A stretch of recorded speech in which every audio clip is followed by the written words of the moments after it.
Young stupid um overlay. You can't see me. I thought it was loud.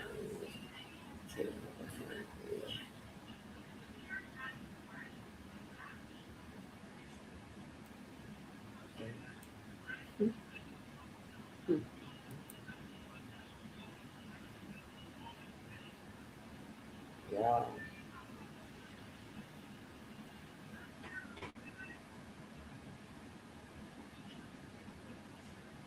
I just really don't know where to begin. I know when it's gonna end, but I just don't know. And I ain't even got the damn picture of him. Like,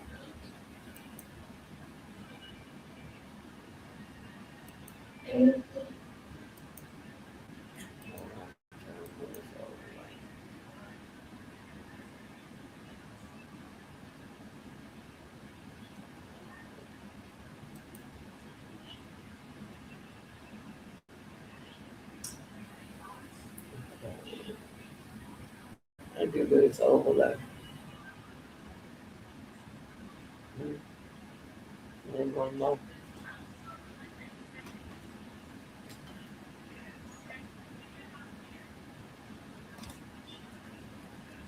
I can tell if I'm up here or not.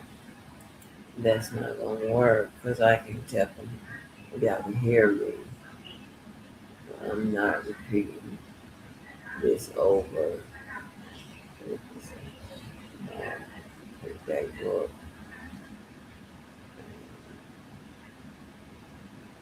I don't know. I'm not technical laws. We're gonna count them. They're gonna respect on whatever I'm talking about. I'm just trying to come up on the screen, y'all.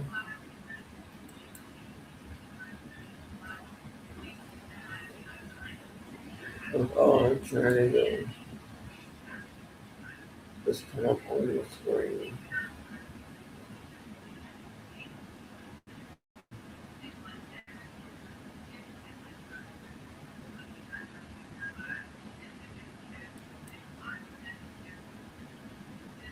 I don't know where.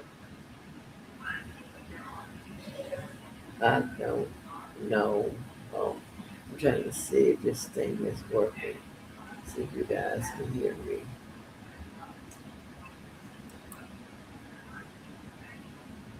Um,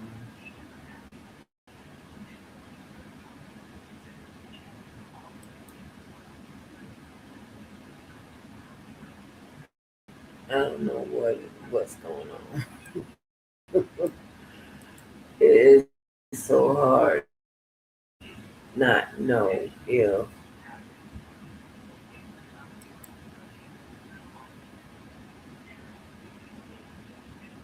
if somebody can hear you or not.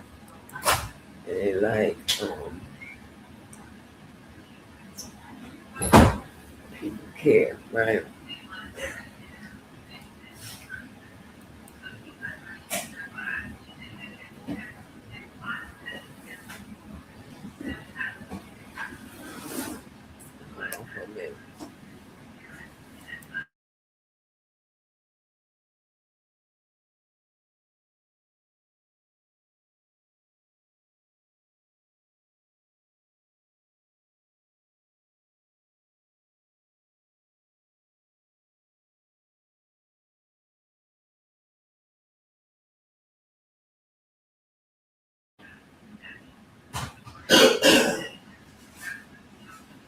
Yeah, to be addressing this crazy shit is just I don't know at this point what can I call it.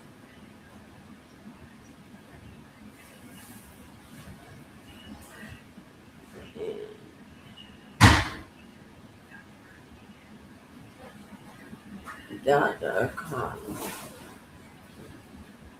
like my first day on internship, Tuesday, internship too. He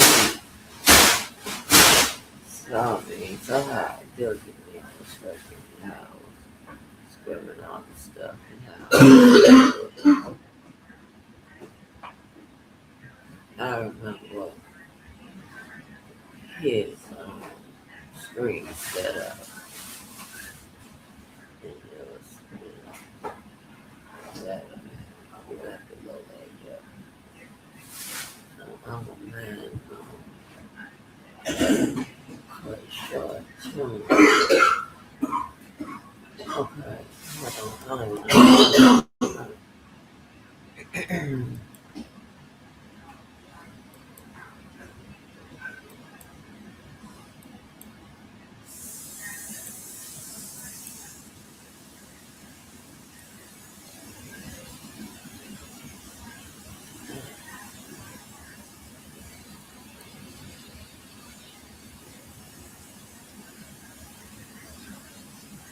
yeah, you need to sing up. Got to get it out. Okay, so I'm gonna play Levi's stuff.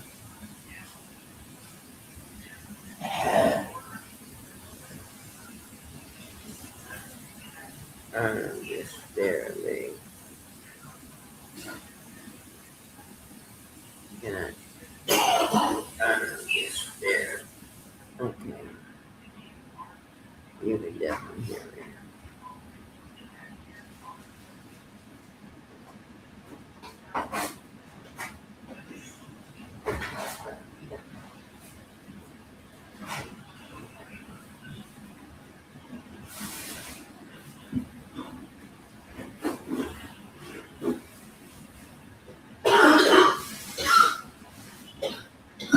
Mm.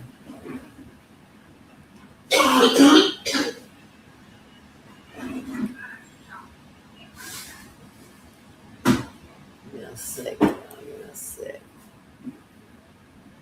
Cause I don't know. Anyway, let me get into playing this because I'm sleeping. And it's going downhill from now. For now. But there was some points that I had kept out of at work.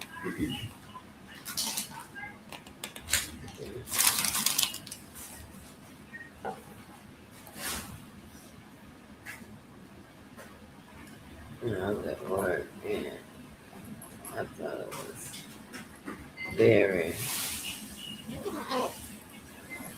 I'm just gonna deal with this tomorrow. Okay. Just gonna do it. Okay. So I'm gonna play this and get this unrolled.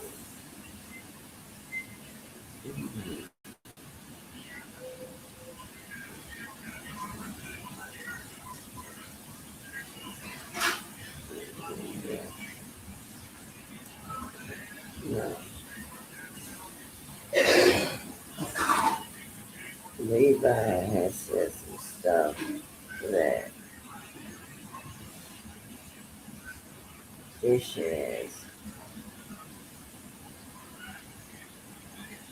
Yes. Yo, what's up, everybody? Hope you're having.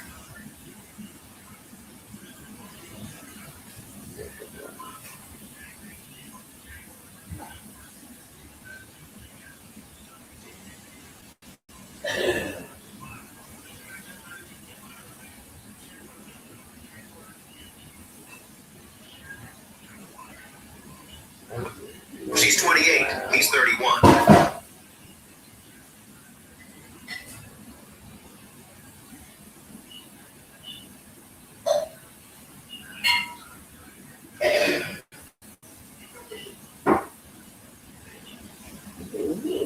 Really say this. And and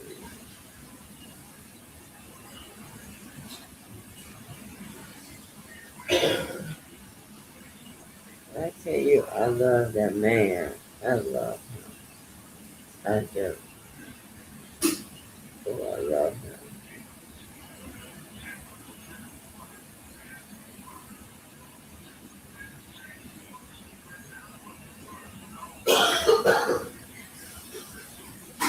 Okay, and I know that I'm the one that I was trying to get to that. See, that's the Kelly side. That's it.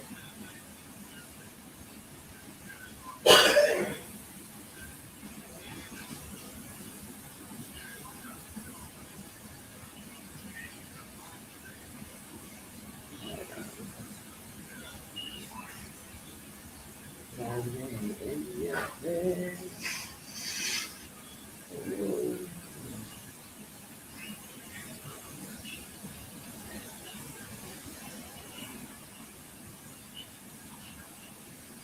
that's what. Okay, so I'm gonna play this. People oftentimes will turn around and be like, who they talking about? They're like nobody really talking about me, but it's like, I know you're talking about Angie. Like, what?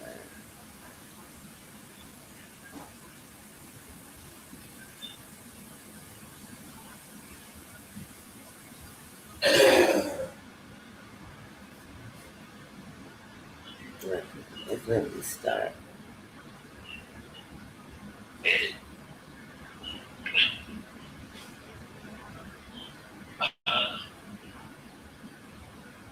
But he abused that. And after that jury of 12 found him not guilty, I'll get back to Chi-Town. Listen, he could just take the loss. Go pay the $350 fine and go on about his business. No.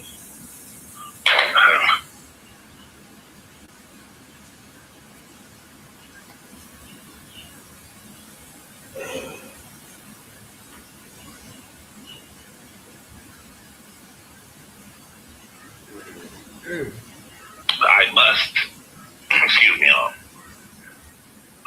exact punishment. I must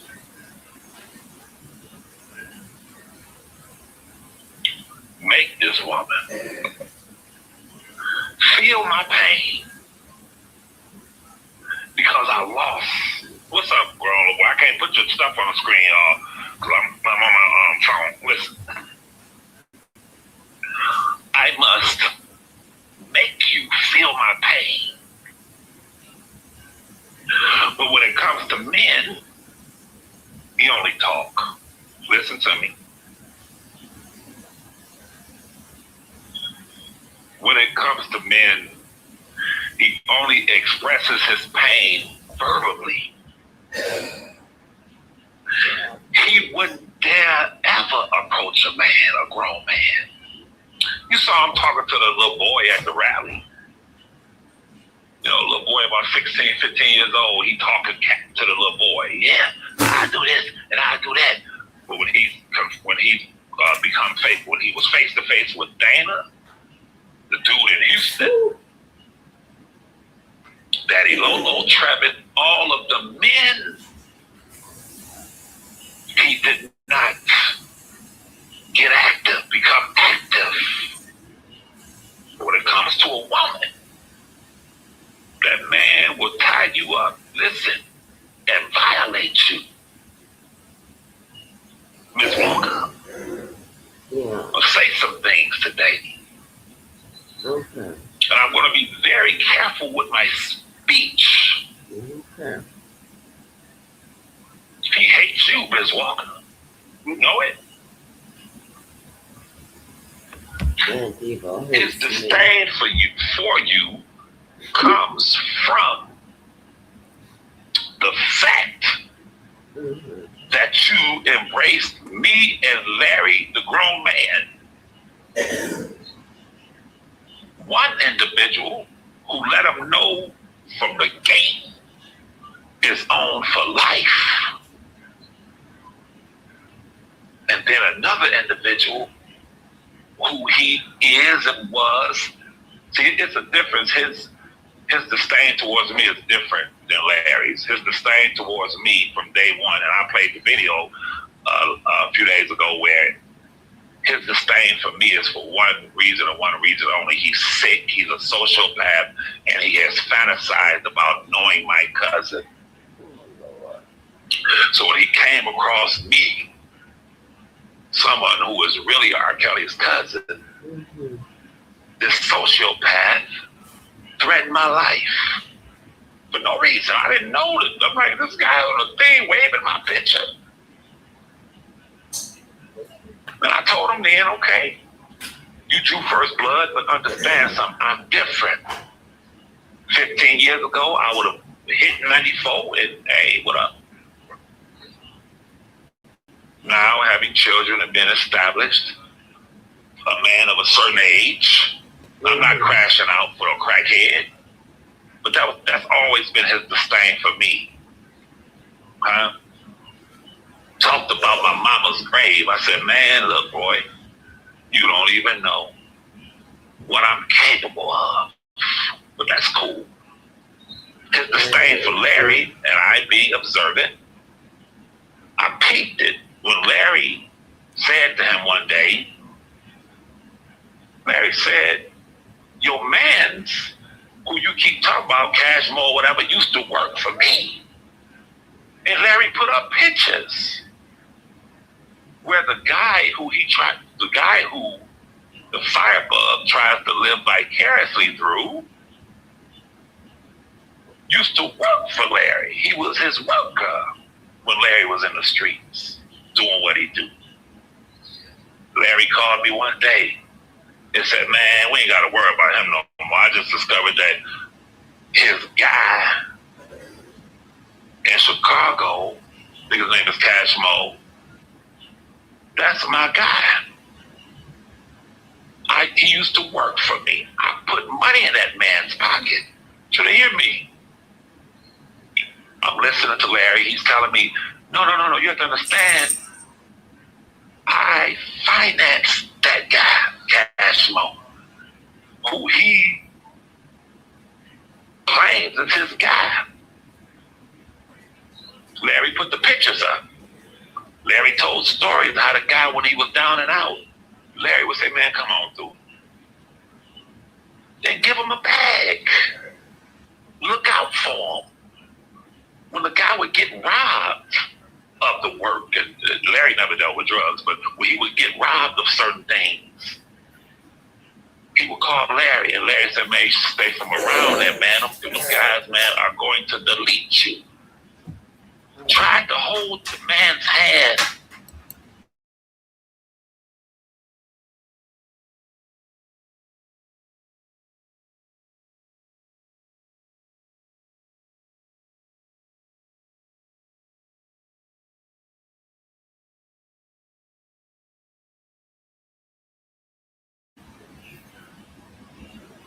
Sorry about that. I know that my stalkers are here, so let me continue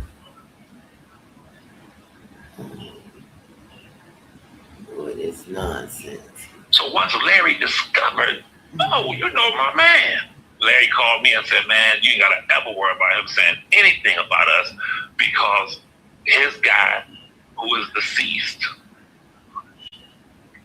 was one of my workers. And I said to Larry, I said, bro, you're going to see that you're dealing with a sociopath. Larry said, man, I'm telling you, I just got off the phone with the dude, with the firebug. And he confirmed, yeah, that's my guy. And he used to work for me, and we were tight and squashed. And I said to Larry, I said, you're not dealing with that type of individual, bro. These people don't have such a street acumen, or they're not the kind of people who believe in when it comes to the streets being loyal and the code, the pecking order, the propensity towards adhering to certain rules, policies, standards, ethics, morals. See, my OG passed away. I could be in a heated beef with somebody, and if that person says to me, "Hey man, you know such and such," yeah, that was my OG. That was my guy. Send me the picture. Once they send me the picture, yeah, he stayed on such and such. I used to go over there all the time and have a drink with him, and he taught me a lot of this and that. If you were cool with my guy, my OG, who taught me life, gave me the tools to navigate through this life, the beef is over with. That's the code. That's the standard. That's the rules. Mm-hmm. So I must relent. I must acquiesce. Fat Joe and 50 cents. It's the code. It's the streets. Fat Joe and 50 cents had armies of cats. Scrimmages, events, things that took place that can't be discussed on here. When I say they were beefing, they were beefing. You could take Fat Joe's baby face and how he laughs and smiles as soft as you want. When he said Terror Squad, it was the Terror Squad. I met them niggas at Chauncey's Records years ago. And I looked in Fat Joe's eyes way back then on Evergreen at 6 Mile at Chauncey's Records. And I knew Fat Joe was a serious man, but he smiles, stand-up guy, listen. Way back then. Then I met up with my cousin years later. And I brought up Chauncey's Records to him. He said, that was Duke, I'm extremely tall. That man is so stand-up. While all the other celebrities have, I ain't gonna fault them, but they don't talk about Robert because they don't want to be blackballed. Fat Joe said it on his podcast. He said, man, if it wasn't for the nature of what he was accused of, he said, R. Kelly, no. When he got in this, if it wasn't for the nature of it, I would have put all the money up for his attorneys and backed them.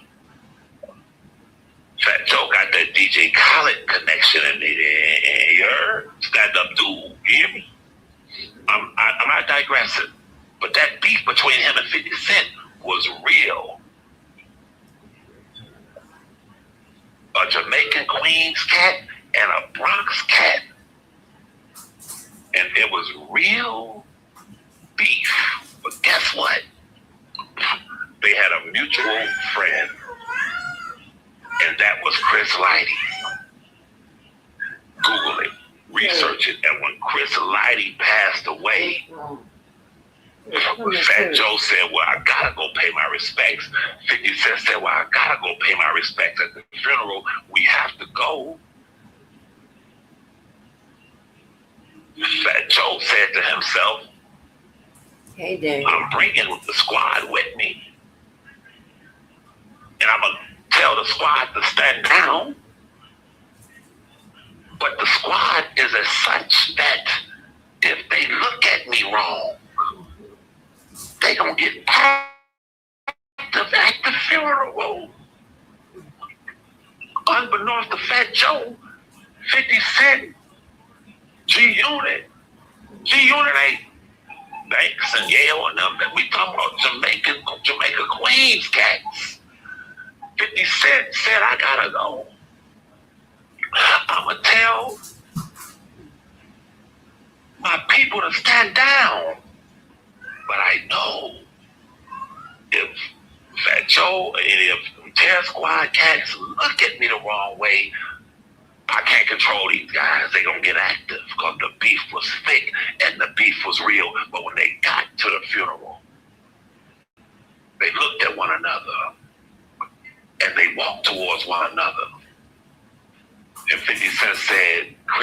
Lighty. And Fat Joe said, Chris Lighty. Let's do it for Chris. And they both put their hands out and shook each other's hands, and their squads couldn't believe it. These are cats who have been blinking at one another with the blinks, with the blinky. But on the street principle of this is Chris Lighty that we both respect, let's squash it. And they squashed it that day, and there has not been any tension since. See, that's street thorough stuff. And I was trying to explain to Larry, I've been an observer of people. I said, man, I give it a week. He gonna be back on there attacking you and your family. And Larry said, no, man. I'm telling you, Cash Mo, I used to work for me. That guy down there worshiped me. 2 days later, 3 days later, that man is on there talking about violating Larry's daughter. And Larry called me and said, you were right. I said, that's animal. That's not a dude that's ever played in the streets at a high level, getting money. And look at his crimes, I told Larry. His crimes are from stealing from Walmart, stalking, arson. He ain't never got none of his crimes are about money, man. And when you come from this and you understand the dynamic of the streets, and then you see an outcast that's never played at any level of the streets, you can predict that individual what he or she is going to do. And Larry had to admit, he said, you were right. That's who you're dealing with. And I'm telling Miss Walker as she sits there, we with D3BO. We with D3BO. I'm listening to this woman. I said, woman, you wouldn't have lasted a day in my city. Because you are one naive woman. You didn't even peep.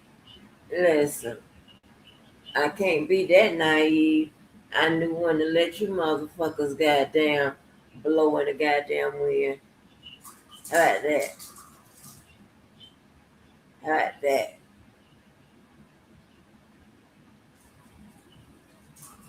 Can't be that goddamn naive. I could.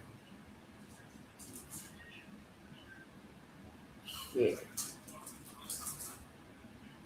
I mean, they glorify the street life as if, you know, it's something to glorify. And let me tell you this, okay? No, I don't know all, you know, everything that the rats and the roaches know, right? The little people or whatever. That's because I don't need to know it. When situations arise, when, you know, something got to be done or whatever, Lord, I'm sleeping. I gotta watch what I say. Let me tell you, I didn't have to know nothing about no damn streets or whatever. Although I know a little bit because there are several people that know about the goddamn streets. But I don't have to know shit. Okay? All I have to do is show up and smile. So I understand. I never pretended to be no street woman or whatever. But like I said, I did 14 years in what's considered one of the most dangerous streets in America. Okay? So I don't know where this is going, but let's continue.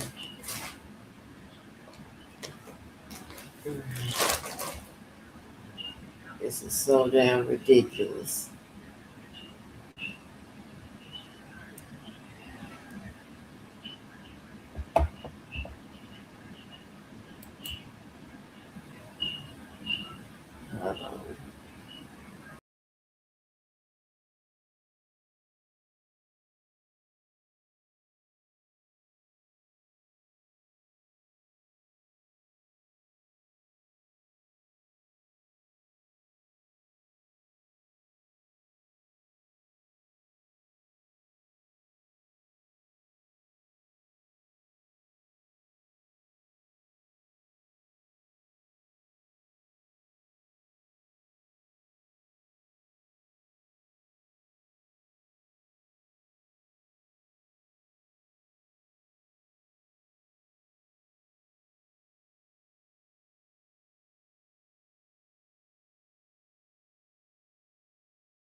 Child, I was doing all that goddamn talking. I don't know if I was on screen or not.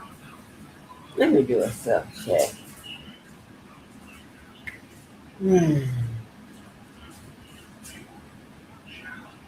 I do apologize for coming to y'all so early in the game because hold on, hold on.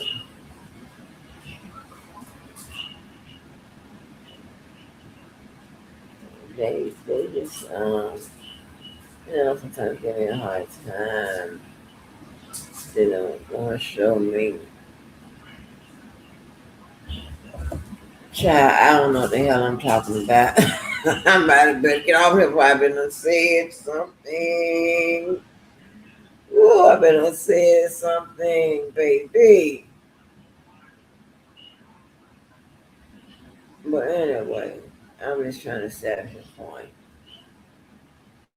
that I don't forget what the point is. But what I was looking up. So, stop. Mm, okay. All right. Let me hit this button. I hope I'm up on the screen. I am literally asleep. And this is a goddamn shame. How old are we?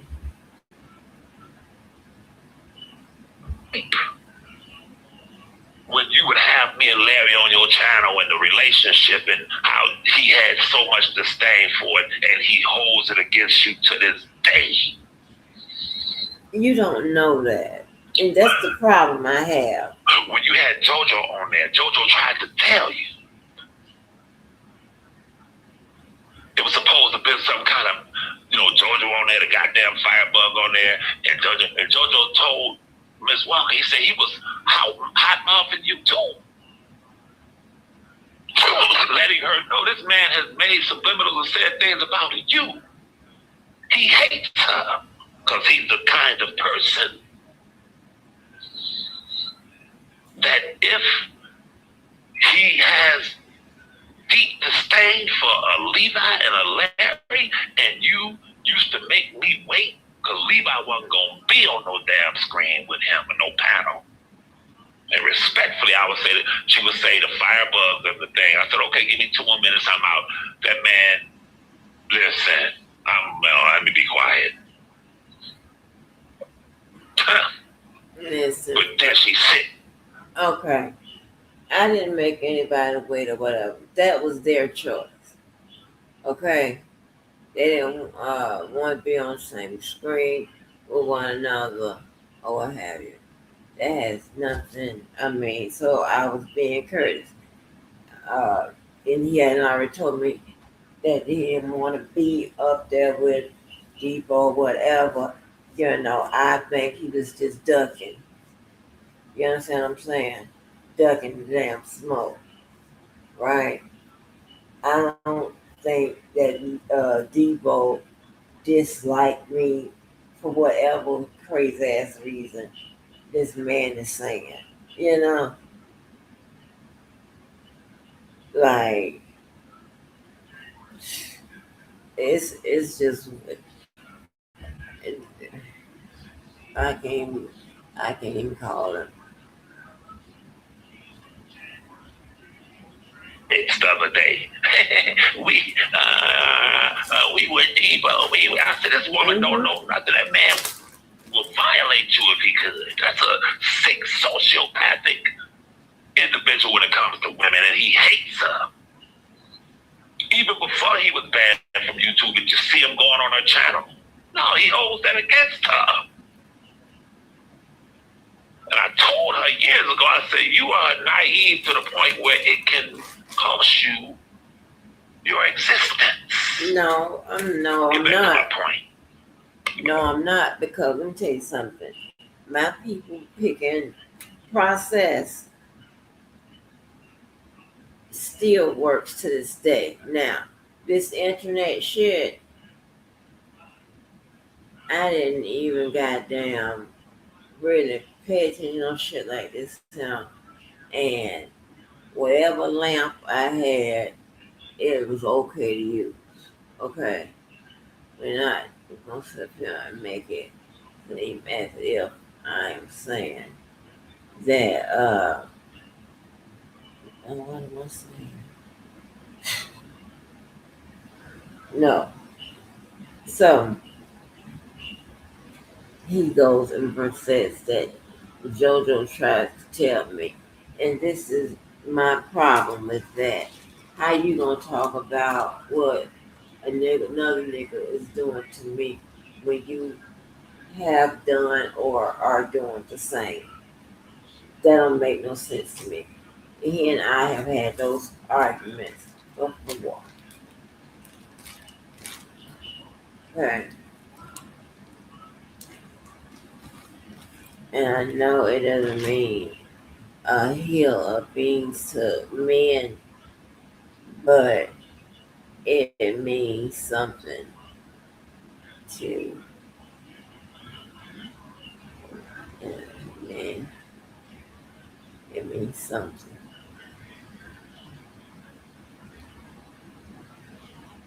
Okay, I don't even know the hell I'm talking about. But so let me start over a little bit. That's why I used to get so fired up when JoJo tried to tell me that somebody is doing this, somebody is doing that. I mean, which is all just a part of his manipulation, to get me to dislike and go after whoever he dislike and go after. You see how he some kind of way energizes these women and men to do just that. You know,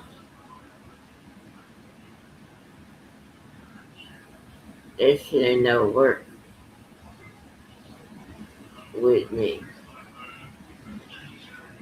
You know what I'm saying? And before, now mind you,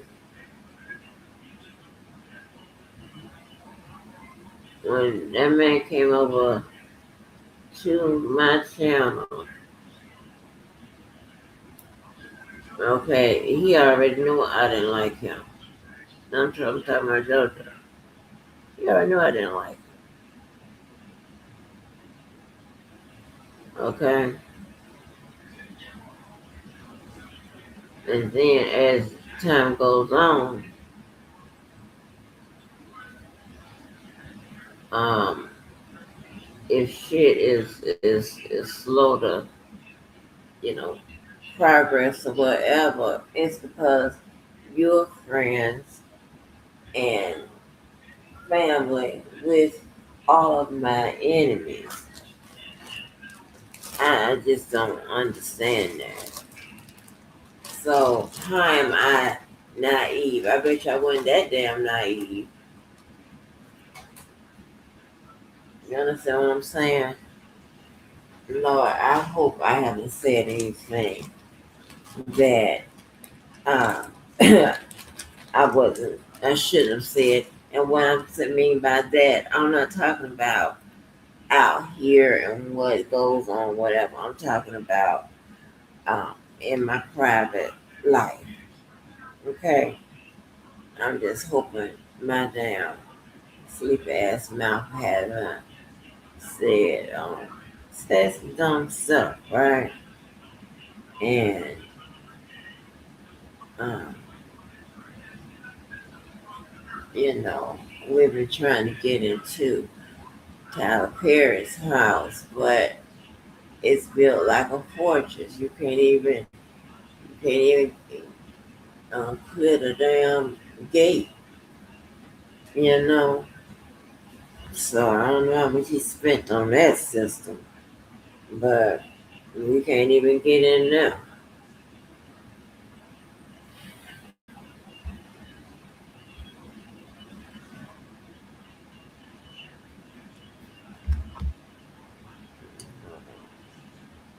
So last night, I was done. And said, I'm done with that, man. I ain't addressing none of that. because when she came on, she didn't address any of the substance or substantive things that I had presented as it pertains to the father, the text messages, this, that, and third. Like I expected. Okay, cool. I ain't talking about it no more with you. But then she went. I didn't even hear him ask a question of me about the father text message, whatever, which is something I have answered I don't know how many fucking times. When you see the family of their missing young ones or the father of or whatever,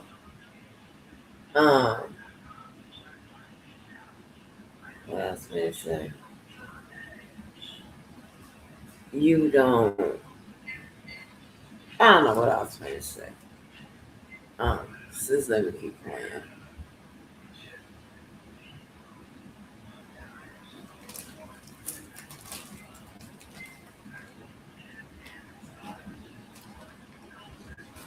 Hold on, I push the button. A further, and posted something saying that the firebug is not going to prison because the judge said he did not threaten, or she didn't find, a prosecutor or judge said that they did not find that he had threatened the white woman juror from Joliet. That's not what I posted. That's not what I said. Okay. I only posted what was in the magazine or paper, whatever. And I posted, I'm sorry, the transcript of what they were saying with regards to the threat. I didn't touch on anything dealing with whether or not he can go to prison. I understand that the penal code for whatever they are alleging is something that you know he can get in trouble for. But here's the thing, right? The judge makes the decision what he would like to sentence uh, Chris with. The judge makes those decisions. I'm sleepy as hell. I don't know what the fuck I'm talking about. Hold on, y'all. Wait a minute. Wait, hold on. I don't know what I'm talking about. Give me a minute. What was on the table? What he just said? He said something about, like I told you, what he does. He walks around the entire Altair Stadium, right? The Gator Bowl. He walks, around the whole Gator Bowl, and he be waving like he's the president of um, black. Who was that whistling? Okay, like he is he's in charge of the black area. I don't know what I'm talking about. Hold on, let me just let him keep talking. Anyway, the point is you can't tell nobody who to hang with, who not to hang with, who to fall for, who not to fall for. You can't. All right. Sometimes we fall in love with the wrong person. I've never seen an elaborate thing from the post office as I've seen. Okay, let me.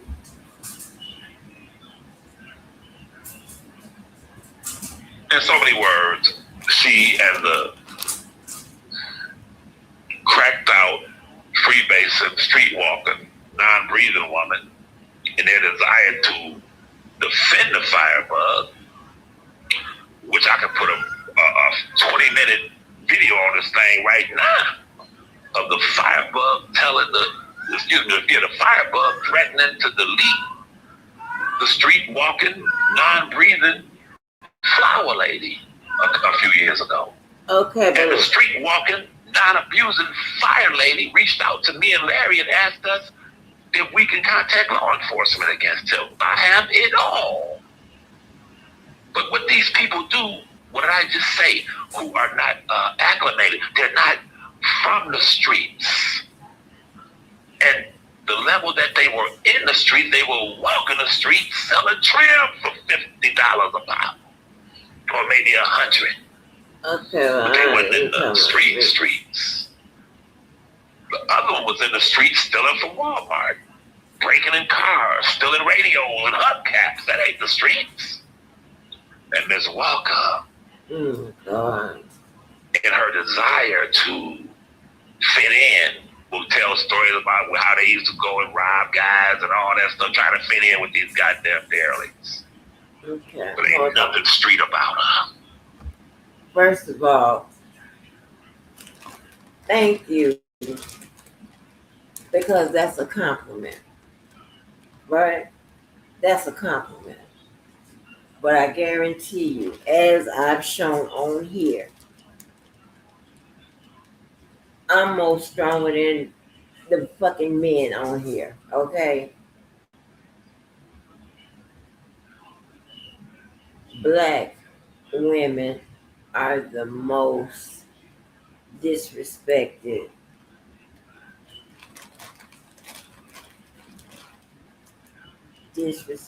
people on this earth, in my opinion, okay? So, no, I've never had to know how much to put in and all that when it comes to dope and all this type of stuff. I need to know that. Okay? And like I said, I was in a whole goddamn gang. I did 14 years on Moncrief. That counts for something. My name is still carved out on those streets. Like, stop playing with me. Don't sit there and act as if I'm a loop and I don't, quite understand what the hell is going on in the streets. I do.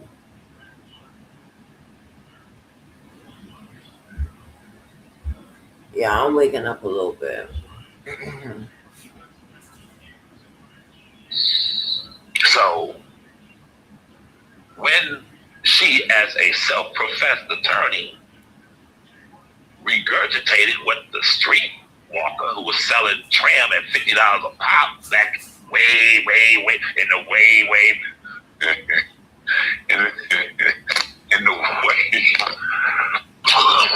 my cousin was crazy, the way past, you heard it? And she put it up there that, well, the prosecutor judge said that he didn't threaten, and I have the law right there in front of me, and Ms. Walker then read the law, where there's a two-tier law in Illinois. When he took that paper by impulse, being a sociopath that believes in stalking and harassing and beating women, when he got her name and went back to his devices and, from what I've been told, allegedly rolled past her house. See, they have it all. Googled everything that he can find out about this one white female juror from Joliet.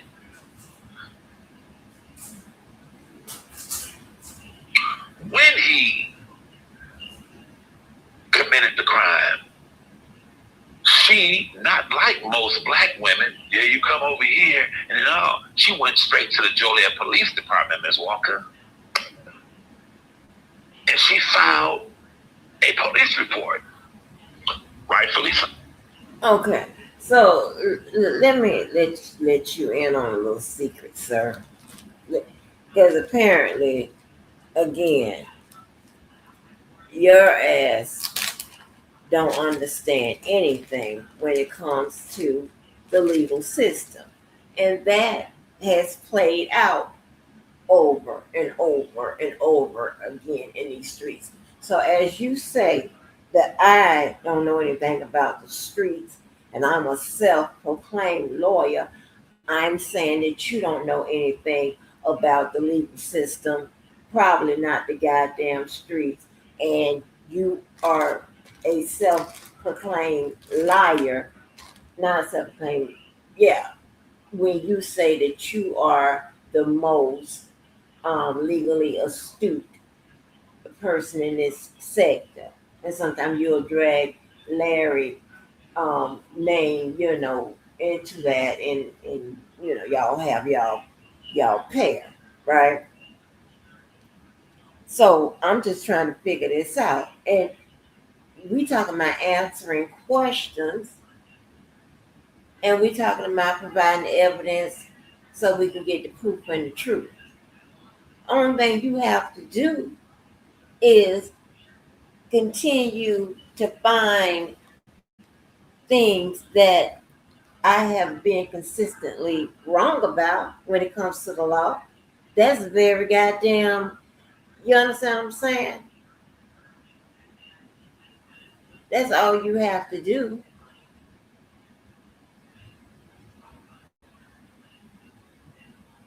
So I really don't goddamn understand. See, this is the problem with he doesn't understand, right?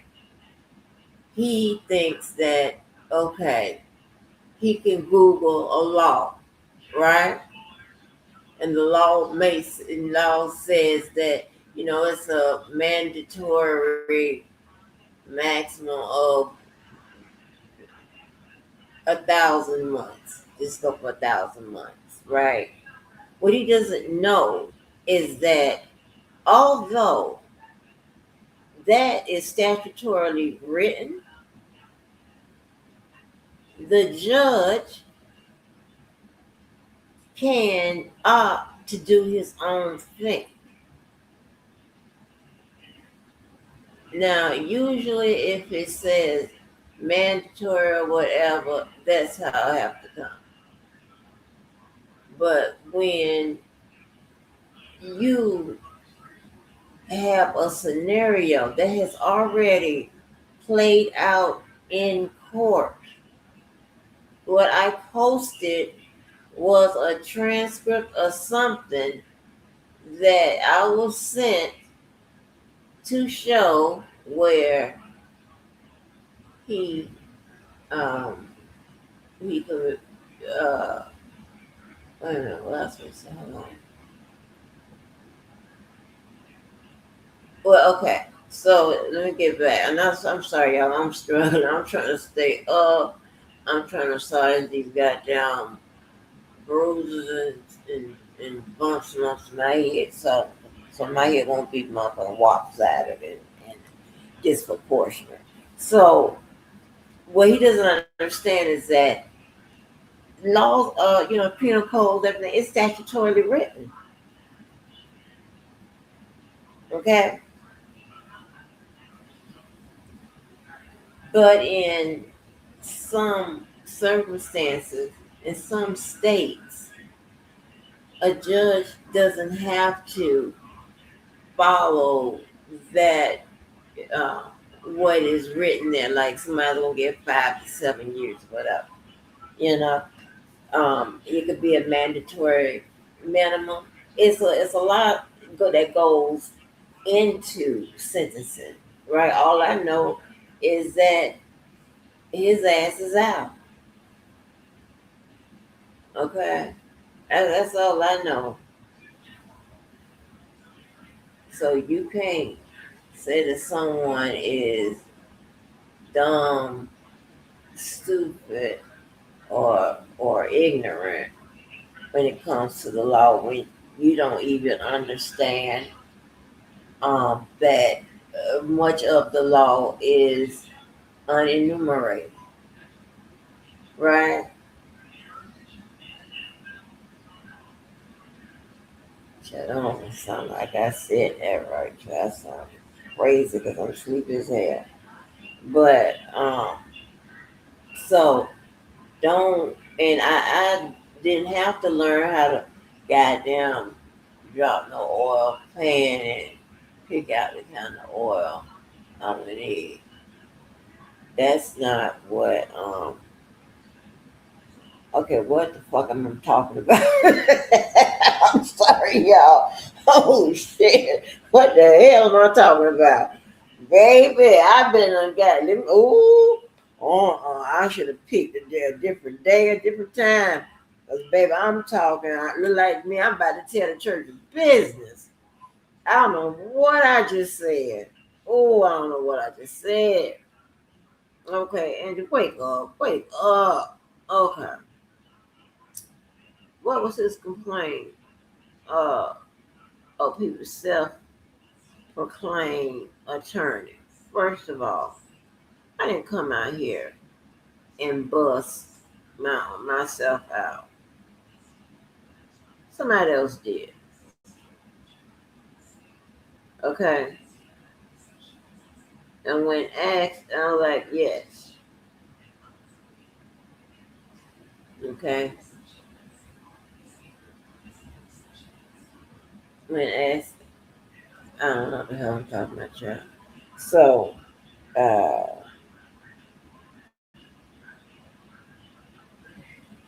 anyway,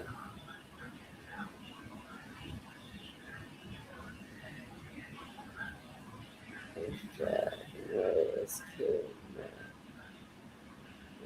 business, and you don't even understand.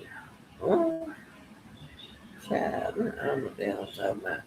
So anyway, that's what he doesn't understand.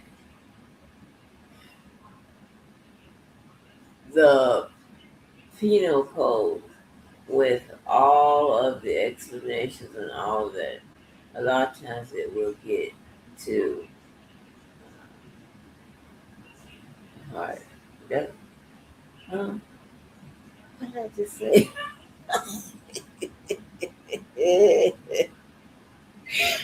Anyway, listen. So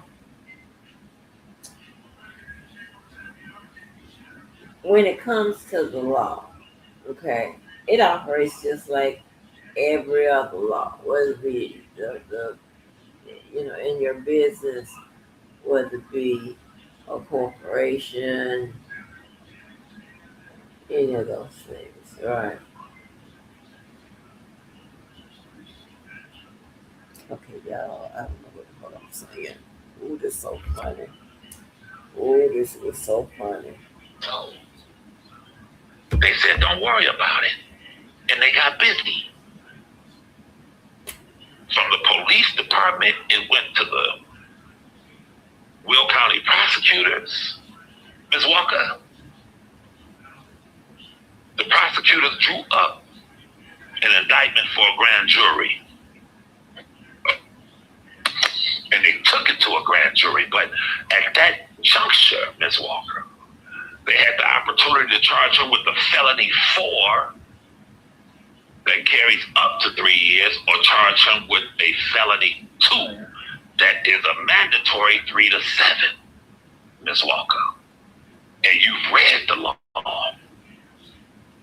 with his criminal history. This is the state stuff I'm talking about. Within the purview of which I'm speaking, with his criminal history, and you supposed to be an attorney, Ms. Walker? And you read the law where it says threatening or harassing. It says threatening or harassing. That is the equivalence to somebody getting caught with some scales and all this stuff in their trunk. They ain't got no drugs, but they facing 10 years in prison, and they go to Ms. Walker and say, this is what they're charging me with. And Ms. Walker reads it. And she said,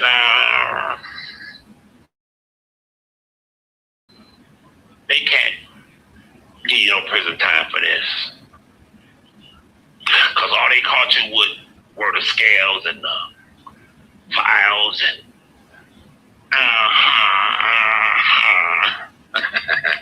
hey, she was making fun of me and Larry calling us Casey and JoJo, so I'm making fun of them.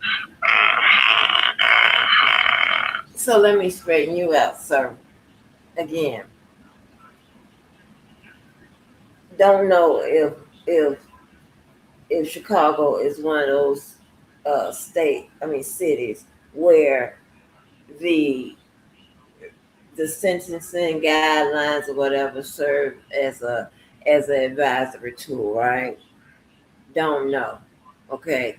Another thing, I'm not sitting up here worrying about Debo's case. Okay, I'm not. So I don't know what he wanted me to say. Like I said, you have laws that are written. You have procedures that are supposed to be followed. Yet the judge has the final say.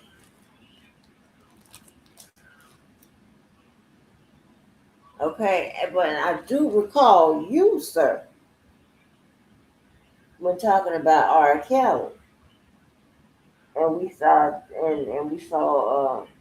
some tires that came off the belt. Um, what am I talking about? Excuse me. I told you that shit was bad, baby, with a vengeance. Okay, okay. Let me. All right, y'all ain't pay for all of this, and y'all ain't pay YouTube for a damn fool to be sound like a damn fool. But I am sleepy as hell. But I wanted to get this out of the way. So I don't know what I have to do with this. I'm not keeping track of Debo's lawsuit or anything like that. If something he wants to tell me, he will call and tell me. I'm not keeping up with his case. But every time I call him or he calls me, I am asking him about the situation. He's assuring me that he got it, he got it, he got it. Okay. You know what I'm saying? I don't know if the boy got flat feet or not. I don't know. Okay. Okay, I don't know even why I even said that. But listen, I wasn't keeping up with Debo's case and his, whatever. What this man doesn't understand, which he should, but he's gonna get a little master class today. And I dare somebody tell me I'm fucking lying. Okay. You can see a whole range, entire range for um for the coffee beans. Hmm? Okay. All right, I promise y'all this is the last time I gotta get together. Hold on. Let me see if I can. Okay, let me find some candy or something, y'all. Cause y'all this is pitiful. I do apologize. Y'all don't know what the fuck it is I'm talking about, and neither do I. So let me see if I can find me some candy or whatever. Cause this is crazy. Yes. Oh my God.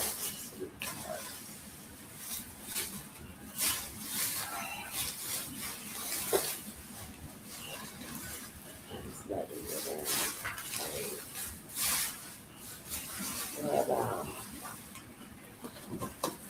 so, okay, I know what I was going to say. So, when the judge makes a ruling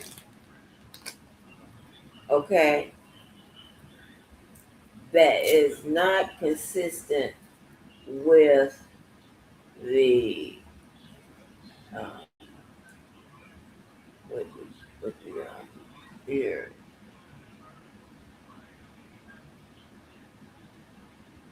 Mm,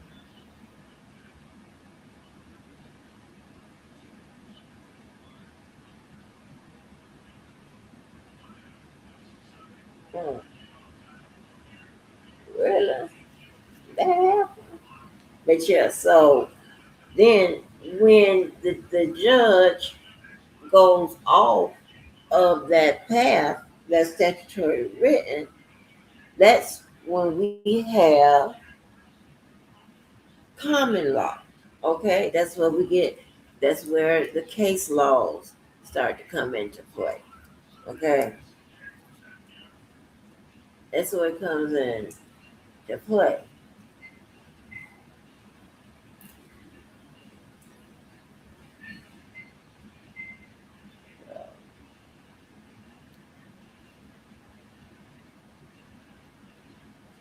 So the judge doesn't have to. It depends on the state. Depends on the jurisdiction, but most jurisdictions are like this. Even the feds, their sentencing guidelines is serve as an advisory.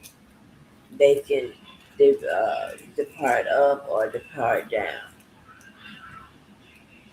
Okay, that's nothing to do with Andy Wolf.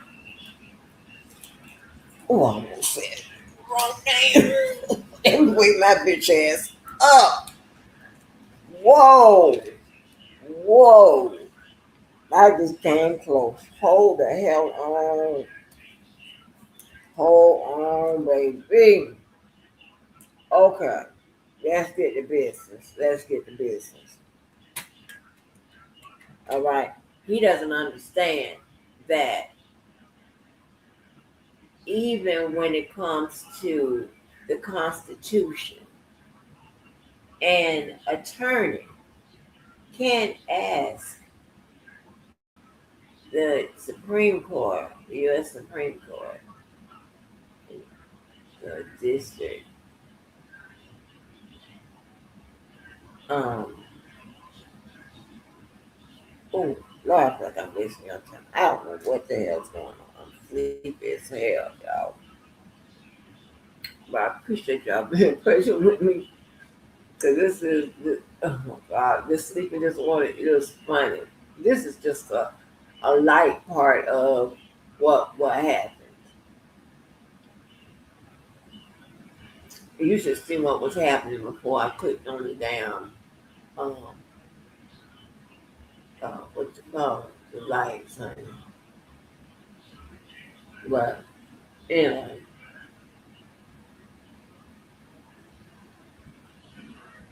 so I'm reading what the paperwork says. He is standing on what the damn twin bedroom.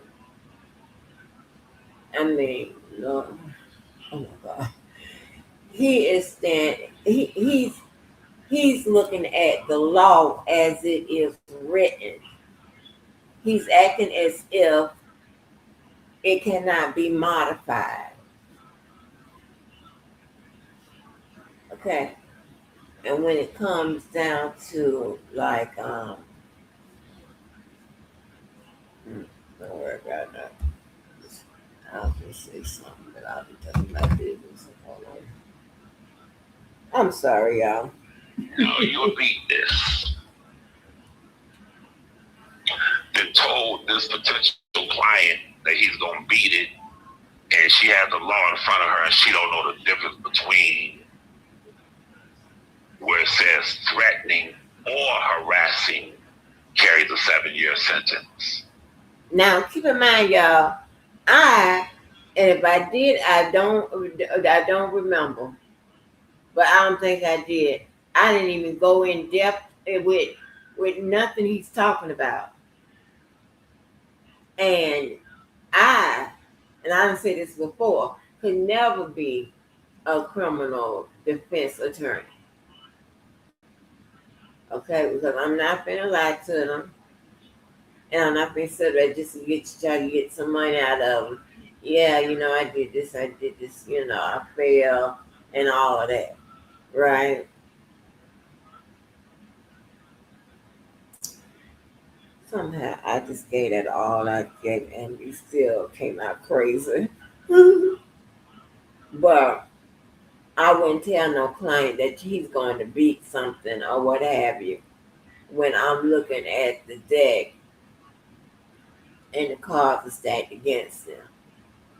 So I don't know what this focus is on me with this bullshit, but they're gonna have to do something else. They're gonna have to move the fuck around.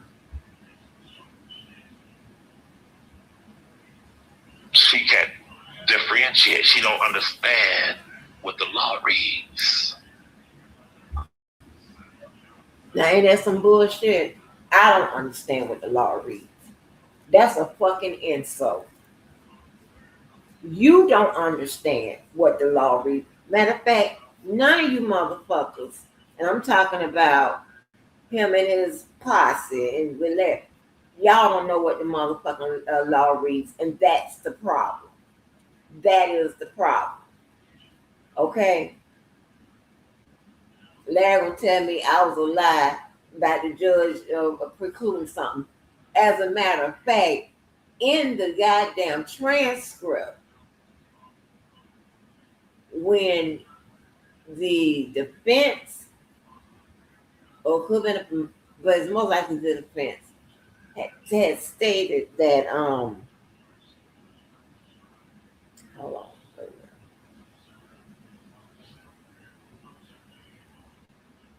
Oh, said that Larry said that Judge Ann did not preclude anything. And it had something to do with those parents. And that's a goddamn lie, because even in the transcript, she is kind of warning the defense not to go in the areas that she has already precluded. They were talking about the parents.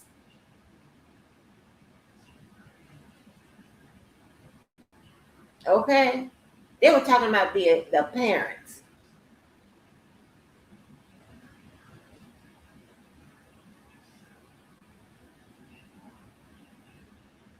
So stop. You don't know what it is. You don't know when you see the language, what they're referring to, what's going to happen next.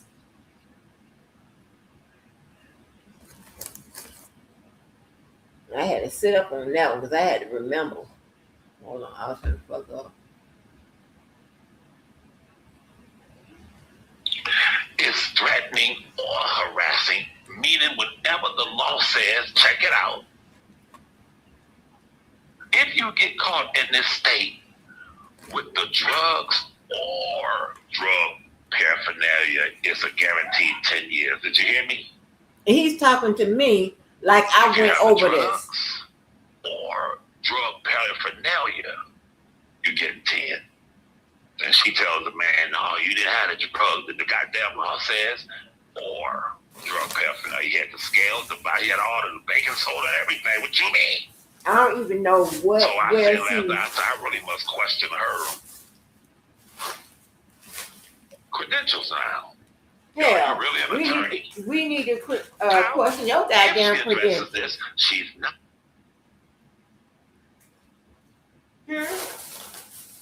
We need to question your goddamn credentials.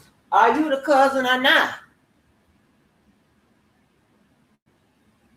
How you the most legally astute motherfucker on here, yet none of those lawyers have ran with anything you motherfucker suggested. You are your motherfucking partner. He part-time helping R. Kelly get out. You know what I'm saying? He part-time with that.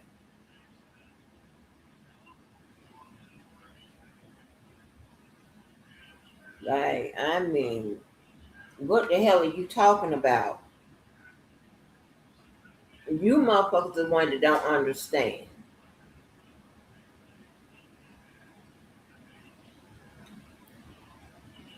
My question, my motherfucking credentials. Are you okay?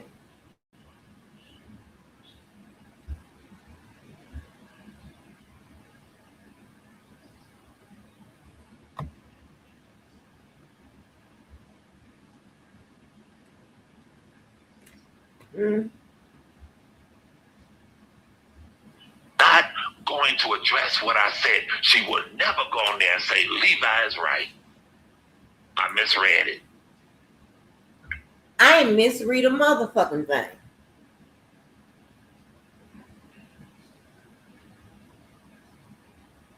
I don't even goddamn, like, that's stupid as hell.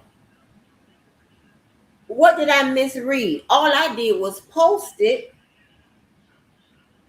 something from, I think it was either the judge's ruling or whatever. That's all I did.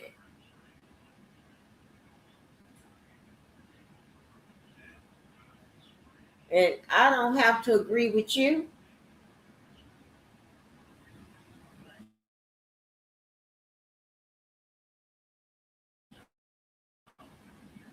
You don't know.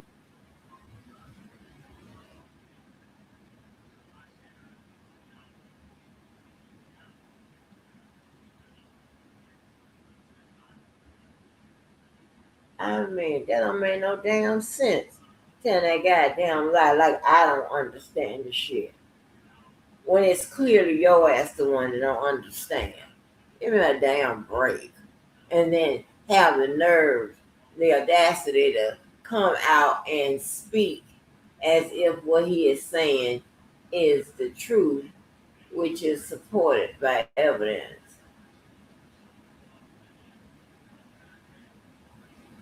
Like, you sound crazy. I ain't went over none of that, especially not recent. I ain't looking at no goddamn D3BO case and all these other goddamn. I'm not doing that.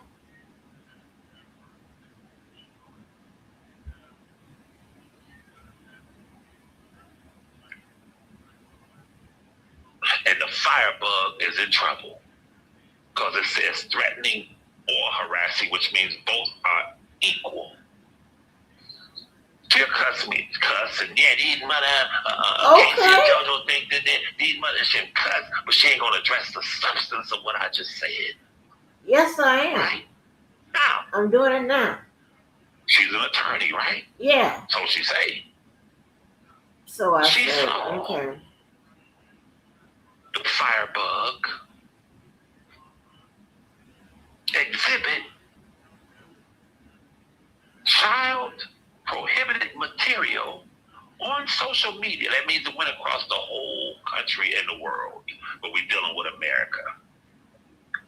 She saw him presented on his channel. She's privy to the fact that once my cousin was found guilty of that, one of the top members or investigators from Homeland Security went to the media and said, anyone who distributes this, is in possession of this, displays this, that is child material and you're going to prison. Ms. Walker know this. He did it. What he did different that guarantees him a federal prison sentence, he took it a step further and posted the link and said, if you want to watch it for yourself, go see it.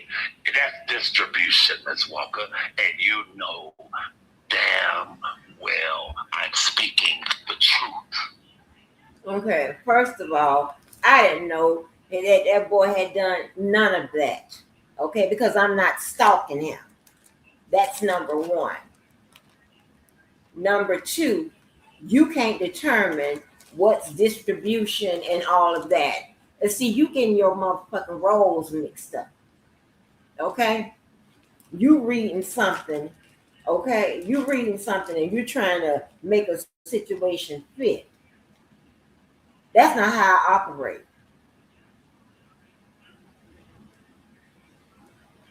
That's not how I fucking operate. I wait until I see some arguments.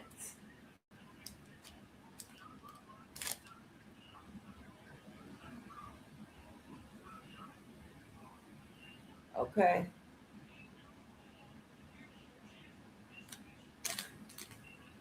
Like I'm sitting up there knowing that he done put a link of I ain't seen no damn D3BO channel in a minute.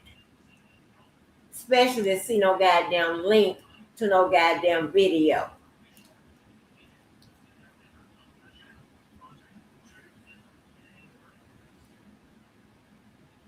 Like what the fuck is wrong with you people? I mean, you're stating shit as if you stay here. That you was going to school with me during the 90s.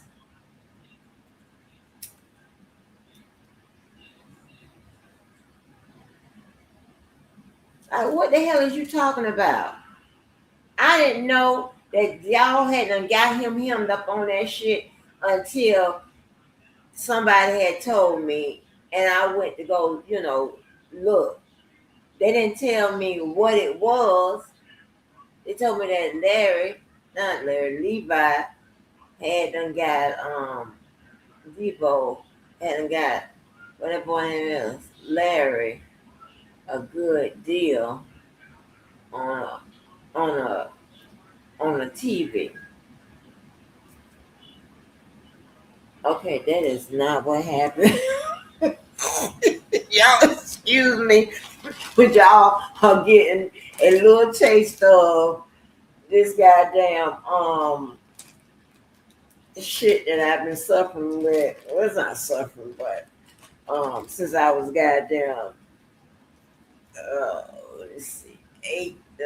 So after I turned 17, like I don't know what the hell is going on. I'm sorry, I have no idea what the hell is going on, but it's going on.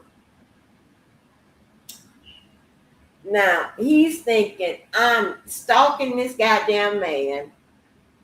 I hadn't said nothing about nothing he's talking about. One, because I don't even know that had happened. Okay?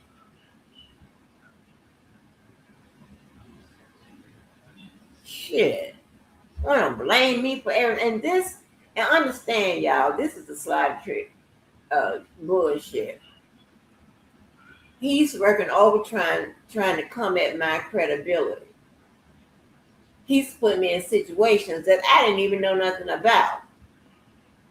He's putting me in situations where, yes, we have the law as it is written, but we also have unenumerated laws and things of that nature.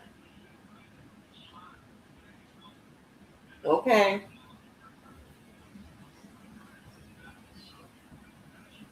And with the law,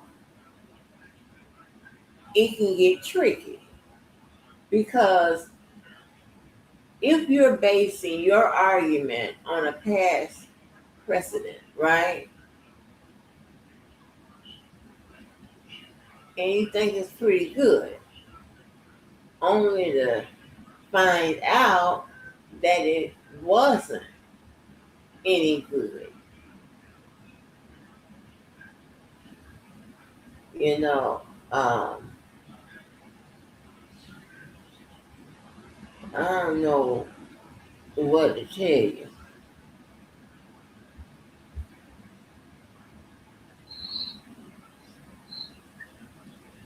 You saw it? No, I didn't. You see it? No, I didn't.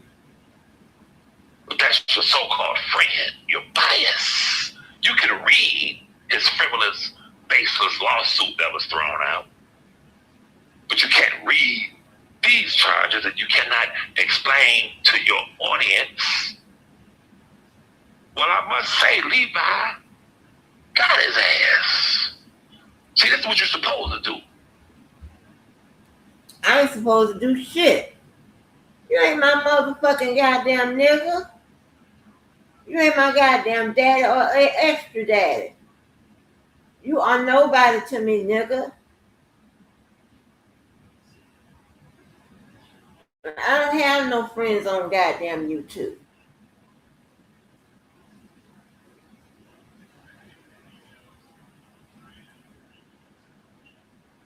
I read his goddamn lawsuit because there was a lawsuit that came out in this goddamn sector.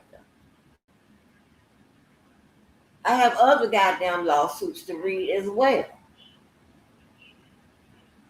And they got nothing to do with no goddamn bias. You telling me about some shit that I didn't even goddamn know what was going on.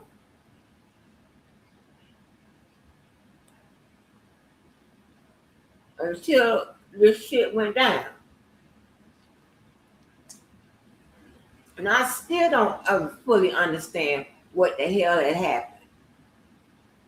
I didn't know you hadn't reported the boy to the news station and all that shit. I found that shit out listening to you after the fact. I didn't know he had posted no link or none of that bullshit. God dang. And I don't understand why it is so important to have my motherfucking approval, my blessing, or whatever. And it's not. They trying to attack my credibility because they know y'all might not motherfucking like my motherfucking ass. But y'all know I ain't gonna motherfucking lie about no bullshit like this here. Or just, I mean, that's insane. You can't tell me nothing about what I'm thinking, how I feel, and all this extra shit. I ain't discussed that shit with you. And I wouldn't have anyway, because I don't even know what the fuck is going on.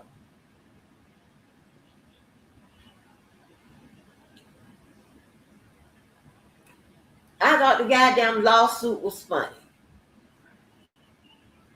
Because he had everybody's name on that motherfucker.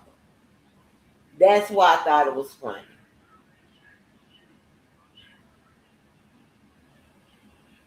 Like, my God.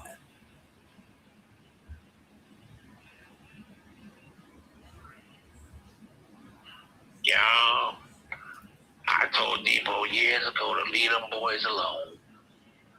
I told him that Levi, I knew he was laying in wait for him. And I warned him and said, just leave that alone. Leave him alone. Because Levi sleeps with one eye open, y'all. And I told him, and he wouldn't listen. And sat there and posted child material, explicit, and distributed it. Hear me? I know nothing about that. And now they got him.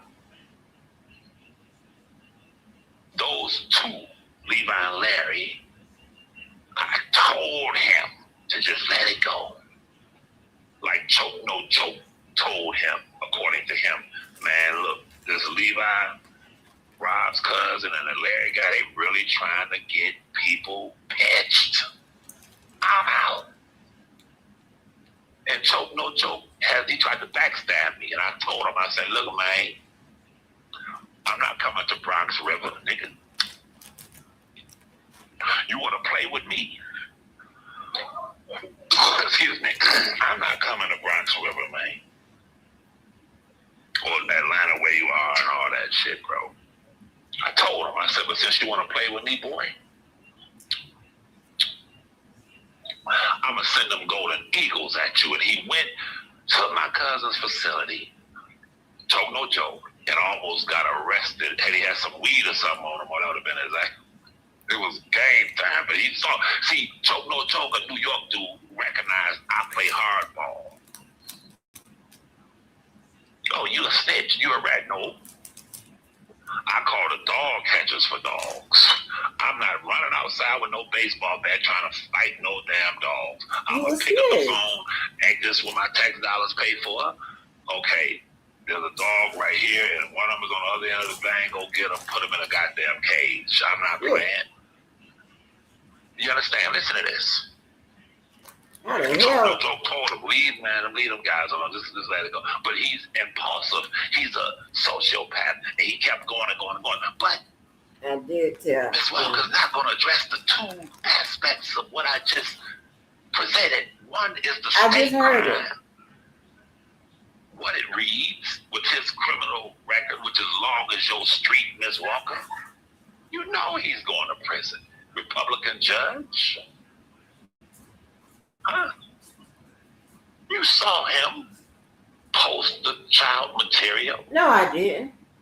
You saw him post the link and ask people to go look at it. You know that's distribution. And most importantly, you saw him as a result of his crime, his federal crime of distributing and posting child prohibited material. You saw the news report that went across all the tri-state area. I only saw when you played it. You saw the news reporter or reporter say, we contacted YouTube, he's banned for life. I saw when you played it, sir. And you know that YouTube has a judicial responsibility, their legal department, when someone does that, to contact them Golden Eagles. You know that, Ms. Walker.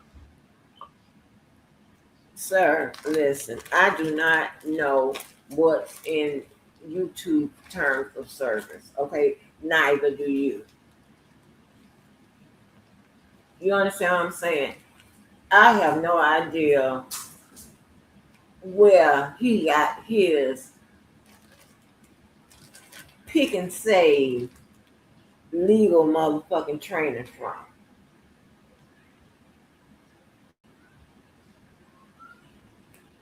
It's crazy as hell.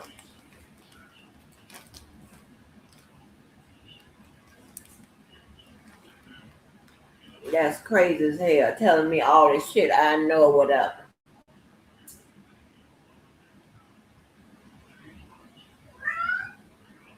I didn't even goddamn know that he had some charges out there on the table.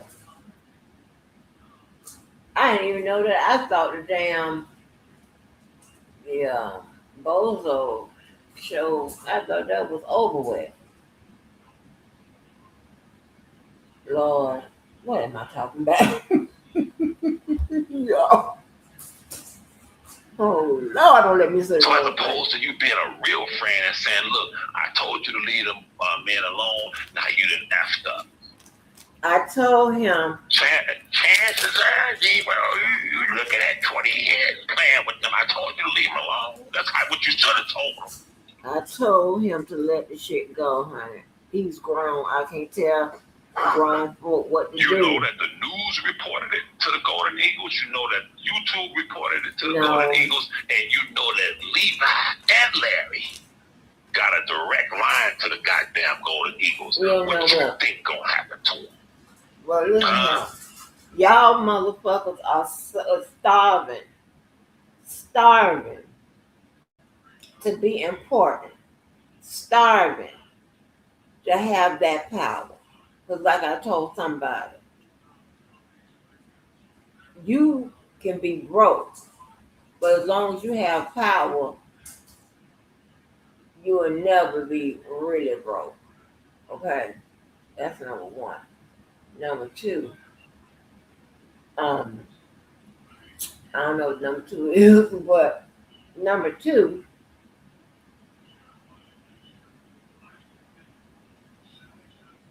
I'm just trying to figure out how am I getting all all of this goddamn smoke and all this bullshit. That's what I'm trying to figure out. I don't have nothing to do with none of this.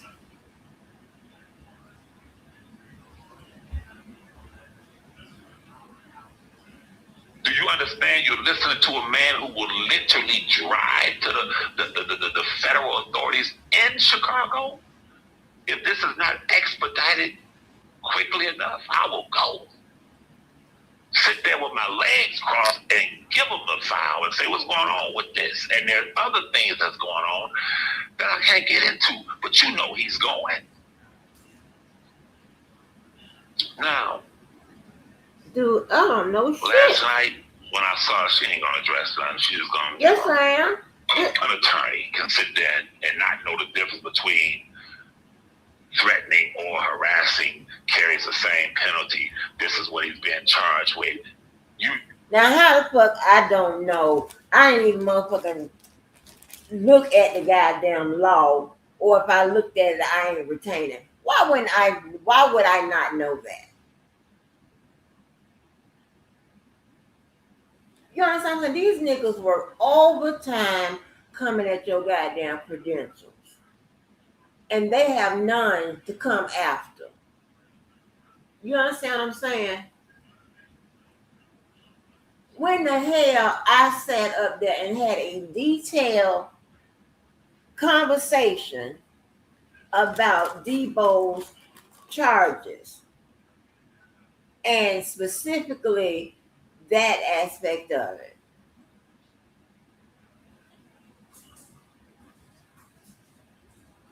Yeah.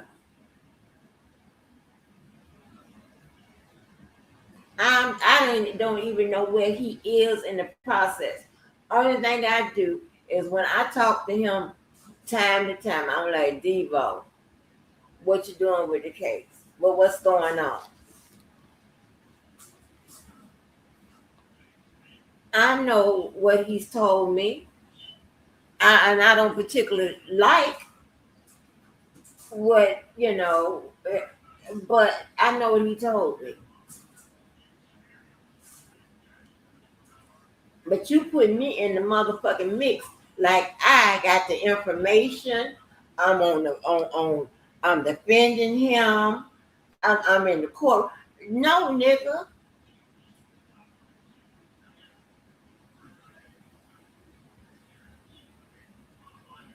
This is so fucking stupid. For somebody to tell you, hey, you know this, you know this, and you don't motherfucking know shit. The fuck? Read every other law, but you are biased and you don't want to just come forward and say, I just read this and he's done. Especially with his criminal record. You appease your so-called friends. You appease the father. Hold on. Why would I sit up there at the clear blue sky and read the law, right? Because see, this tells you this little amateurish juvenile don't know nothing about no process, how it works, this is the basic now. You understand what I'm saying? This is the basic. This is what a fuck a layman would do. This is what like a fifth grader would do, right? Okay.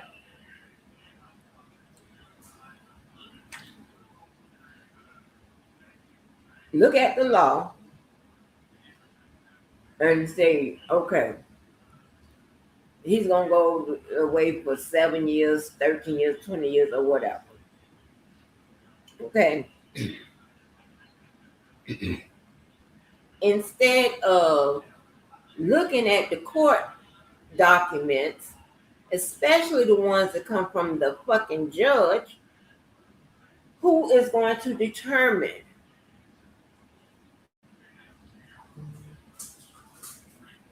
if he goes down the road or not. Okay?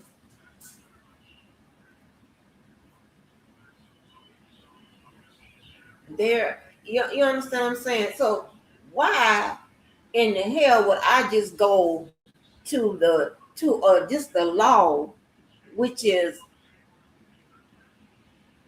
broad, okay, and it can apply to anyone in this situation rather than going to the paperwork where it's already being discussed. It's already being, you understand what I'm saying?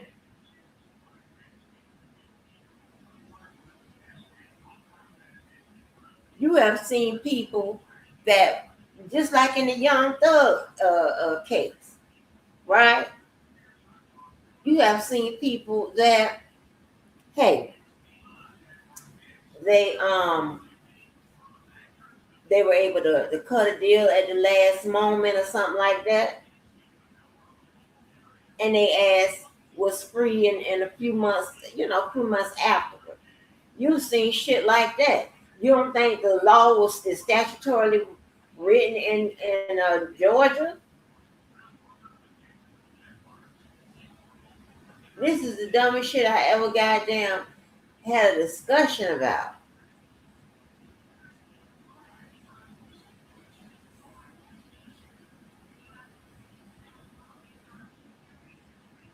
I mean, that don't make no motherfucking sense. That you don't have common sense to know that you go by what's coming through them court documents rather than you Googling the penal code and it's telling you what it is. People not sentenced um, just on what the penal code says. Suppose he have enhancements,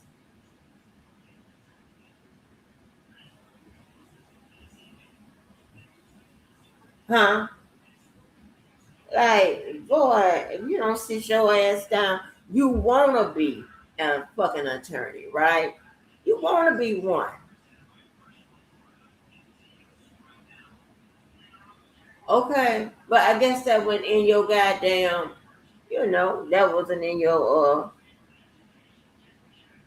list of things to do until your ass got involved into this goddamn case.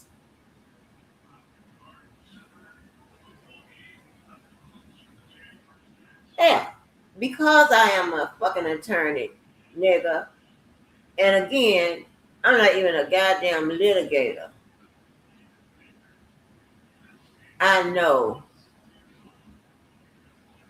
what the hell, what the hell I'm talking about.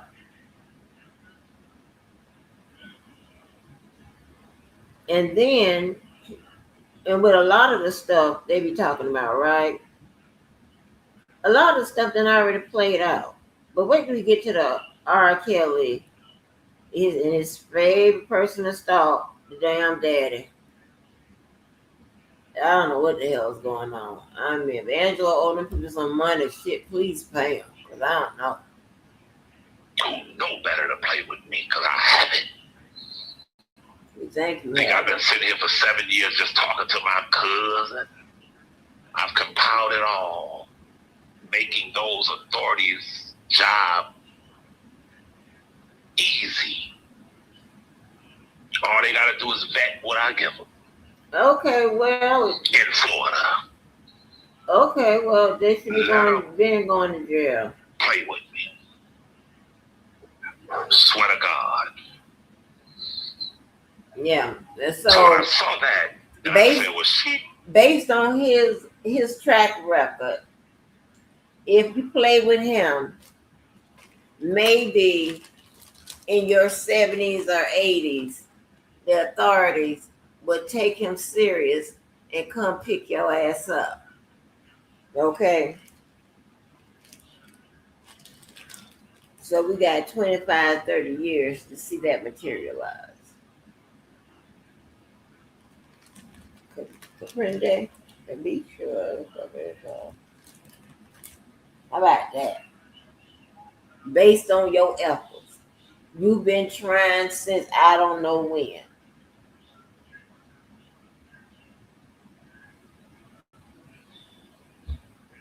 Ain't about appeasing no goddamn friends. Those are my goddamn friends.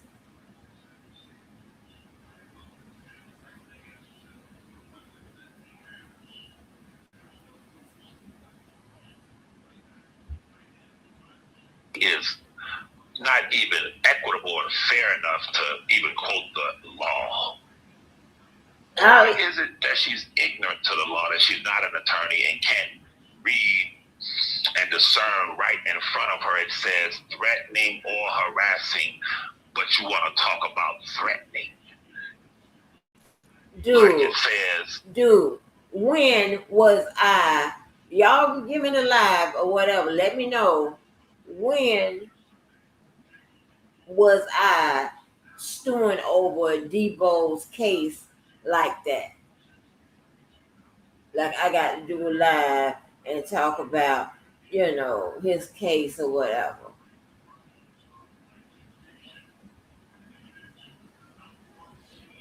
Hey,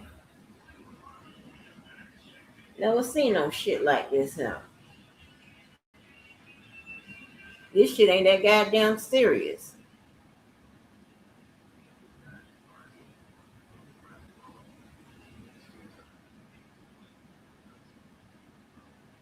Y'all go find the live and listen here. And if I'm wrong, I stand to be corrected. But go find the live where I am looking into D3BO's case and saying all this shit this nigga said I said. Like I don't know the difference between um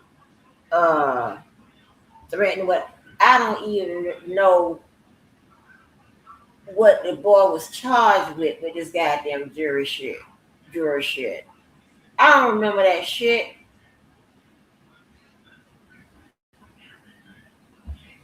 God damn. drugs or drug paraphernalia if you're caught with it, but you want to talk about the drugs. What does or mean in the court of law when it comes to laws, Ms. Walker? Or means whatever comes after or is equivalent to the pre-stated. Duh. Shit, I'm more of an attorney than you. I'm gonna say it again. Or See what I'm talking about? means whatever comes after or. Now, it is equivalent to. Now I don't know if your motherfucking ass is delusional or this was one of these sleepy motherfucking nights.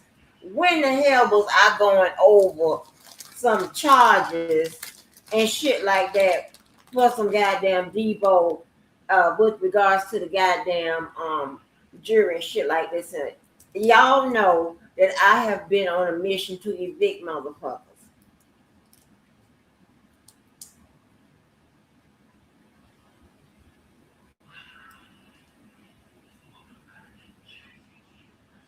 Like you don't make no goddamn sense, sir. You really don't. You trying too motherfucking hard. I have no idea why these men hate me. I don't. And why these goddamn women hate me. I don't. And really, I don't give a fuck. But I'm just saying, it would be interesting to know because what I wanted, and that goes kind of back to that question that I really was asking. What a girl named Michelle B. Do you think I'm funny? I want to see, is your biasness going to stand in the way of you telling the truth?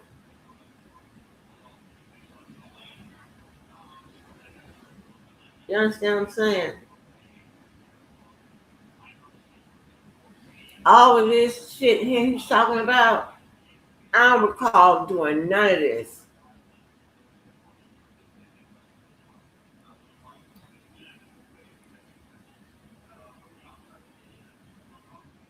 Only thing I said, well, hell, he's probably. I'm looking at what he's charged with. He's he's probably gonna do pretty good amount of time. But this is not something that I did a live on and I stewed over and poured over it and all of that, and try to shave points off and all this old crazy shit. Like, it, you're doing too much. What was pre-stated before? Like, nobody don't know that. Webster Dictionary tell you. Person gives somebody about $1,000 bills. When you go to the bank, when we go to the bank, and you put your card in, whatever, right? Mm-hmm. How do you want your bills? Do you want all, say, $500 bills, Chris? Or do you 20s?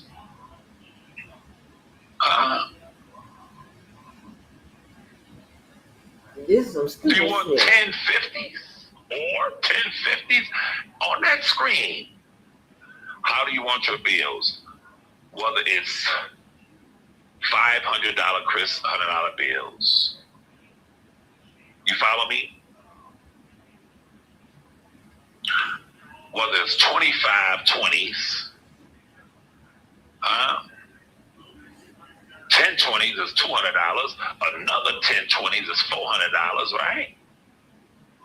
And then 5 more 20s is $500. I'm not a mathematician, but I know that. Or do you want 10 $50 bills? That means all of it as it pertains to currency, that word that when it says or, it is equivalent. And she claims to be an attorney and don't know that. Man, I'm done with that. You a motherfucking lie. You a motherfucking lie, nigga. You a motherfucking lie. Let me tell you something. Ooh, you a motherfucking lie. When the hell was I having some kind of motherfucker? What, I don't know what lies he talking about. Because apparently he was there and I wasn't.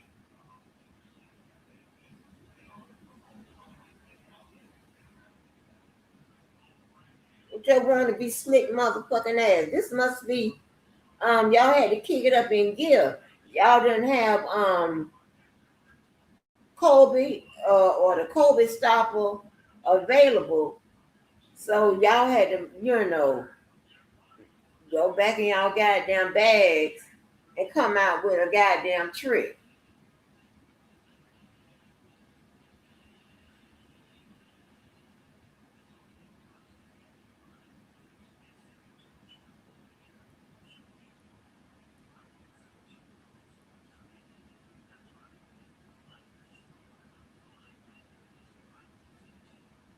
And I'll be sleepy. I want you to play me not understanding what or means.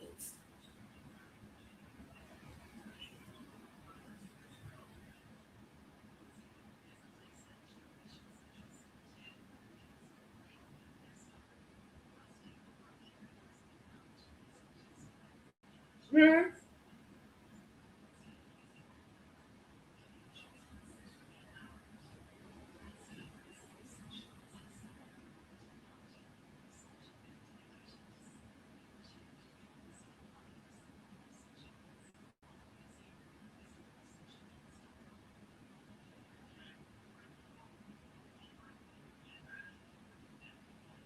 Y'all let me know.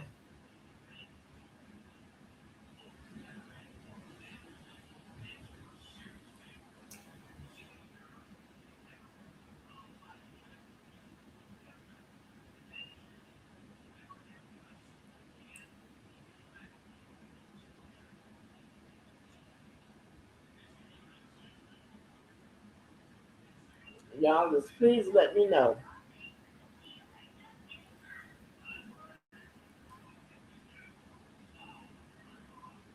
That's so goddamn weird to me.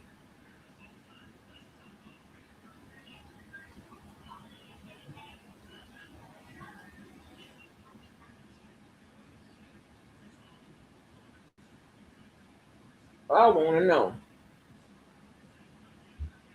when all this took place. Miss Mo, to Miss Mo, and the brother JoJo. I'm gonna try to switch back over to my laptop so I can show you something, JoJo. But I want to address that whole situation when I spoke.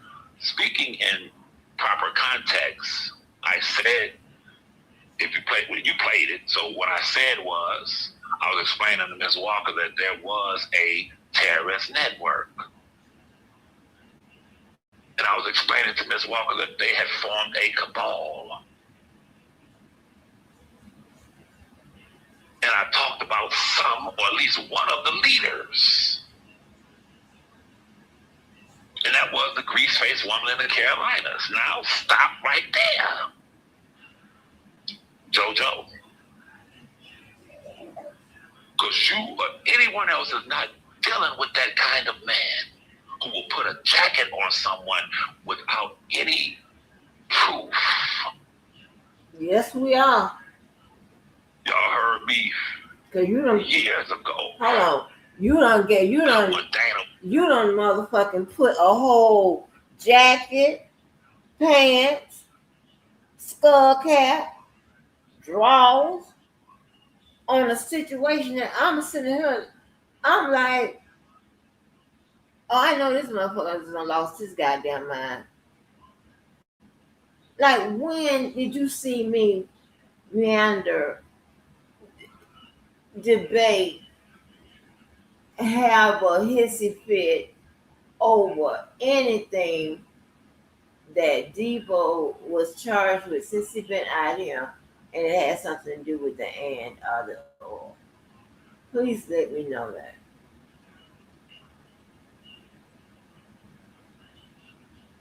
Like, please let me know that.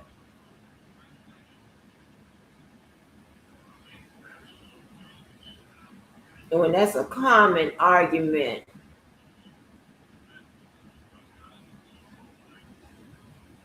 for goddamn litigators.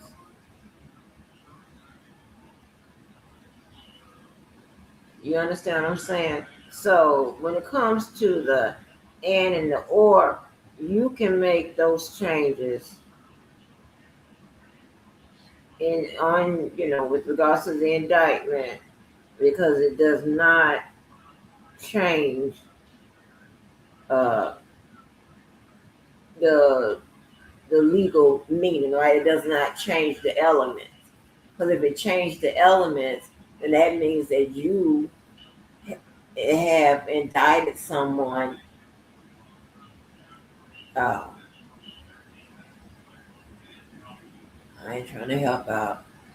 You've indicted someone. Put it like this, and you have an invalid indictment, okay, which is against the law. And I'm talking about the highest law of the land. Okay.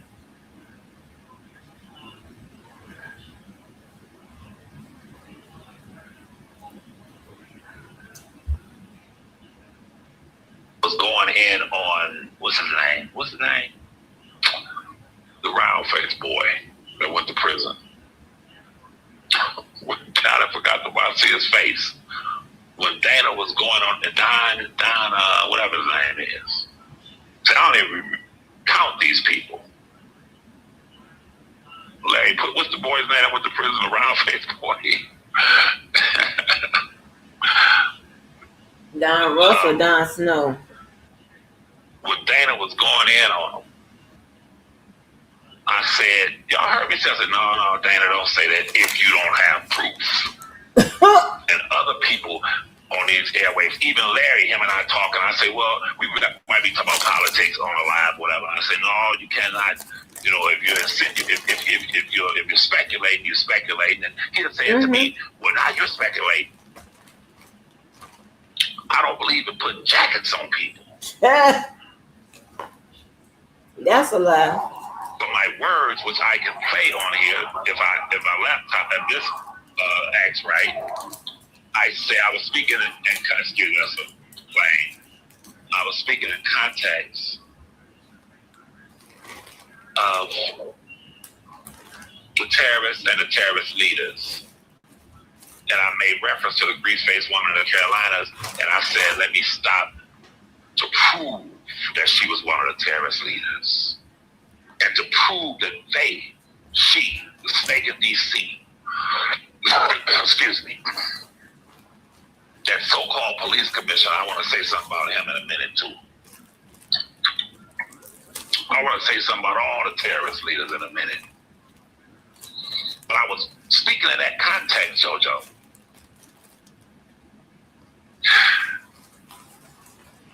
To prove that the grease-faced woman was one of the leaders during that time, those who were around think back. According to Ms. Walker, and I'm not betraying any confidence, because that was between her and Larry, and it already got out there. Mm-hmm. It was the grease-faced woman in the Carolinas and the snake in D.C. at them. After the guy in Houston's son came to Larry's house. Mm-hmm. That you had part in. The grease-faced woman in the Carolinas made it known that she was going to get Larry evicted from his home. I have a question.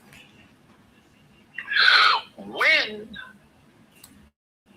the guy in Houston's son came to Larry's home, did one pap say, I'm going to get Larry evicted and remove him and his family from his house? Did one pap say that? Did one pap even think that? Did one pap have that sentiment in her mind? No. You know why? One pap wasn't a part of the terrorist network. She wasn't a leader. She wasn't a part of it. She had nothing to do with it. She and I don't get along. We'll never get along, because she was one of the ones who, once again, attacked me for no reason. I looked on the thing and saw this woman talking about me. I said, who is this woman? Say whatever you want about Levi. I have the video. I have all of my videos. You will not find one video when I came on this thing, me attacking these so-called bloggers and these people. I was talking directly to Quincy Jones, Charlamagne the God, and all of them. Sony. I was attacking the true corporates in the conspiracy to destroy my cousin. These people was and still are minuscule to me. They're not even Don Russell. What I just tell you, I didn't remember Don Russell's name. I don't think about these people. Exactly. But think, people. Larry has the guy in Houston's son at his house. I spoke with the guy in Houston's son, and I set up me the interview, because they both were in Vegas. During that time, me and the guy in Houston were going at it. And when I spoke to the son, what he described to me brought tears to my eyes. Larry had the young man come to his house with family members, and they left with gifts and food and money. Coronado. Where was the assault? Where was, what did he do that would cause the grease-faced woman and her fellow terrorist leaders to want to have Larry evicted? I want y'all to listen to me, and I want JoJo to turn his device up and listen to me closely and carefully.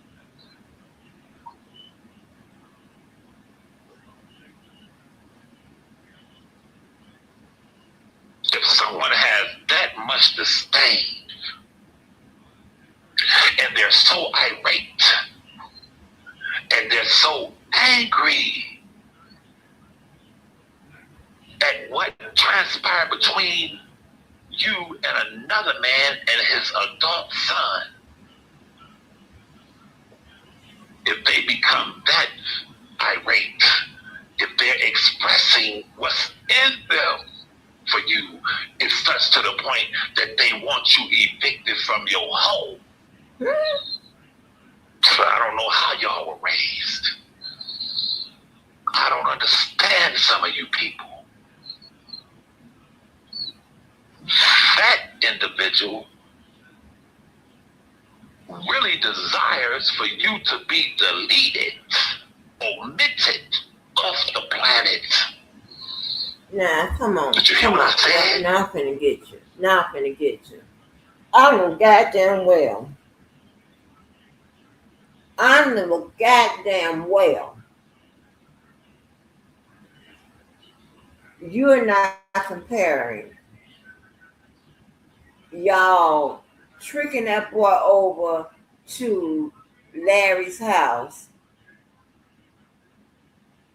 by how you know hitting them cash apps or whatever,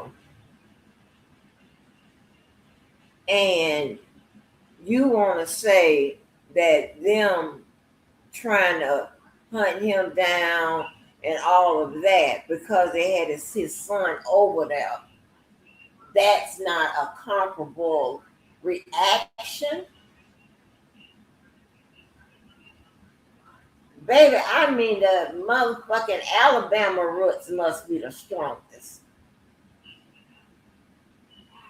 Because this don't make no goddamn sense now. What do you mean? My problem with her was the fact that she was smiling in Larry's face and doing all of that, but behind the scenes, she's trying to convict, trying to, get him in trouble or what have you, right? I know a lot of stuff I just don't say nothing. I know you know that there is something wrong with the enemy, with your friend's enemy.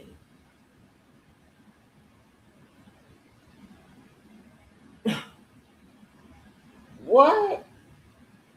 I don't know the rest of the shit I just said, but I know this.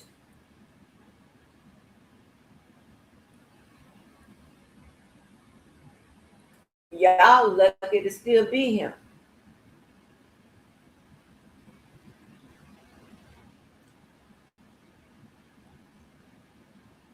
Okay?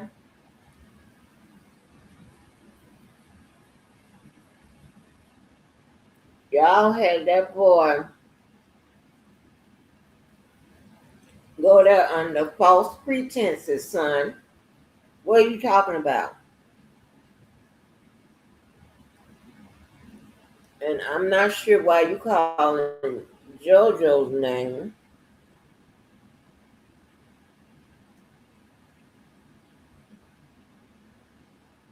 Um, because I don't think JoJo had anything to do with that. Matter of fact, I'm pretty sure he did.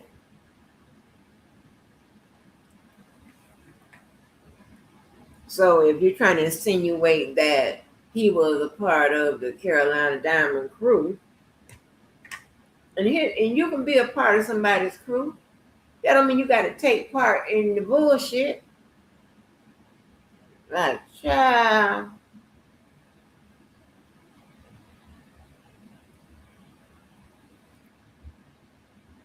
You see, y'all may have been raised to throw caution to the wind. No, you motherfuckers wasn't raised right. Being born and raised in my city, Detroit, we don't throw caution to the wind. When we see what we see and know what we know what we know and see what we see. When we look in individuals' eyes and understanding that the mouth only speaks what the heart whispers. And when some of you slow people begin to understand, some people have within their hearts the desire for you to be deleted. God, man. I believe that. I'm glad I'm addressing this because I'll never address it again. When I listen to that street walking, freebasing, dilapidated flower lady, I hear in her voice the virulent, venomous vitriol that she has for Levi. Such to the point that woman wants me deleted. I don't believe that woman wants you. Because what she pretends to be, I am. When she comes on there and says, and Robert don't have one picture with my cousin, she's an imposter. I told y'all been watching one of them Lifetime movies in this thing. These are sick sociopaths that you've encountered. But when she speaks of me, I know she wants me deleted. Why? That's some crazy because shit. Because she could never be what I am. And what is that? A woman has never sat in like I have and drank 40 ounces with Rob. Way past. That woman can talk about Kanye West's mama and how she was best friends with Donda, and this and that, but can't produce one picture with her and Kanye West's mama. And I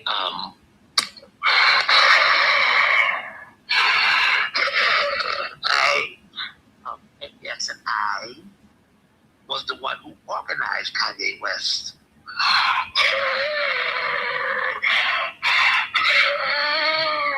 birthday party, his Louis Vuitton party. I was the one who was there and all that. I mean, this is so fucking ridiculous. This is fucking ridiculous. You mean to tell me I'm sitting up here with my eyes crossed, trying not to goddamn fall asleep, right?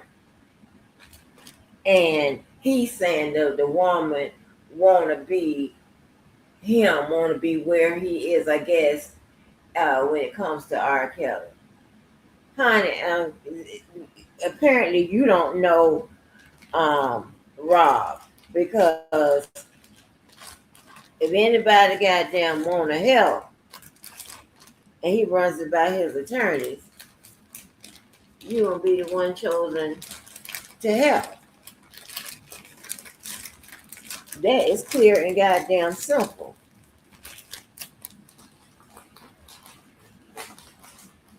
He can have more than one helper. He can have more than one person he speaks to on the phone.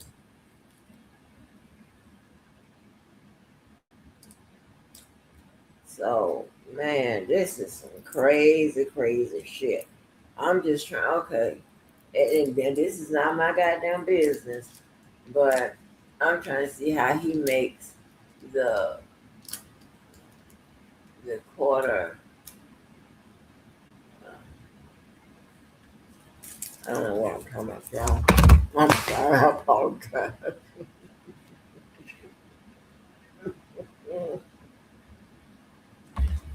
Please don't let me say the wrong shit. Not being able to breathe from swallowing all them damn years and smoking a thing, you heard? Mm-hmm. But don't have one picture with Kanye West's mother, Donda West. Don't have one picture with Kanye. Kanye, listen, y'all, adored his mother. Photo ops. And if his mother had a best friend that is that woman, she would have pictures with Kanye today. Kanye would get on a private jet and go see her. When you love your mama, like I love my mama, and like he loved his mama and still loves his mama, like Tupac loved his mama. And your mama's deceased, and her best friend contacts you or you see her best friend, you remember her best friend, and you don't reach out and contact her and say, I want to come see you. You were very close to my mother. Listen, y'all, I'm going to say it one time. The woman that y'all have been listening to is like the man voice on the series. A lot of y'all weren't old enough to remember Charlie's Angels. Hello, Angels. He's talking through a damn thing. And for years and years and years, he never showed his face until the final episode. And it was John Forsythe. But prior to that, people could only imagine what he looked like. But this woman, social media, man, you can be all you want to be on social media. You come on here and say whatever you want. Yeah, that's what you do. Yeah, no, I'm an astronaut. And we're going to actually scour Mars and Pluto. And yes, I'm Levi the astronaut. And I can get interviews.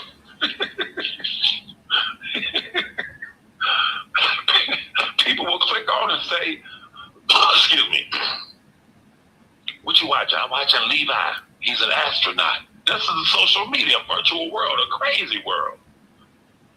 Who in their right mind can allow a person to even say anything to them, and in 7 years you don't know who's on the other side of that goddamn cheap Android phone? They can be saying with you. Hype. Larry them got another word down south for crackheads. It's funny. What's the word they call them? Yeah, someone who started off freebasing and graduated from the freebasing to the thing, and yes, and Robert and the play cousin. Woman can't stand me. Let's get back to my point. Because I'm trying to teach you people something. Okay. And I'm trying to say directly to Brother JoJo that this has always been about life and death with me, Brother JoJo. Because you crazy. Hear me. And I want Brother Blessed to hear me. The hell he got to do with it? Two men that I have a lot of respect for. But one man, I must ask myself, can I trust the other one? Mm-hmm. Respect and trust are two different streets. And I don't have two faces. And when I speak it how I feel it. Let me get back to this. I'll conclude and show y'all something.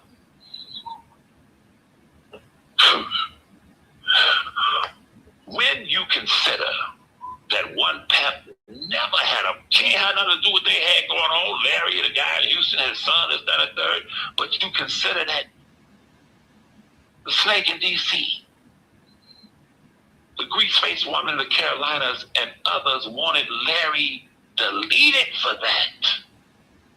You know why? At that time,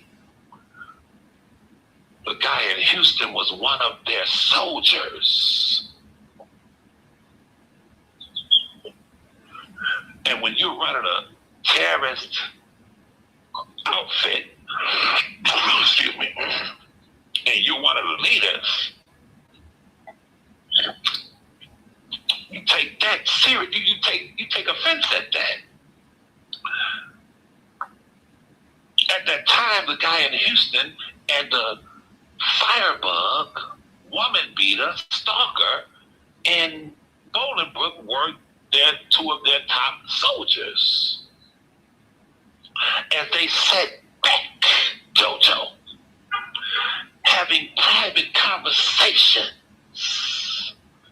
about then Team Truth, which is now Oko's, Larry, and me.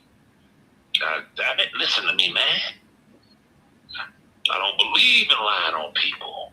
Yes, the fuck you do. I don't believe in slandering people. Yo, yes, the fuck you do. Both books, spiritual books, teach me that slander is horrible, and I would never slander you, JoJo. I live by it. But there was a cabal during that time. And Ms. Walker, being decent, listen to me. During the forming of this cabal, I am from a city and I was raised up top. But I was brought up top. You come up here with us. Which means I don't miss nothing. And if I do miss something, I got a made nigga with me that's going to peep what I missed. I'm not lying. I'm not lying. Every nigga with me was made niggas. We walked in a liquor store on 6 Mile and Southfield Road. About to turn up. We got our ride shining. Some bad chicks was walking out the liquor store when we was walking in. And y'all know me back then, I was hoish. I said, God damn, what's going on, baby? What y'all going on in there? So she said, well, we'll hook up when we get down to the festival downtown. It was a soul festival. And I'm talking like for real, where we'll do that. What y'all drinking? Well, we already got our drinks. I said, when we get down there, we'll buy our drinks. Word, I'm looking at the thing. You feel me? I'm looking at these beautiful women. It's like 5 of us, maybe 6 of us. 5 of the 6 was looking at the chicks, bro. You heard? This Detroit, the hood, Chinese store next door to the liquor store.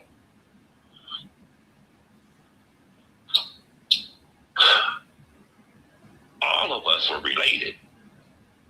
You feel me? All of us was related, bro. We were from the sandbox. Pampers, diapers, bottles.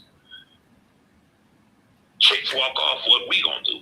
God damn, you see her? I like the brown skin one, nigga. I like the light skin one. And we talking going on a liquor store. But the guy with us, my cousin from Detroit, he peeped it. We all sharp as hell. But the women threw us off. There was a guy walking across the street, and there was a guy on the corner walking in towards the liquor store, and the guy across the street from him on 6 Mile, they looked at one another. We got whips outside. We got money in our pockets. We outside. This might have been 10:30 p.m. That's the time you get your drinks and you ready to go downtown and turn up Greek Town. You heard the festival. The guy that came across when the girls walked out, walked in the liquor store right in front of us. You'd have thought we were together. He walked right, and the guy across the street, I wasn't thinking, I didn't see him. Time we walked in the liquor store, my cousin, we get to the cooler, taps me on the shoulder and says, he's with somebody outside. It's about to go down. I said, what? He said, yeah. He would do his guys outside. They about to get us, nigga. I said, what?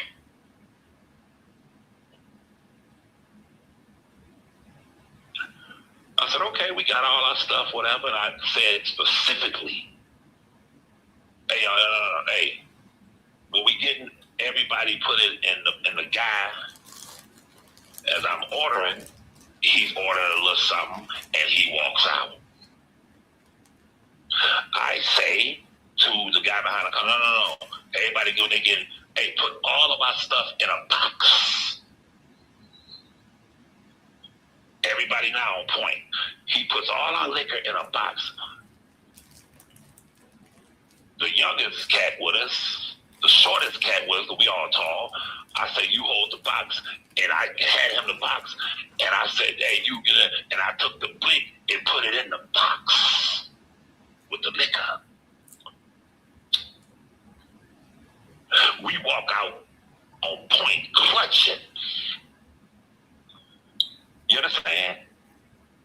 We walk out on point clutching. I couldn't believe what my cousin just from Detroit described to me. I saw it play out in real time. He got the box. I said, y'all, come on, let's start talking. We start talking. Yeah, man. We walking towards our rides. The guy that was across the guy that was in the store, now he's at the Chinese restaurant walking out. And I'm looking at the guy that's on our peripheral side.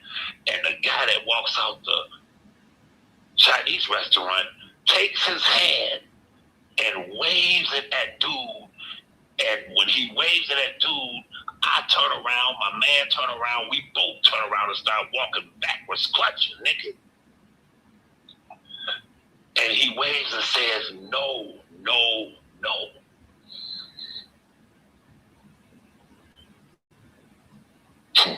I see him, he wait, no. He's in front of him, then he turns and goes back in the Chinese restaurant, and the guy turns around, which means he's telling him, if you bust this move, we both done, we gone. It's gonna be some slow singing and flower bringing if we try to bust this move. How do I say goodbye? You hear me? To what we had. You hear me? Boy, it would have been the 4th of July on that corner. And we would have waited for the people. We just sat there having a drink, wait. Yeah, they laid out. And one of my cousins I know was gonna stand over that one. They called it off. Now, my point, and I know I talk a long time, but my point is that what if he had not seen it? Do you think they were just going to say empty your pocket? No, listen, man, it's worse now, but even back then, they not just robbing you, they deleting you. All of my people, we tall. They ain't taking no chances with giants. And we known around there. So you think they were just going to say, okay, get up and give us your money, and give me the keys. No, they was going to start blinking. They take the money out your pockets when you on the ground where I'm from. But had he not noticed it, we were distracted with the females, but he was not. You following me? So when I say I've been observing all my life, and even when I've been off point, I got a made nigga with me. Because no one's infallible, and no one is bulletproof. Listen to me, JoJo. There was a cabal. I just explained it to you. I asked a simple question. Why would the grease-faced woman in the Carolinas and the stake at DC be so outraged at that? They didn't know that man in Houston and his son, what they got to do with it. One Pap didn't have nothing to do with it. She can care less. She might have said that. One Pap, that drunken Larry had that boy's son over there. You viewed Miss Denise at the time. Yeah, they might have been mad and talking a little shit, but they weren't trying to get nobody either evicted, and they didn't have it like, I want him to lead it. I, being observant, I said, okay. He didn't say that. I picked it. Now, this is way before Ms. Walker disclosed it. Let me get back to this. So, Ms. Walker, being in those conversations and privy to those conversations, she, wait a minute now, the boy left there with food and money and gifts. I'm sorry I can't read y'all comments, y'all, because my thing is not up. I'm on my phone. I apologize if you're saying something I can't. Like, well, what you all are proposing as the punishment does not justify the punishment, doesn't justify the infraction. I didn't even know Ms. Walker back then.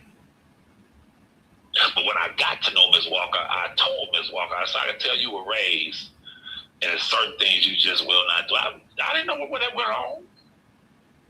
And I took a liking to her because I knew she had certain values and principles that she lived by.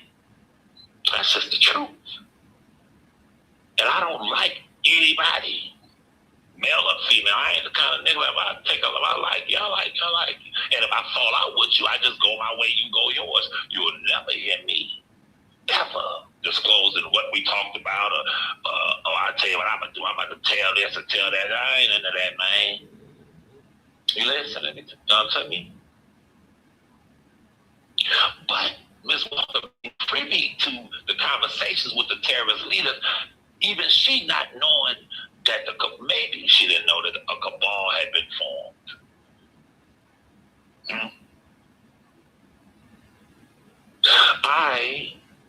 What I just described, being from my city, I observed everything.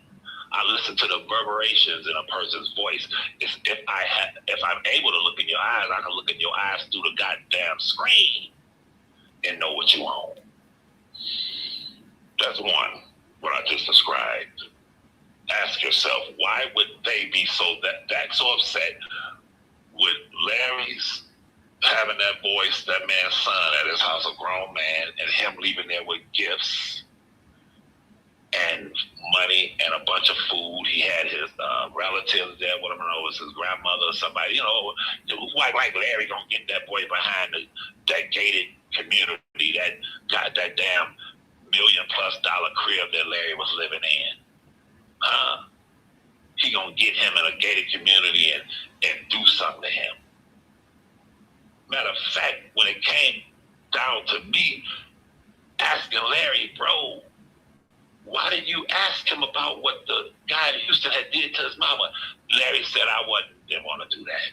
He said, didn't want to do that. And he told him, he said, I'm not bringing nothing bad about your father. Larry just made it a more community outreach type interview. Right? So Ms. Walker saw it, and she said, no, they don't justify all that. You feel me? And I wasn't privy to that. I wasn't there around that time, but she pulled Larry's coattail and told him. Now, according to Ms. Walker, Ms. Walker, if I'm going to address something, I'm going to address it in its totality, and I'm going to tell you what I think about the whole damn thing, man. I'm that kind of man. Ms. Walker said the other day, after I pulled Larry's coattail, he befriended the woman. That's what Ms. Walker said. I don't know. I wasn't back then knowing the moving pieces and stuff. You know, I was too busy concerned about my cousin. They was already. But I don't think she lied on Larry. And when Ms. Walker said that the other day, I thought about, and Larry's in this chat, I thought about, after the firebug flipped it on Larry, after Larry called me and said, you're right, he's on here talking about doing this to my daughter, and I said, and standing over us and doing this to my wife, and I'm gonna wait in the bushes, and I told you, that's a damn sociopath. There's only one kind of medicine that can cure a low life like that. And I've got several of them. Forms of medicine that can cure him. Some of them are from Russia, you heard me? But after Larry saw him do that, I wake up Miss Walker.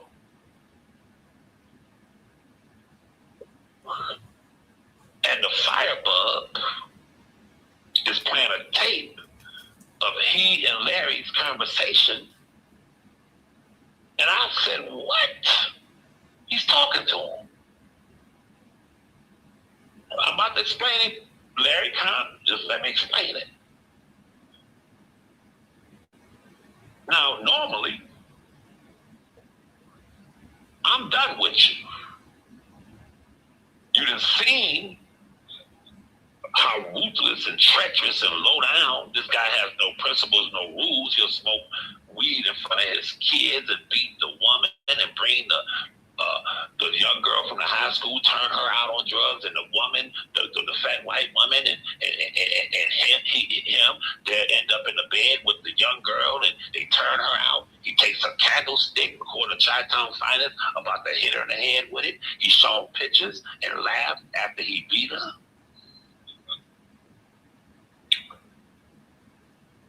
And I look on the thing, and he's playing a conversation with Larry. And I thought about it. My countless conversations with Larry and Miss Walker, you and I have jokingly, you have jokingly, and I laugh, and we had discussed Larry in private conversations back then. And you would say, Ms. Walker would say to me, yeah, I noticed how you handled that. Like, you ain't like Larry on no Dr. King type stuff. She would say this to me. Mm-hmm. So when I thought about Ms. Walker saying, and he befriended or spoke with the grease-faced woman in the Carolinas back then, and I thought about how he spoke with that low life after he threatened to do that to his daughter and all of that. And then I started thinking about Larry, because I've had a wealth of conversations with him, and let me tell y'all about Larry. He's a negotiator. He's a finesser. He believes in finessing a situation. He believes in negotiating a situation. I'm straight to it. What you see is what you get. There's no finessing in me. I can go in there right now and get my assistant, and she will confirm. She and I have never, ever tried to negotiate a price for a whip when it comes to car dealerships, and I don't have a poker face. Yeah. Right. Well, I know my strengths and I know my weaknesses. My business up north, we had to purchase over 400, as far as maybe $225,000 worth of equipment that may have been maybe worth 400, but the guy who gave me the business not sold it to me. I had to go to Ohio to purchase the new machines for the business. Who did I take with me? My assistant. And we went up there.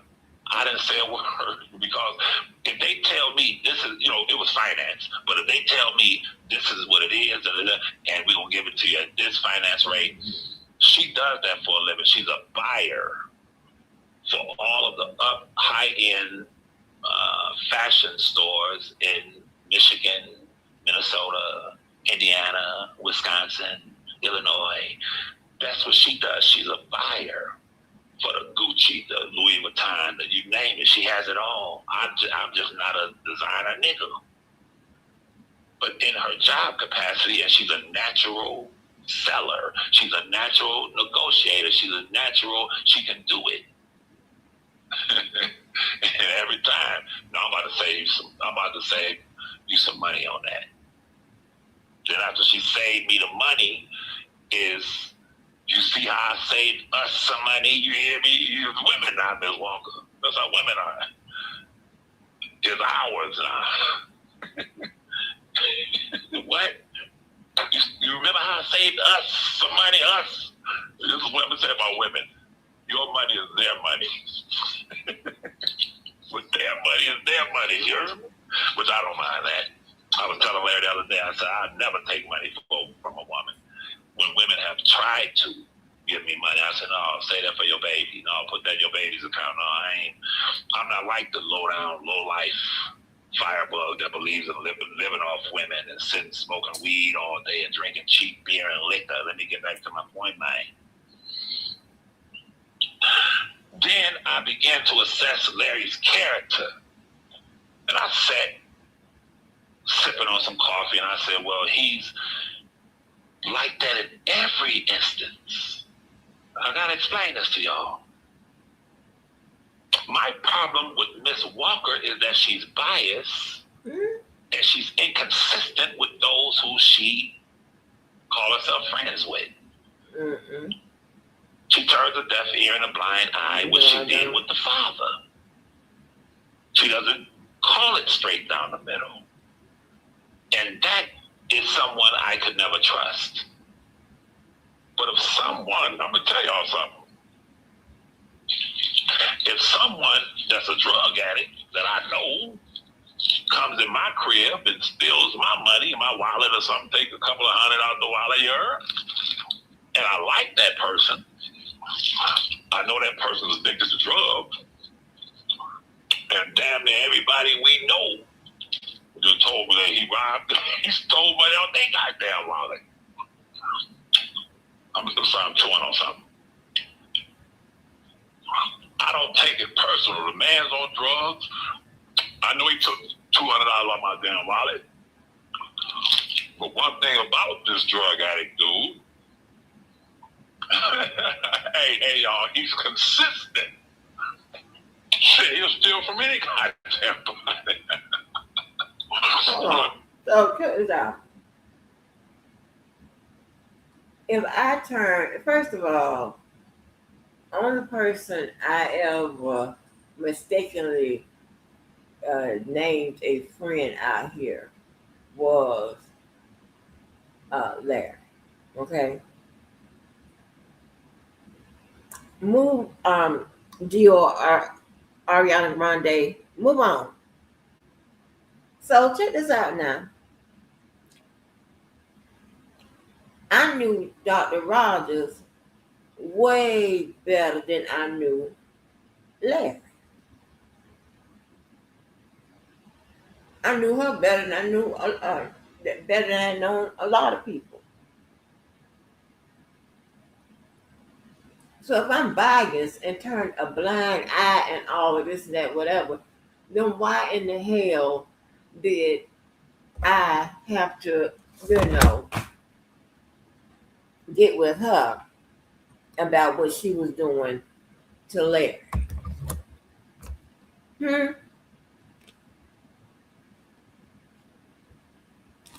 Please tell me that.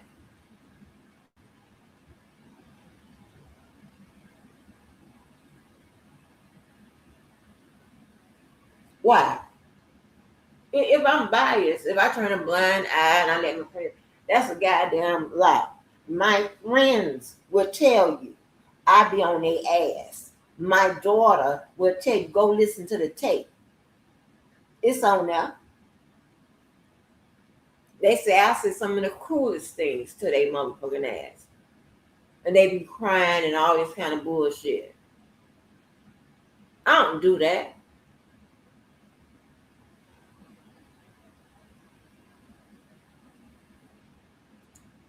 Well, stop lying. You do not know me, sir. You don't know how to profile no goddamn body. And if you did, you would know that's not my goddamn MO anyway. I don't care who you are. I don't got better now. Because I'm around you motherfuckers a majority of the time and there ain't no sense of even, trying to. I'm not saying I'm some saint or anything like that. That's not what I'm saying. But what he's saying is incorrect. It's incorrect. I am not biased. I don't turn I don't do any of that. It doesn't matter if it's my husband, my boyfriend, my child, my father, none of them. None of them.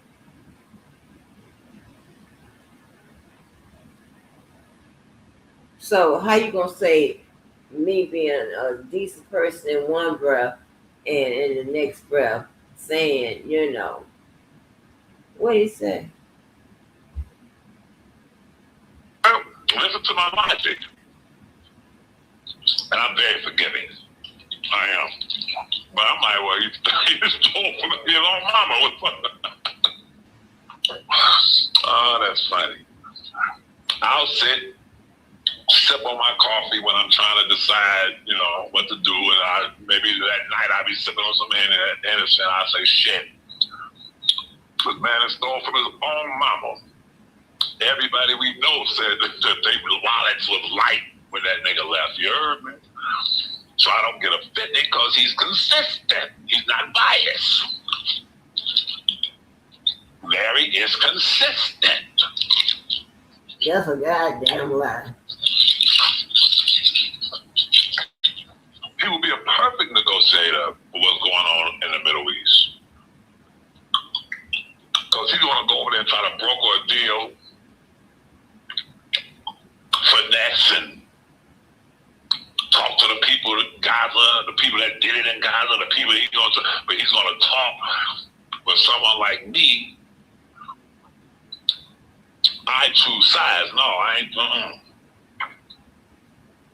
And he's on here, so I ain't lying because I tell him this. That nigga be saying, we'll be talking. I'm like, bro, it's simple as this. He said it the other day. Larry said the other day, we were talking about it, he said it on the live. He said,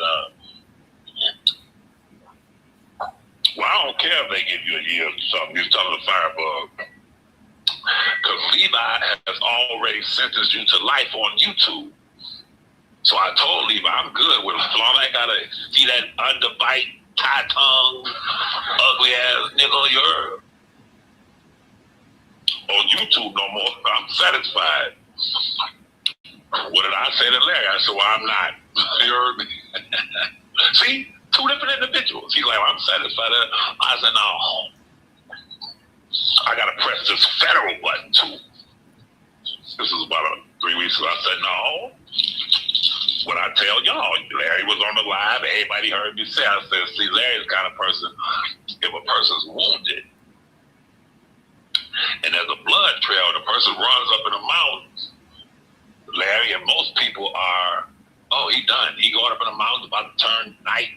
He ain't going to survive with the wolves and bears and stuff. He ran up in the mountains. What did I tell y'all? I said, well, how I was raised, my pedigree, they'll look over at me and I'm putting on my damn boots, mountain boots, you heard? I got the fatigues on. I'm like, hey, hold on, I'm about to, you heard me? I'm putting on hunting gear. What you doing, Levi? I'm about to go up in the mountains. I'm not leaving no chance for him to go up in there like in the movies and take some berries and drink from a stream and convalesce and to rehabilitate. I need to stop watching these damn movies. Nope. Y'all heard me say I don't rest until I'm standing over my enemy. When he said years ago, if I catch you down bad, I'm going to leave you down worse. When y'all heard him say it, I looked at my screen on my computer. I said, boy, I'm way worse than that, what you just described. I said, wait till you get a load of me. I'm like P. Diddy, can't stop, won't stop, you heard? So Larry, that's his way of thinking. Excuse me. Well, Levi got him off YouTube for life, so I don't care if he only get 2 years or 3 years. Levi like, hell no. Levi want the nigga to get life. You heard? And be somebody's woman up in the thing so they can treat him like he treat women out here. That's what Levi will never stop until that's achieved. Levi, did you say when I go up in there I won't leave out? I'm listening to the thing. I think Dana played it about 3-4 weeks ago. R. Kelly cousin said when I go up in there I'll be carried out of the box. And when Dana was playing it, I was cracking up laughing. I said, I'm riding down the street, Dana playing it. I said, exactly, nigga, you heard? And I meant every word. No, let's get this straight. It's R. Kelly's cousin saying that what they gonna beat me and what they gonna do to me when I get up in there. Yes, sir. And let's keep in mind, okay, how close he ran with one of the dirtiest, I mean literally and figuratively, motherfuckers in this sector, the bozo. Then he has the mega con artist as his other goddamn partner. Huh? And you questioning me about what? And I ain't in JoJo shit or whatever, but you questioning him about his associations. Let me tell you, and this is something I've said several times. Okay? I don't have to trust you. I trust me. And I don't keep looking for wherever till I find something that I want. I don't even know what I'm talking about. But what I'm saying is, he is the one that is inconsistent. Okay? He's the one. And he deals with people who show on a daily goddamn basis how dangerous they could be. If you're scared of. Okay, so I don't want to hear nothing about this bullshit. You cannot compare. They gonna be calling me a prophet when this shit is over. How did you know that? I knew it. I'm sorry, y'all. All right, so that was when I'm trying to tell y'all and inform y'all as to when I, being observant, saw that there was I knew it was a terrorist network, but I didn't know it had leaders until that was described to me. That they were vehemently upset at what happened with the guy in Houston, which was that's one of their soldiers. Then the snake in DC said to me one day, we could use the firebug and Bolingbrook. I said, use them for what? This was when I was talking to him. He said, I said, use them for what? Here, this man on here threatening and doxing and attacking all of my cousins, accusers, and alleged victims. Calling them doghead beasts, threatening law enforcement, and you can use them. And I knew then. See, I'm from Detroit. Then, don't take my word for it, people. Think with me. Recollect. Don't get amnesia. Don't hate Levi. You can hate Levi, but don't hate the words I speak if it's truthful. Back then, y'all remember when the firebug was accused of violating the woman at the rally. We know that it came out that he used a crackhead girlfriend who looks 55 years old and made her perform fellatio on the one of them. Snow Bunny or Yellow Bunny, I don't even know these people's names, you hear me? They said she started crying, didn't want to eat the woman's, you hear me?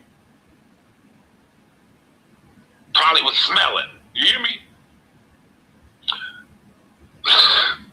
It was probably beaming. It was smelling. They had the whole room smelling, and he tells her, go down on there. And she didn't want to go downtown. Did you hear me? Woman had the home. That's my own take on it. I know she believes in going downtown on women. They've been doing that. But why she didn't want to go downtown on this woman?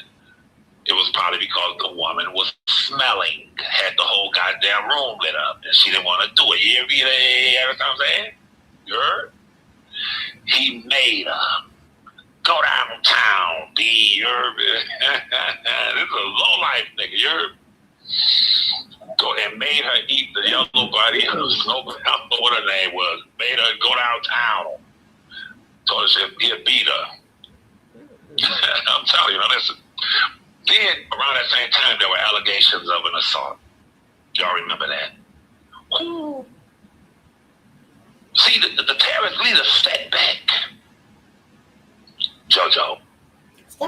They sat back and they had their soldiers out there threatening and doing all manner of evil as they sat back. But when a crisis presented itself, when a crisis occurred, they had to step up and manage the crisis and do crisis management on YouTube. So who was it that intervened and mediated between the firebug and the accusations and Trent coming out speaking the truth and telling stuff and several others telling what transpired and this, that, and the third, and who else was it? Daddy Lolo, I think with Trevor, or Daddy Lolo and them telling what happened, who steps to the podium and steps up on the stage to manage the crisis. JoJo, it was the grease-faced woman in the Carolinas, and when she entered into it and injected herself in it, no, that didn't happen. And I'm from Detroit. I said, bingo. Listen to me.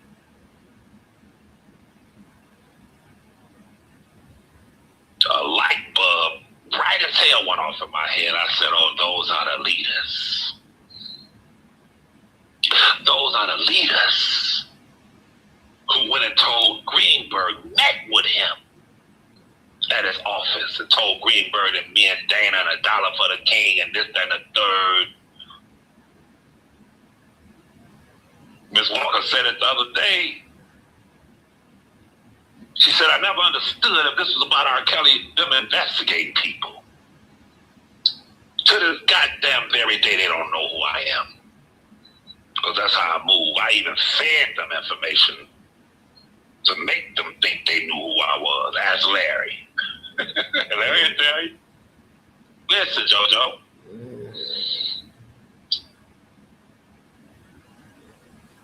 Even an ex-police commissioner, so-called private detective, targeted me, targeted Dana, targeted Larry, using his tools to investigate us and others. Do you think Puff Daddy's attorneys were hiring, standing around trying to investigate bloggers and people that didn't have nothing to do with the goddamn charges, y'all? This is why Puff Daddy prevailed. These people took their YouTube beefs into the very offices of my cousin's attorneys, and even to the extent that ex-police commissioner, a very dangerous man, listen to me, don't give a fuck. Listen, bro, I'm from a city, man. Give a damn how round your face is, how much you look like a teddy bear and trying to smile and sit there. I look at a mother. Listen, man, we look in people's eyes.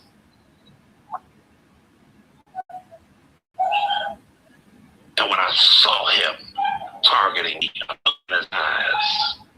Swear to God. And at the time, I was talking to Larry and the father of Jane. And if they were honest, they would say Levi's telling 100% truth. I told Larry and I told the father of Jane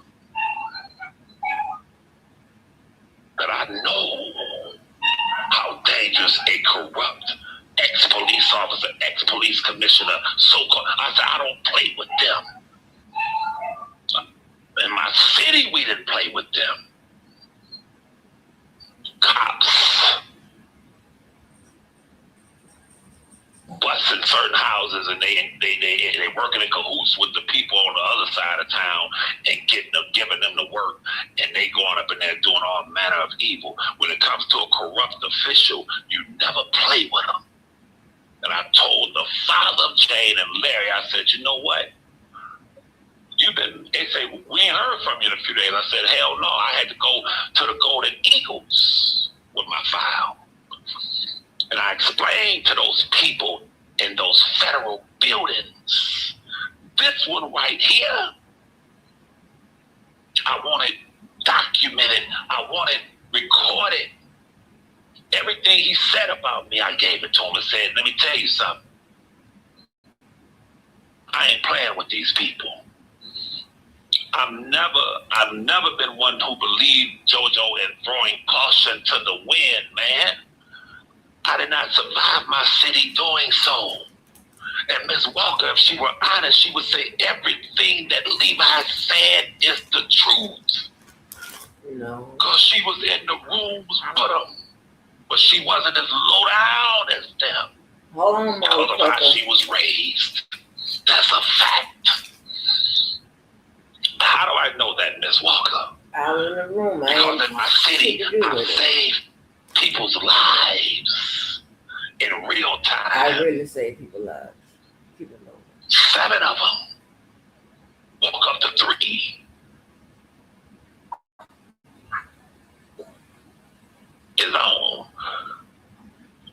I walk over to the 3. What's going on? And the 7,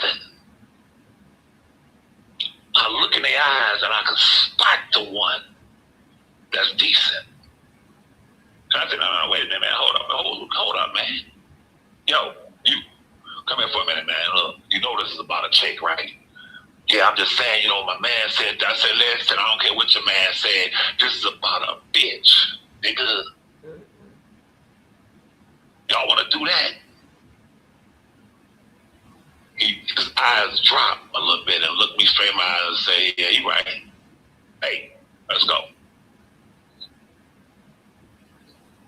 It's the eyes that are the key to the soul. I'm looking at all 7 of them and said, this one right here was raised right and is decent. And Ms. Walker was raised right, and she has a high degree of decency in her, but she allowed herself to be compromised. No. So, JoJo. Compromised with who? I saw the grease face woman, they stepped up with the allegations of assault. I said, oh yeah. When I saw the vitriol that the so-called investigator, ex-police commissioner with ties to law enforcement playing with me, I said, oh no, this is a different animal right here. I went to the goddamn Golden Eagles, gave them names, dates, times, everything, and told them.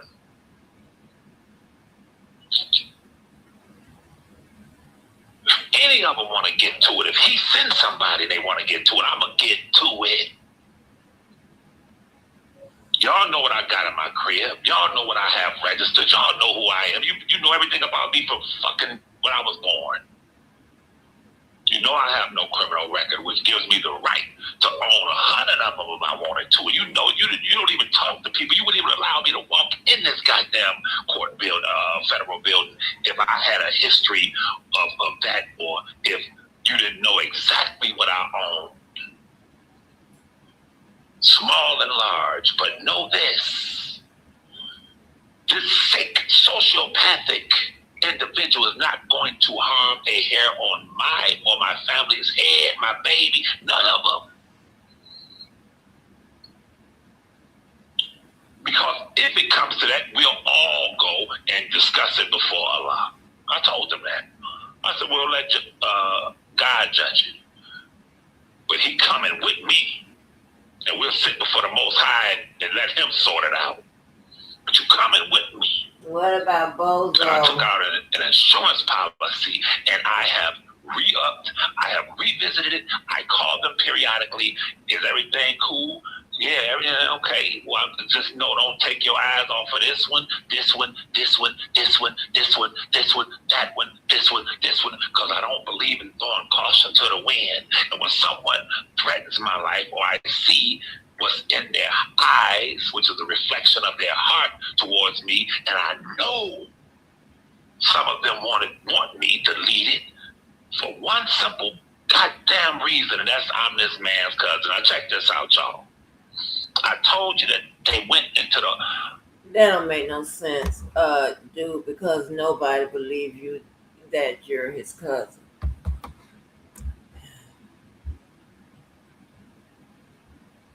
Officers and had conversations of my attorney, of Robert's attorneys, lying to them over some YouTube beef shit. But guess what? This is coming from him, himself, my cousin.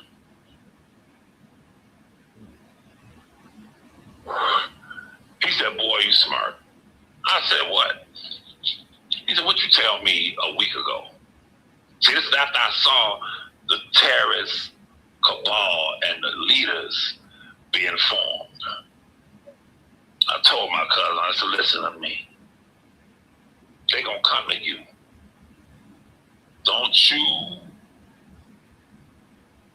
tell them anything about me. He said, man, boy, what are you talking about? I said, no, listen to me. When they ask you about me, you don't listen. Don't you offer even my skin color, nigga. You heard? I'm dark skinned, nigga. Don't even tell them I'm dark skinned. Don't tell them nothing. He didn't take it that serious until they did. That goddamn so-called investigator, he's in the jail cell asking my cousin about his cousin, man. As my cousin is being marched towards the gallows, they trying to delete him. They trying to lynch him. He's facing life in prison, and you up in the prison asking my cousin about me, nigga. Because you hate me. Ms. Walker, JoJo, Lord Jesus. You're jealous. You're sick. But you know, when you look in my eyes, that I'm a very serious man. And you know, because you've been in law enforcement, you dealt with the worst of the worst. And the best of the best. And your intuition told you, talking to that rogue ex-police commissioner and his wife, your intuition told you, I gotta put some on it. I gotta bring something to this man's table before I could even think about taking something off. You knew that about me. You know that about me. You gotta bring a lot to get something. I take out insurance in the streets and with those golden eagles. Hell no. You'll never eat and sleep and enjoy anything after playing with me, and I ain't done nothing to you. Don't know you. All I did was come on YouTube to advocate for my cousin, and you looked at me and you were jealous of me, and that jealousy, along with the others, joined in, and you up in the goddamn jail cell, a federal goddamn detention center, asking my cousin about me. What have I displayed? What did I display that will cause you to think that I have anything to do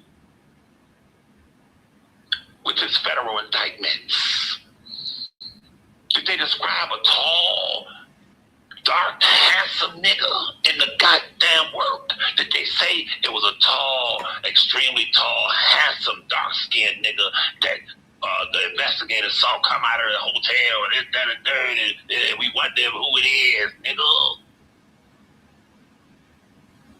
So what would cause you to want to investigate me? as they now sit,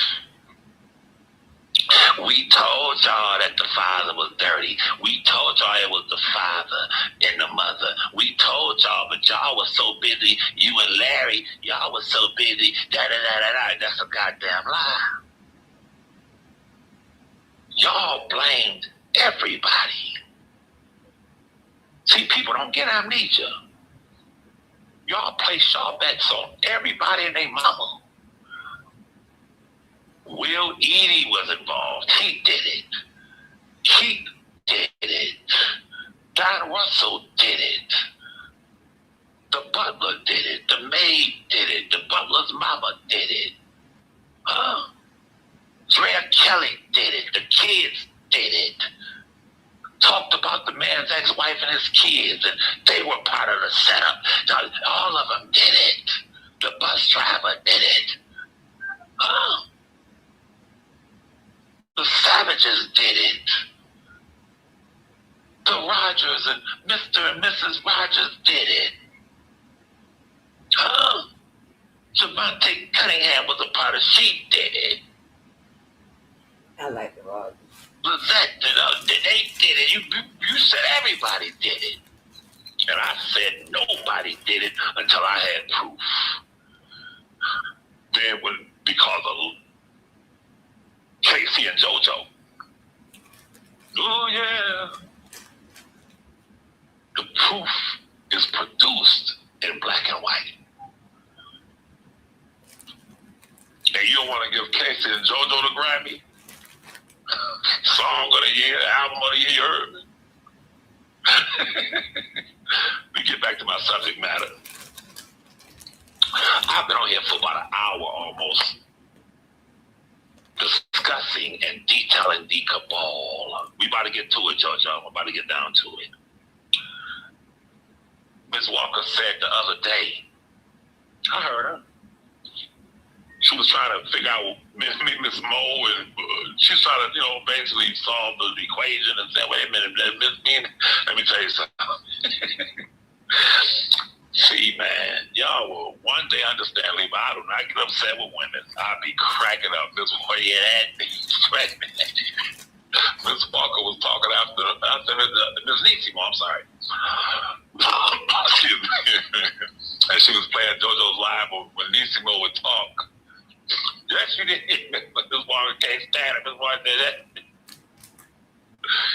Yes, Miss Nissimo. I didn't do nothing, Miss Walker. Yes, you did. You didn't backstab anybody. I was mad, Miss Walker. Even when you called me and Larry, Casey, and JoJo, man, I was crying laughing, Miss Walker, because it's hard for me to get upset with women. I just be cracking up laughing. I'm laughing hard as hell. Raised by women. Well, you're right. I can't stand these. I've been around women all my life. I just you right about that. You heard me. I know something else. But listen. Ms. Walker said the other day, she said, I remember that time period. And she brought up him too. That's how far she went back. She said, I remember around the time when him too and them, Saborn and them, they were gunning for Levi. I'm paraphrasing. They couldn't stand Levi. I remember it. This is when the terrorist network, I'm not saying they were a part of it, but it was when it was being formed. And the driving force back then was the fact that I was conversating and debating Larry and the other side. What did I tell y'all? Larry is a finesser. Larry is a negotiator in spirit. Larry will talk to anyone. The con artist. I questioned people I knew up top in Chicago about Larry, and I had to just, oh, well, that's who he is. All right, word. He ain't about no bodies, and he's not a bad dude. He's just a street dude that is a hustler and a finesser and a negotiator. And I said, okay, I'm cool. I can mess with him. See, I can't mess with lowlifes. They told me he beat women and stayed with fat white women in Bolingbrook, and he took a girl from high school and got her on drugs, and he set this one's car on fire, the neighbor's car. He went and set a garage on fire. He steals out of Walmart, trying to steal a goddamn flat screen TV, and he's a stalker. And if they told me that, I wouldn't have never known her, Larry, because I don't deal with trash. But they told me that all of his crimes, as long as my street, none of them included getting no money. I would say, oh, that's a trashy, low-life SOB.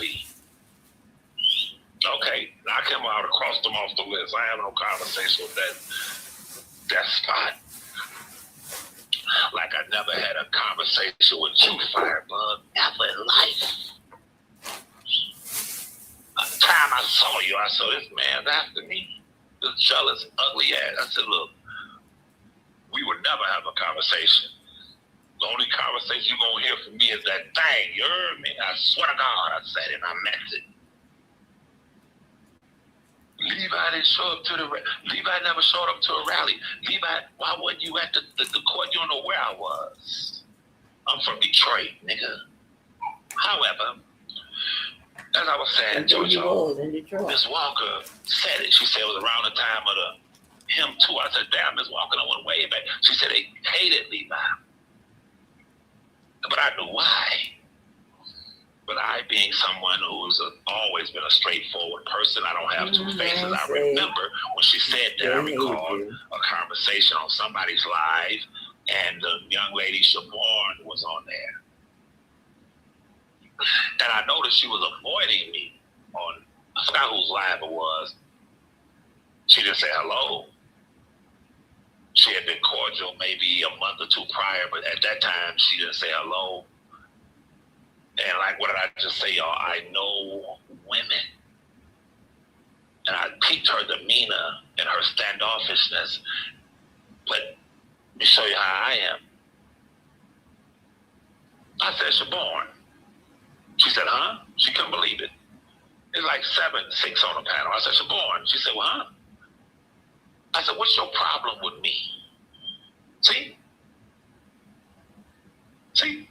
I don't have two faces. I'm asking you. I'm asking you in so many words, what have I done to cause you to have disdain towards me? And she said, Levi, I'm not even. I said, no, I asked you a question. Here's your opportunity. Tell me what your problem is with me.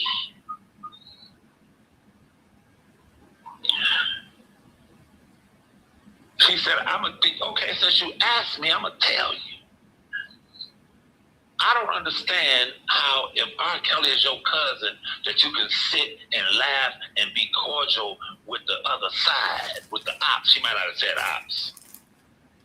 This was during a time where all of them were saying that. Listen, over there debating them mother effers, and then she's talking da.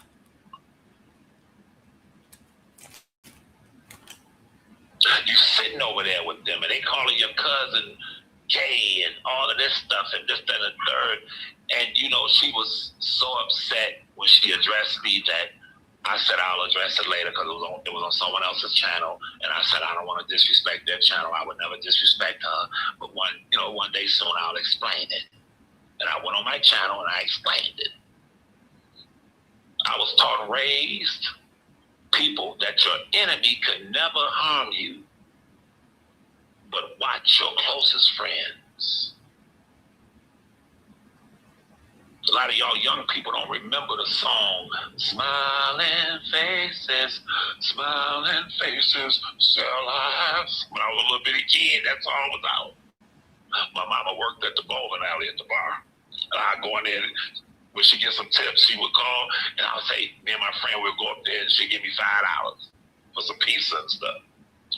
And as a little bitty kid, I'm walking in the bar and I'm hearing this song, smiling faces, tell lies. They don't tell the truth. And it talks about how a smile is nothing but a frown turned upside down. Your enemies can do you no harm. Do you know where I'm coming from? I forgot one of y'all might know who made the song. But I was one of those young kids that retained and listened to everything, and that stayed with me. Go listen to the OJ song, The Backstabbers. Can't nobody stab you in your back if you don't trust them to be behind you. The father of Jane, at the time, Team Truth, Blade, Diva, Ty, I forgot the other ones, all of them. Let it be known how they felt about my cousin. But my objective then was to have a conversation along the lines of the legal aspects of his cases. And I'm not talking about all of them, I'm talking about Larry and the father. I was interested in what they knew. That's the father who turned out to be the father, the star witness in my cousin's case in New York.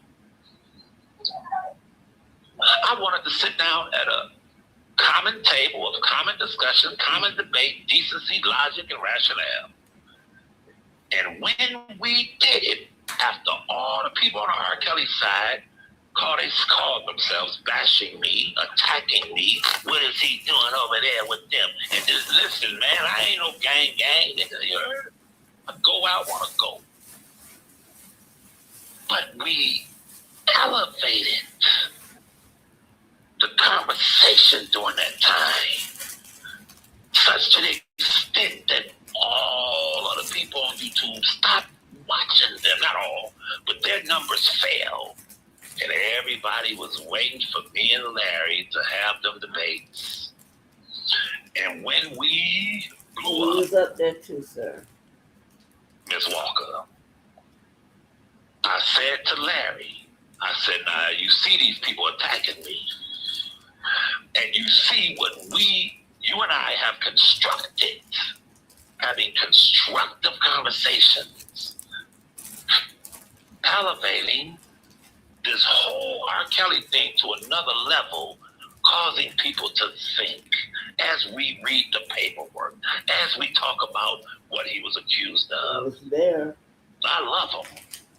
That's my cousin. But if I'm going to get the results I want, I cannot be perturbed and irritated and agitated with name calling.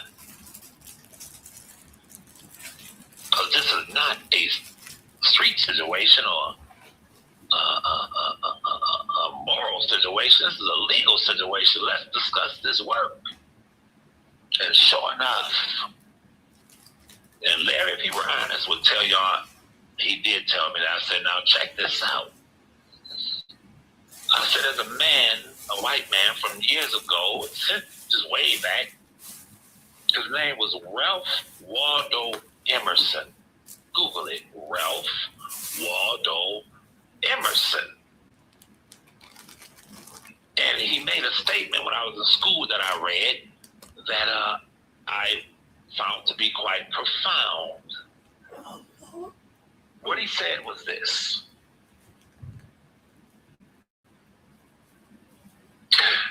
if a man, back then they always said men because women were not counted as anything. He said if a man wants to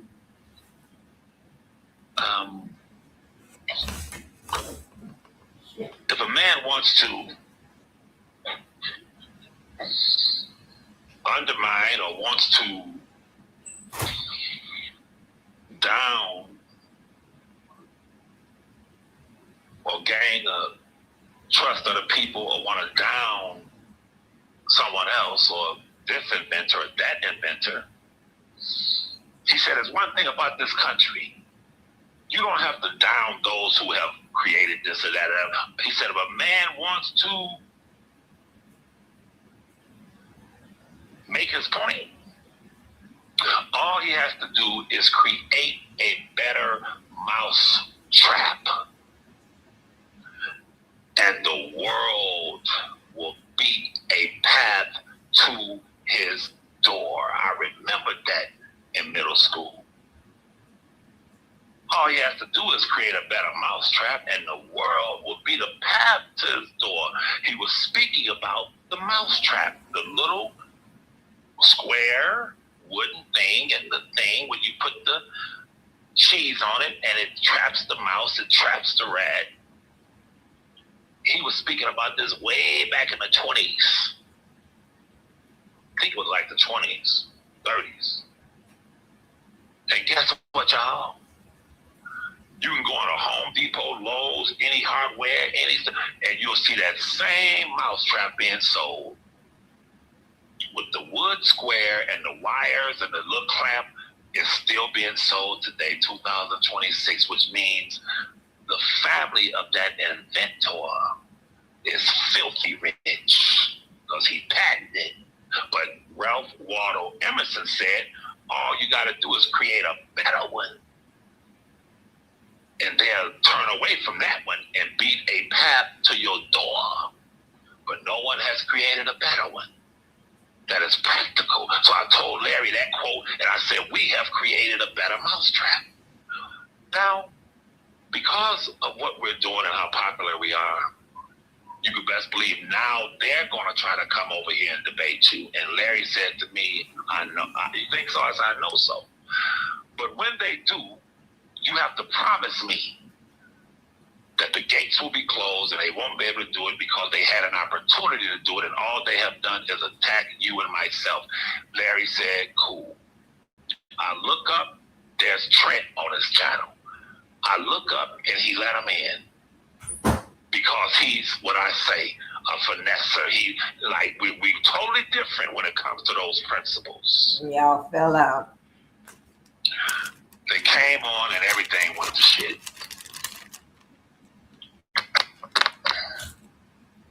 Now, JoJo, let me get back to the cabal. Threats were made. Death threats were made against me. And Miss Walker know it's true. She know what they were doing. She might not know everything, but she know what I describe as terrorist leaders. She know they had a leader. They was leaders. When the woman was allegedly assaulted, the grease-faced woman came out to manage the crisis. The lady Hollywood, before she came off of YouTube, right before she came out, she said, and that woman don't like me. I don't hate her, but I don't mess with her. She don't mess with me. But she came on and she said, I have to be honest, y'all. Levi told the truth. There is a terrorist network with leaders. She said, I witnessed it. I was there. Even though this woman don't like me, she was that decent to say, I have to tell y'all, this shit is getting deep. She understood and recognized how serious this thing was, with them threatening alleged potential witnesses and all of the things in the way of illegality that were going on. That intelligent woman, and I think on a Bay Area or whatever, peeked it and came on her channel and said, Levi wasn't lying, y'all. She was telling y'all that this was deeper than rap. But what she did not know, and what I did not know then, Miss Hollywood, is that the father was working in concert with some of them. The father that was creating the division and talking behind the scenes to some of them. I'm not telling you what I think, I'm telling you what I know.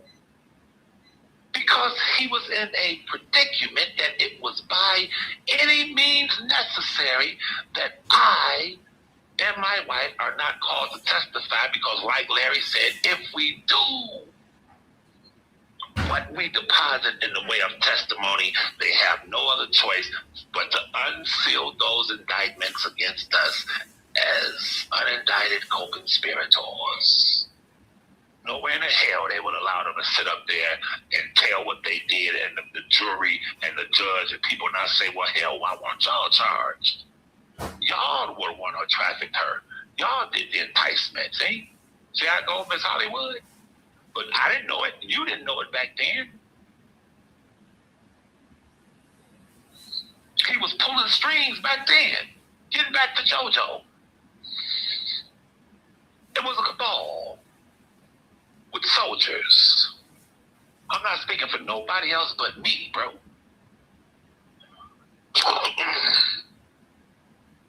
My life was threatened.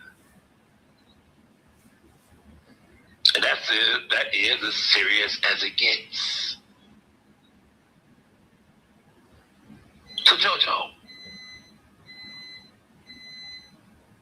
I being someone who don't believe in throwing caution to the wind. To you women, I always address the women. I'm going to say something to you. I've said it before. I said it, the wisest man or woman in the world, if we could go, we would be the wisest men and women in the world if we could go in the daytime to the cemetery and sit down with a lawn chair and talk to those people in those cemeteries. If you did that for a few years, you would be so wise. Because they would tell you what caused them to meet their untimely demise.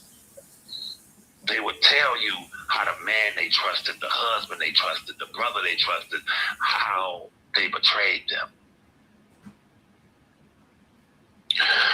The women would tell you how the man that she loved and married was sleeping with the woman next door, and when they would leave to work, that the woman was going in there poisoning her Coca-Cola because she knew that the man didn't drink pop, and she did. She knew he had to go get her Coca-Cola. She said, she drinks a Coca-Cola, I'm going to poison her. And she left here. I say to you women, turn off those goddamn reality shows. If you want to learn something about life, do what I've done. Go watch all of the episodes of Cold Case Files. Do you hear me? Not some, go watch them all. Watch Cold Case Files, not that CSI stuff, but the real Cold Case Files where they show the actual police call, the real reports, the people laying on the ground. It's the best educational show in the world, Cold Case Files, because it teaches you about human behavior and people. And what you learn from it can save you your life. Huh? Turn off that bullshit. Atlanta housewives, and all that. Man, come on, bro. If you're going to spend your time, watch something that can enhance your thinking and educate you. Woman, if you watch it, you'll see this. Stuff like this. Woman and man, middle class neighborhood. Nice job. They had 3 sons. These are all white people. Nice neighbor, like the Brady Bunch. They had 3 sons. And the sons, one of them, formed a band. And the brother joined the band. And their friends joined the band. They would be in the garage playing. Their next door neighbors were scientists. One was a medical doctor, the other one worked in the chemistry lab. And the mother would come over and knock on the door and say, could they turn the music down? Okay. The mother of the boy said, okay, y'all, we gonna take y'all stuff and you practice in the basement. They said, what? Just practice in the basement. A couple of weeks later, the woman knocks on the door and said, he and his friends walked across my grass. Tell them don't get on my grass. The mother said, I'll tell them. A few days later, they're still making noise. And the mother said, let me tell you something. She called the police out there. She said, the police told you that I moved them from the garage to the basement.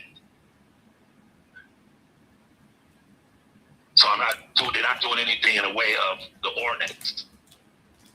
As far as them walking across your grass, they don't walk across your grass, but you still lying to the police saying they walk. Get the hell off my property. JoJo, listen to me. These are middle class, working class couple with 3 boys. Every week they did family stuff. One day, the woman hears one of the boys say, "Daddy, did you get, we got to go back to the market. You didn't get mama's Coke or Cola." "Oh, you didn't get the Coca-Cola?" She hears him say that. They go back to the market, get the Coca-Cola.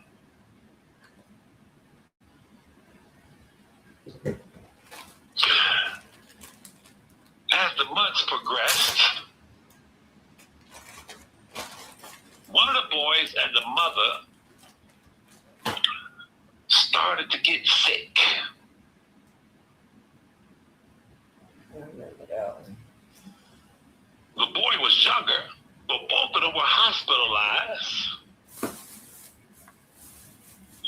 And their hair started to fall out. They called in an epidemiologist because they didn't know what it was. They ran every test. As the weeks progressed, the boy got better and came home. But the mother was on bed. Nice woman, family woman, mother of 3 boys, minding her business. And a detective showed up to the door one day and told the father,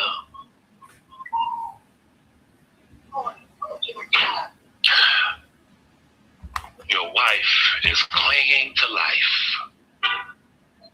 And the doctor called us because he said something they'd never seen nothing like it. The detective came with the environmental people and said, "What room do you sleep in? What room does she sleep in? What room does he sleep?" And they went and swabbed the whole house, the vents, looking for the pathogen that made this woman that sick. It was something the doctors had never seen. She lost all of her hair. JoJo, Miss Walker. They came back. Said, "No, we got to go through these cabinets." Swabbed the cabinets. When the results came back, it was nothing. One of those detectives, just one, woke up in the middle of the night and said, His wife said, "Go downstairs and get me a ginger ale." He said, okay. He went down and got his wife a ginger ale and handed it to her in the middle of the night, 3, 4 in the morning. She looked and he was putting his clothes on. And the wife said, "Where you going?" He said, "I'm going to the station." And he ran to the station. And he started going through the file. When the sun came up, it's 9 o'clock, 8 o'clock now, he went back to the house. He brought the police. He's a detective. He brought the police. Said, "I want you to yellow tape this whole house.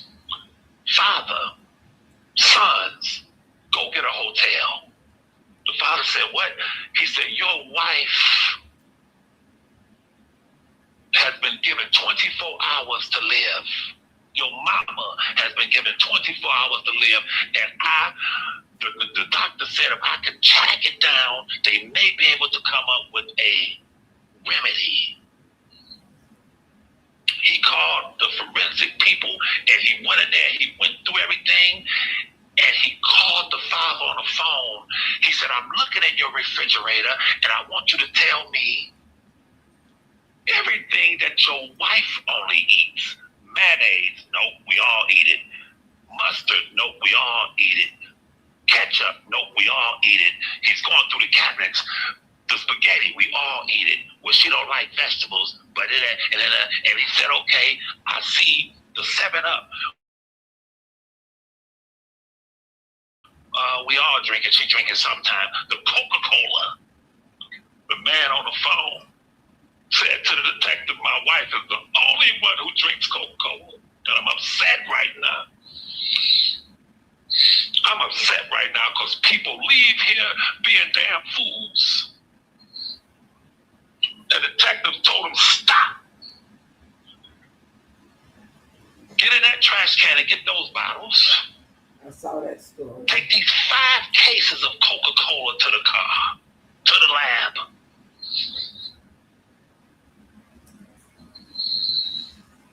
They put the Coca-Cola up under the microscope, not to test it and look at the liquid, the Coca-Cola. The detective was smart as hell.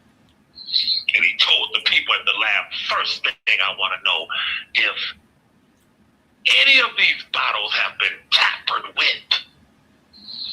They showed it on cold case files, people. They showed a picture of what the microscope showed. 6-pack, 6 of them.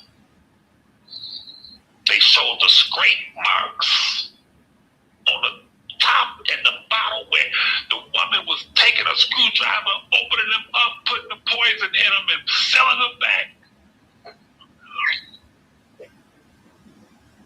These 6, the lab examiner said, have signs of being tampered with. He said, I want those 6 to be tested. They tested it, and because the woman was about to die, he said, to hell with that. Send it to the FBI lab. They sent it to the FBI lab. The next morning, the woman died. He went and met with the brothers, the mothers, the father, and the sons, and they all cried, and he cried with them. He was a decent detective, but was smart as hell. And he said the FBI lab discovered an arsenic that you can't get from the pharmacist. You can't get it from the drugstore. You can't get it anywhere but in a hospital or laboratory, a laboratory. Who do you know that works in a hospital or laboratory? The father looked at him and said, our next door neighbors do. He works in a hospital, she's a scientist. The detective went back, said, I'll see you in a few. Went back, went to a judge, got a search warrant, and that detective, because he took it personal, that poor woman had been poisoned. Said, to hell with that, get the search warrant. Went to the judge and said, I want a search warrant, I want an arrest warrant, I want it to hell with. Well, what you mean an arrest warrant? We don't know if she did it. Hey, listen, I done checked the whole city, and with 4 people in the city that work in that laboratory where that arsenic exists. And the woman who died from it just happened to live next door to one of the women that work, one of the people that work in the laboratory. I want an arrest warrant. The judge said, okay, now, due process, now you play with it. He said, don't worry about it. That man went, came in, kicked in their goddamn door, told the husband and wife, get up, you under arrest. Took him in.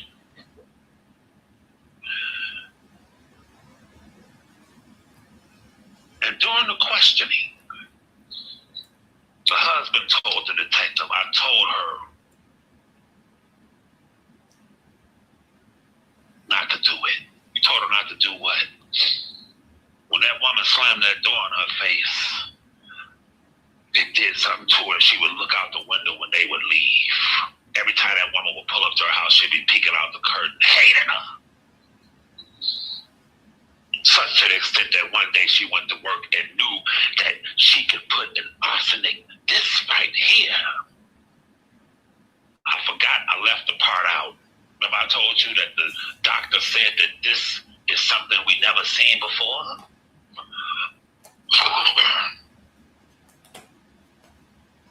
The detective asked the husband, when did did she start doing it? He said it was around February. But then she would stop for a couple of months, and then she would do it again. So you knew she was poisoning this lady. She said she just wanted to make her sick because she made her sick. She was sick of her. These are two high bracket, well-educated, so-called elite of society individuals, upper middle class America with the college degrees, overachievers, and you try to tell me that they were that demonic and animalistic that they will poison a person, people? Listen, what he described to the detective went back to the lab and the FBI lab and all of that, and they took the particles of that woman's hair that she had left. They put it up under a microscope and showed when the arsenic was first introduced through her hair. It was February. When it stopped, her hairline showed when she was being poisoned. I said, damn, these forensic scientists ain't nothing to play with. Let me close this out to Brother JoJo.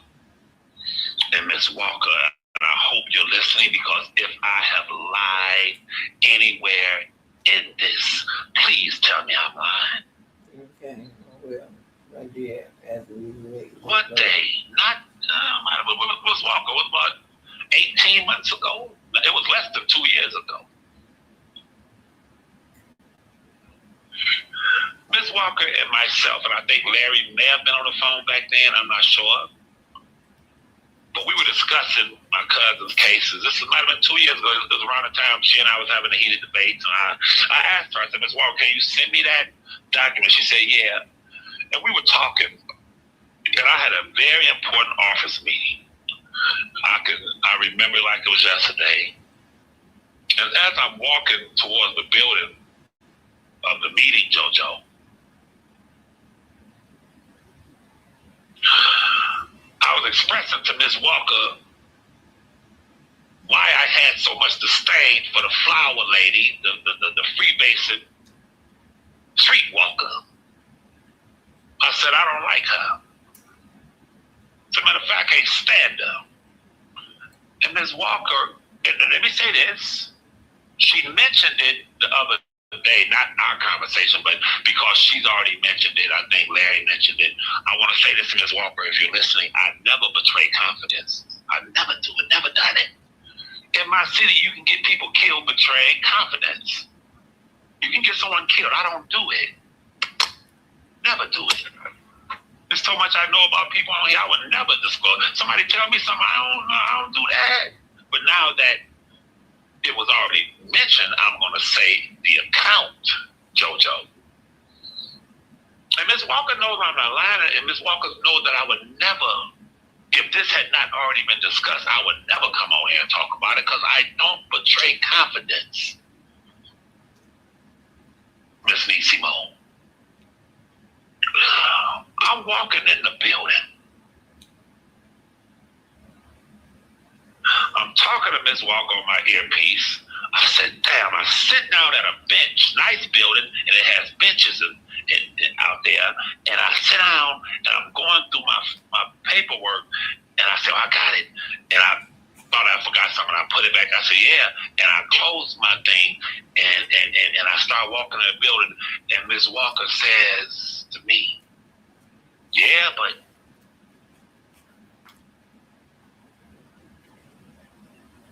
you know JoJo is real good friends with her. I didn't say that. I said, you know, JoJo talks to her. She said, you talking about the flower lady, the streetwalker, the freebaser that can't breathe. But you know, yeah, they talk all the time. I said, what? Listen to me, JoJo. I got to the door and turned around because I had to go sit down. I was that taken aback. I said, what? I turned around and went back to the bench and sat down. I said, Ms. Walker, what did you just say? She said, she started laughing. After Ms. Walker, she started laughing because she knew the seriousness of my voice. She said, she started laughing. Yeah, you didn't know that? He's been talking to her. He's been friends with her. I ain't seen him out for man. I had to sit down, JoJo.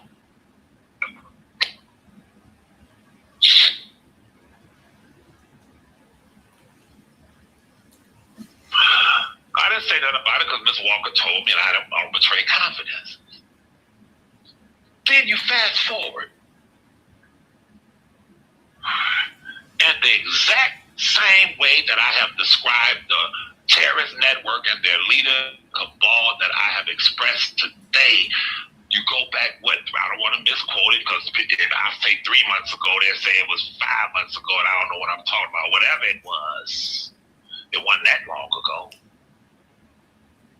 Me, Larry, JoJo, Miss Nisimo, all of us are sitting on his channel. And I'm going in on the terrorists and the terrorist leaders. And I said, one thing I know for a fact is that they would meet. And they had targeted people, and they would meet, and they drafted plans and trying to find people. And I'm going in on that. I said, you know I ain't lying, Miss Nisimo. JoJo, find the tape. I'm paraphrasing, and if you find the tape, don't say, well, he didn't say this, or he said this. No, I'm paraphrasing. In that conversation, I'm railing. You know how I get. I'm animated. I'm like, and they do it, and I said, Miss Nisimo, I said, you was up in some of the rooms, wasn't you? And everybody started laughing. I said, no. I said, be honest. I said, these and then I'm going in. And Miss Nisimo said something like, JoJo, don't you be laughing. You was in the rooms too. And me and Larry said, hold on, what you mean? We started laughing, even though it wasn't a laughing matter.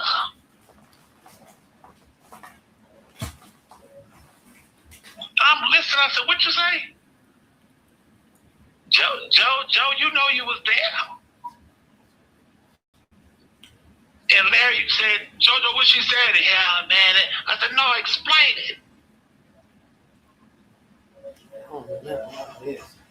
I don't know why you put that on me. I went, wait, hold on. Were you there or were you not? Because, listen to me, brother. When I encountered you on Miss Walker's channel, I thought you were an independent thinker. Someone I never associated you with any of them. But I recall, and I've mentioned it 1,000 times, your first question to me was, why do you refer to them as terrorists? I recall that. And I mentioned it when I referenced you. And I explained it, you said, okay. But I never knew that you had anything to do with them. Or I would have never, ever had one conversation with you. Now, let's stop for a minute. Brother Blessed, this is where I want to speak to you. What the hell? Because as men, JoJo being a man, I'm speaking for me. I'm being a man. I as a man. Brother Blessed, I have found to be a real stand-up, thorough man.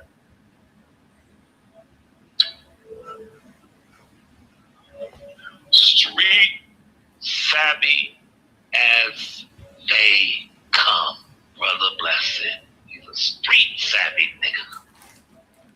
Intelligent man, but street savvy. Let's stop right there, because if anyone responds, I want to make this clear. Did JoJo have an obligation or a duty to let me know he had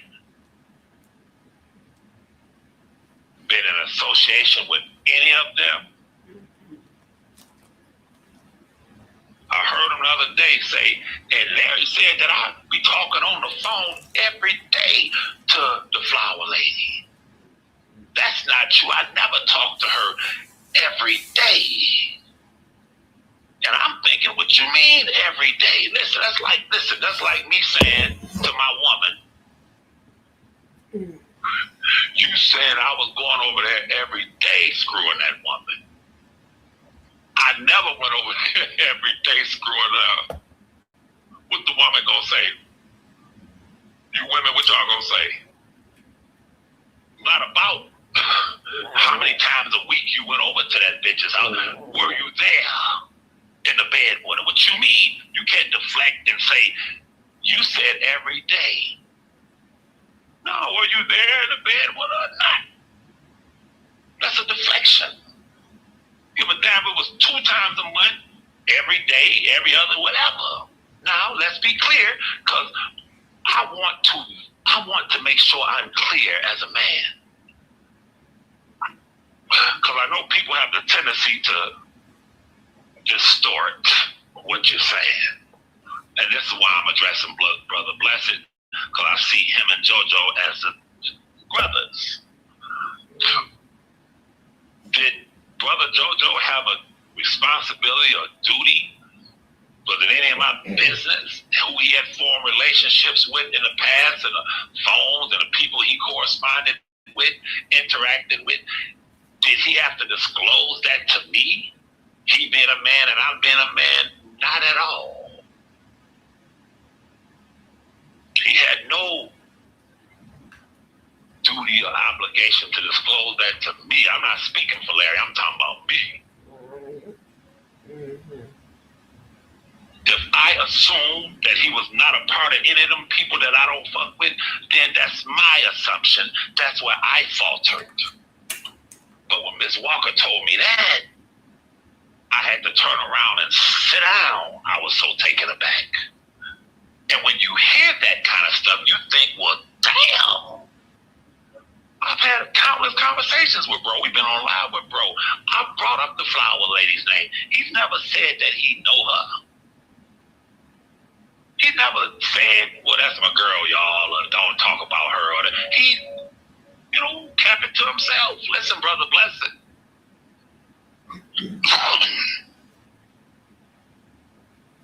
When Miss Nisimo said, Joe, come on, Joe, you was in the rooms too. Brother Blessed, that man, it's not his responsibility or obligation to tell us or disclose anything to myself or Larry, but I'm speaking for me.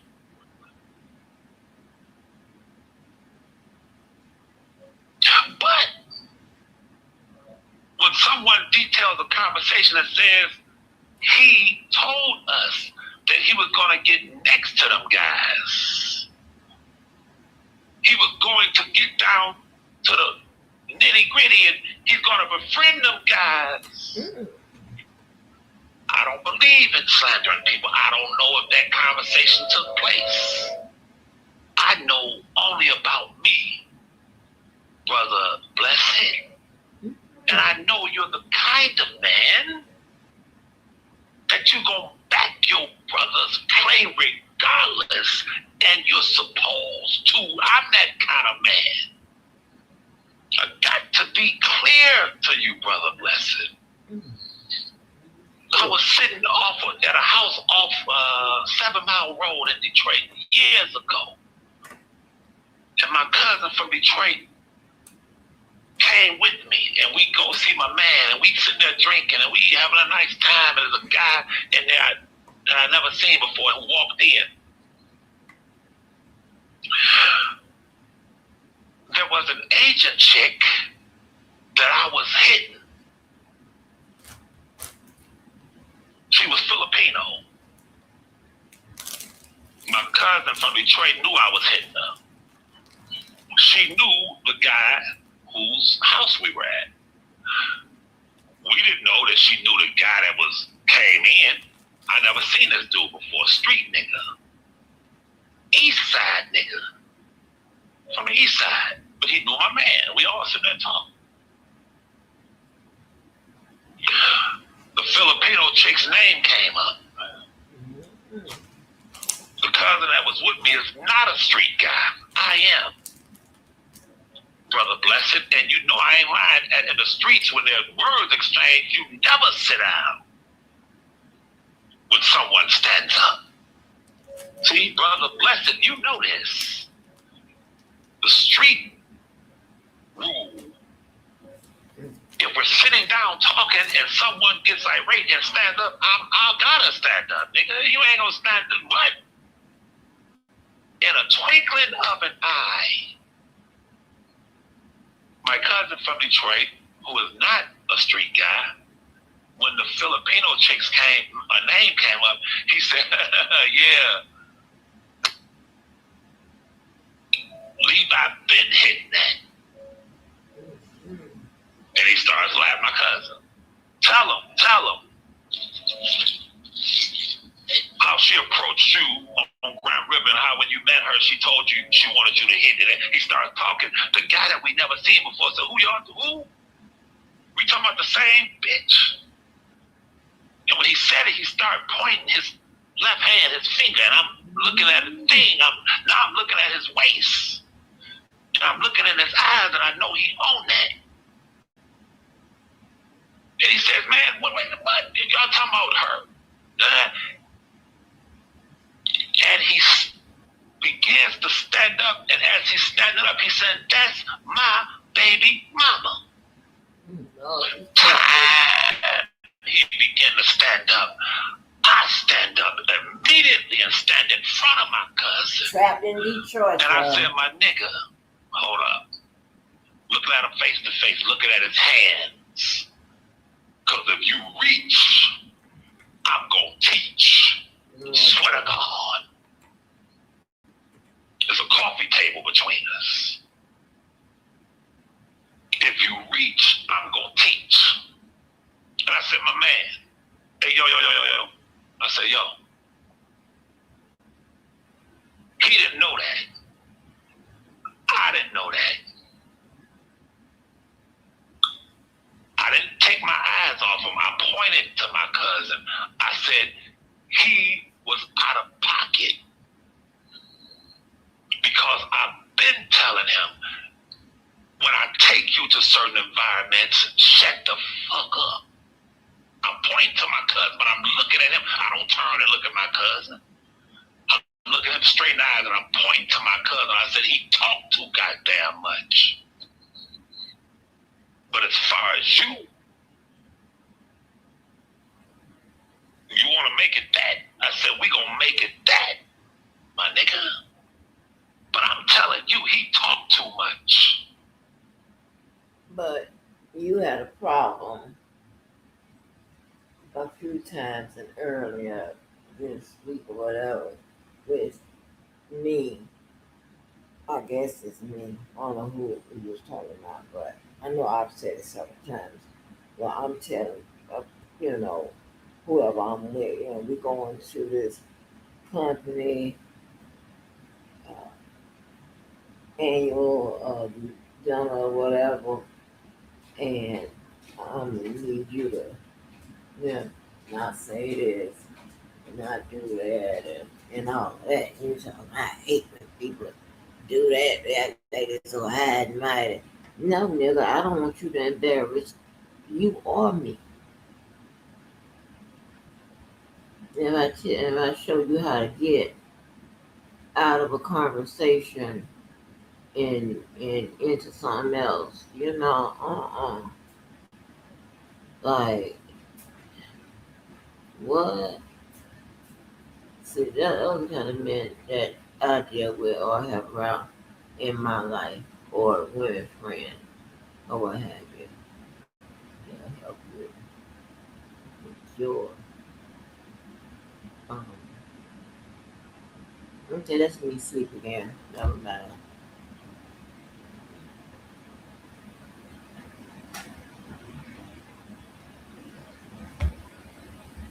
But if that's that, then that's that. Old boy whose house it was said, oh man, come on. I said, no, it's cool. He said, man, listen, man. I said, man, it's cool. I'm looking at dude. Dude say, man, I'm out of here. I said, no, we out of here. Nigga, you ain't about to leave and go to no car, nothing, nigga. We leaving this bitch together, nigga. And I tell my cousin to get my keys, go. He grabbed the key. I'm looking at dude right in his eye, said, yeah, we out of here. And I back up. My cousin knew what was up. He's not a street guy, but he knew what to hit, what to do, what to do. He knew that much. And we left. Ain't never seen a guy again. But brother blessed, I bet my cousins play. His mama and my mama were sisters. I brought him to this house. And if something happens to him, that's going to follow me. It could have went down, brother blessed. And in most cases in my city, it would have went down. But at that moment, I gotta back my cousin's play. That's what real men do. YouTube. I never heard so much serious. What else do we do, brother blessed? Oh my God. What do you think happened when I got in the car? Took the nigga straight to my crib and said, get out. Have a drink. Sit down. Now you see what I'm saying about how you talk. You were wrong. We in a spot, some go down, hey, let's go. But when you get to the crib, you tell your man, you wrong. And I know you, brother blessed, I've observed you, you're that kind of man. Am I saying JoJo was wrong? Hell no. What did I say? He has, brother blessed, he had, nor does he have any obligation and responsibility to tell me who he had formed associations with. That's my bad. I didn't know that. When Miss Nissimo said it and when Miss Walker told me that, I was taken aback. My bad. But, brother blessed, I come from a city, I don't know how y'all do it down there in Houston, but we have east side, west side, bro. And there's been some real heavy shit going on when it comes to the east side and the west side. And if someone tells me and my people, I'm about to get off of here. Bullshit. Lloyd? JoJo, you better keep that shit cool. Lloyd, yeah. It's your strength. You know, he used to stay on Chalmers over there on the east side next door to the nigga. What? I thought he was a west side dude. What you mean? He always been over here on 6 Mile and Evergreen. No, he used to stay deep east. He used to be over there on Chalmers. That dude used to stay next door to this guy. First thing we gonna think, nigga, you been around us all this time and never told us you stayed next door to the nigga we beefed out with. Now you're suspect. Oh man, I ain't know that nigga like that. I just, he stayed next door. Okay, that's cool.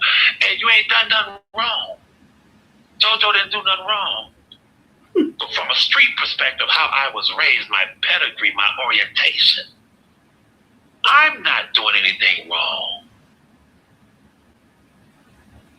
To hold him suspect, I'm not doing anything wrong. To elect to remove myself from all of it, brother blessed. I hope to God that this computer that I'm on will allow me to put my exhibit up here, because I can't do it from my phone. If this thing starts echoing or anything, just bear with me, because I want to show you something, brother JoJo, and I want to show you something, Miss Walker, and I want to show brother Blessed something of how deep this shit is. That way you don't think my words are trivial, that I'm being overreactive, that I'm basically being paranoid.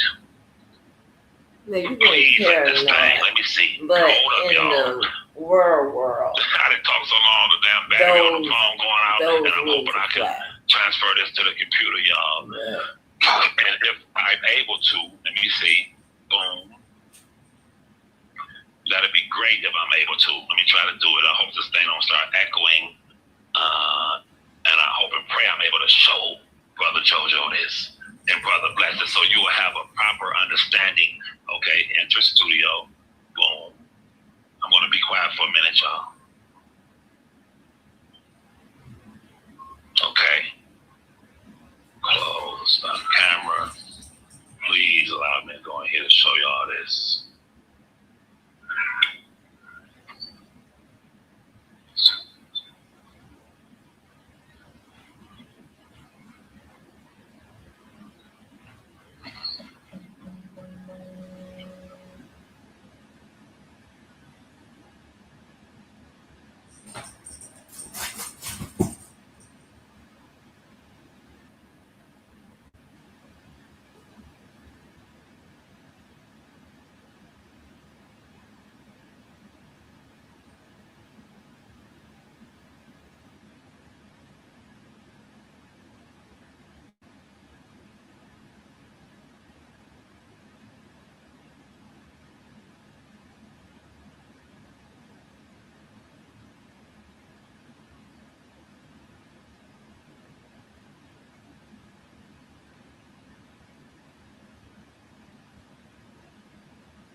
Everything while we wait.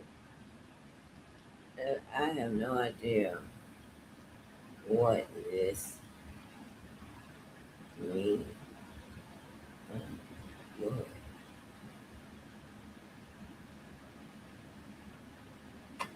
Is it echoing? Can you guys hear me? Wait a minute. Jesus Christ, let me see. Hopefully you guys can let me know in the chat if you can still hear me. I'm not going to move nothing. I want to show y'all something. I want to show Brother JoJo something. Just let me know. Just all y'all got to say is yes, we can hear you in the chat, yo. And I'll be able to end this thing. Please tell me if you can hear me. Please, let me try it like this. With this one.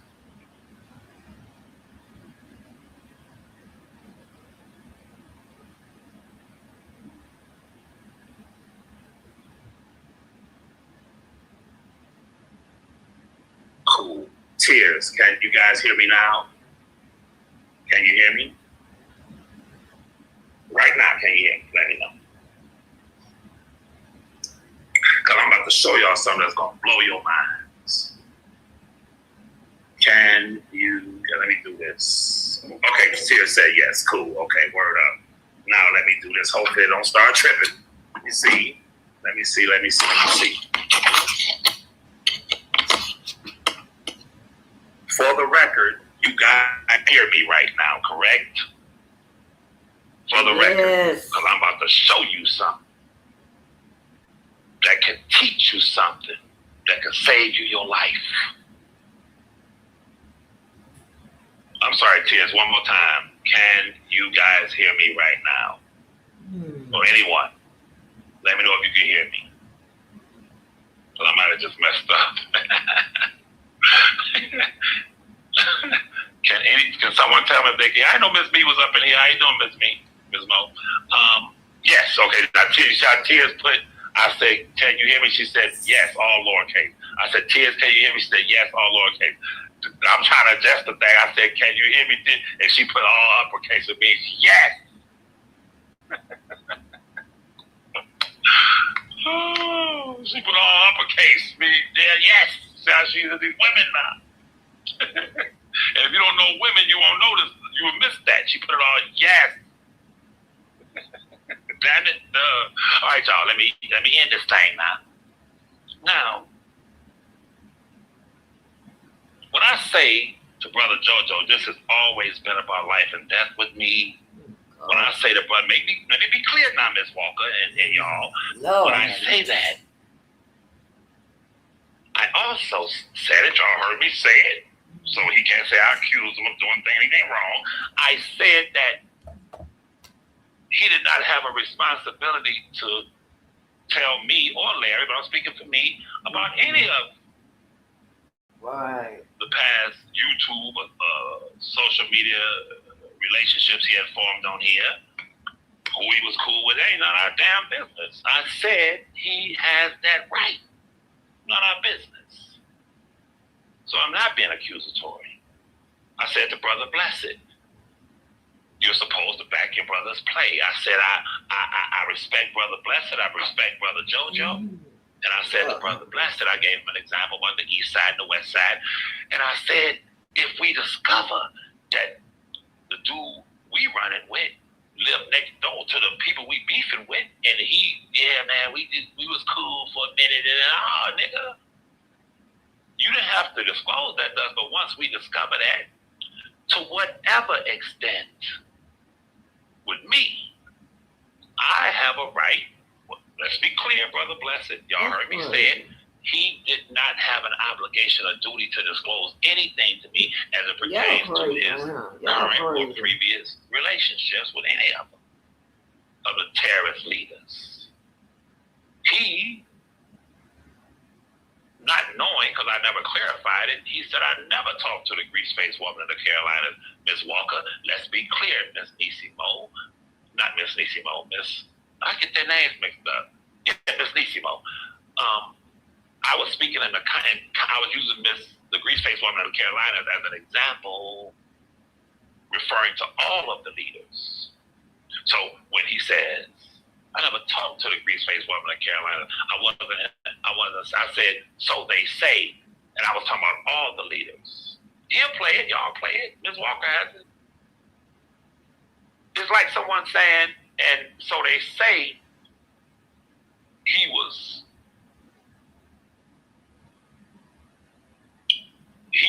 too with Marco Rubio. And the person comes out and says, look, man, I ain't never talked to Marco Rubio. Damn, what is he talking about? But in the proper context, the person had been speaking with and corresponding with fans. I'm talking about the administration. I'm talking about the network. I'm talking about the leaders. I'm talking about all of them. And I don't think a person listening to me would ever try to challenge me when it comes to that dangerous, demonic woman who has never shown her face, who tried to get Larry killed in a federal facility. That's a vicious, venomous animal. That's a dangerous woman. She single-handedly has all but totally destroyed my cousin, but I don't put that on her, I put that on him. Because I warned him about this faceless animal. Oh, Lord. Me.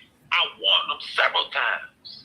And he promised me he would not have his attorneys taking her advice. Man, he don't know. I don't even know if that's her. But I look up. I'm not digressing. And they talk about Larry met with them in California, just fucking him up. Destroying Robert with YouTube beefs, a dangerous, vicious woman. Tears, all of y'all saw it. When I formed, let me tell you something about a demon and a devil. Demons want to be you.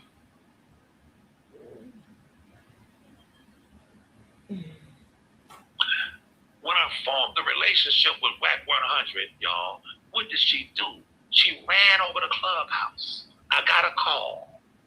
There she was sitting on the clubhouse there. And yes, and I was Robert's nutritionist. And see, I got the plug. I'm plugged into WAC 100, she could not just let it be. The first thing she did was attack him. And she couldn't sleep. She couldn't breathe. She had to try to get next to him like the goddamn viper snake that she is. But Whack is another street savvy nigga. He's street savvy.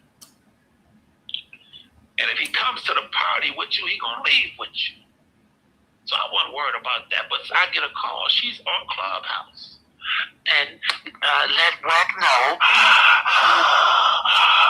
that I'm the nutritionist. And I called Whack immediately. I said, hey man, you know that chick I told you about?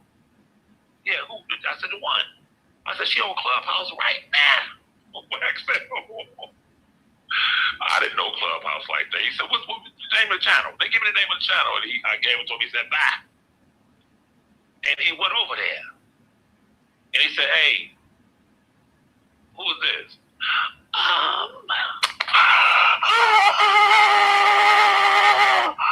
My name is Sharon, and I'm a nutritionist. And my dossier, and Whack just listened to it. I called Larry. I said, Larry, turn it on. You ain't gonna believe me. Okay, and what you mentioning my name for? I wanted you to know that my dossier and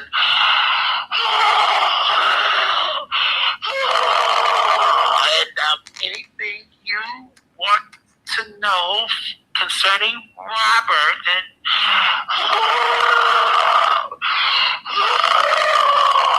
Wax said, listen, wasn't you on your channel talking shit about me for one? No, it was that I just knew you had, hooked up with Levi.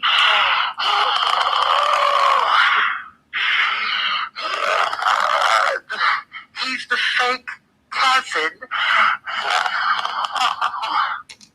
I said, all I know is he called me one day and said to expect a call from his cousin, R. At this time, and R called me and I confirmed who he was. What you mean? Well, understand that anything you need to know about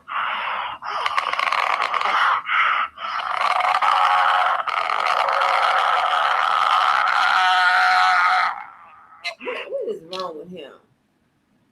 Wax said, lady, let me tell you something. Anything I need to know about anything, any documents, I'm getting it from his cousin Levi.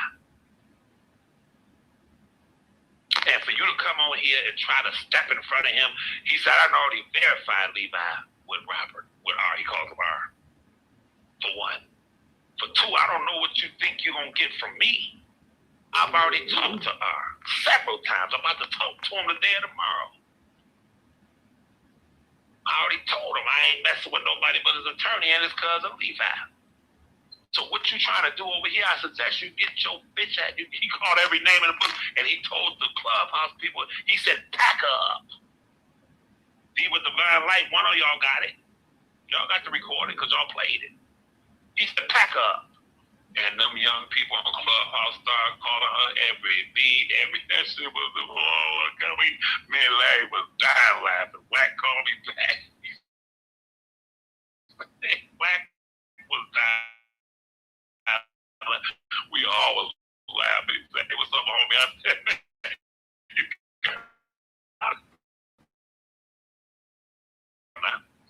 Before this thing start acting up, you know what I'm saying? Let me show you all this, because this, moral of the story is that to everyone listening to me, your enemy, when it comes to jealous enemies, tears, and you different women, a jealous woman don't want to get a nice man like you got. No, a jealous woman wants your man. And she'll do anything in her power to badmouth you and get your man to turn against you. That's called jealousy. And I say this clearly, that's a dangerous woman. That woman had them putting stuff in paperwork, not giving a damn if it was going to cause R. Kelly to be put in a hole. Why? Because of her vitriol and jealousy and hatred. That's a dangerous, psychotic, sociopathic woman, JoJo. And we never played with females like that where I'm from. They'll meet your ass at the goddamn Kroger market. You hear me? Now, brother JoJo, let me show you something.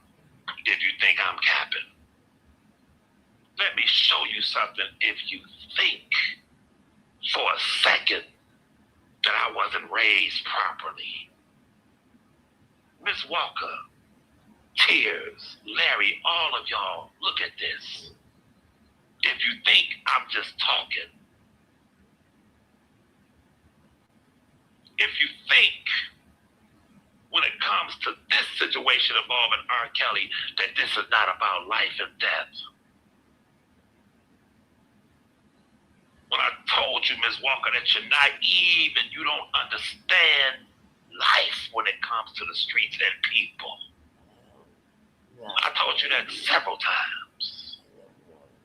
I'm about to show y'all something that's going to blow you away. The Indian guy, what they call him, Modi, who brought him to social media, who has played conversations with them and the Indian guy who claims to be in a cell with my cousin. I'm sorry to shout y'all out. I'm just getting on my computer, y'all. What's up, Ruby Johnson? Listen. Who do we know for a fact sent the Indian guy to Willie D? Who debuted him? Who put him on YouTube and played tapes of having conversations with him?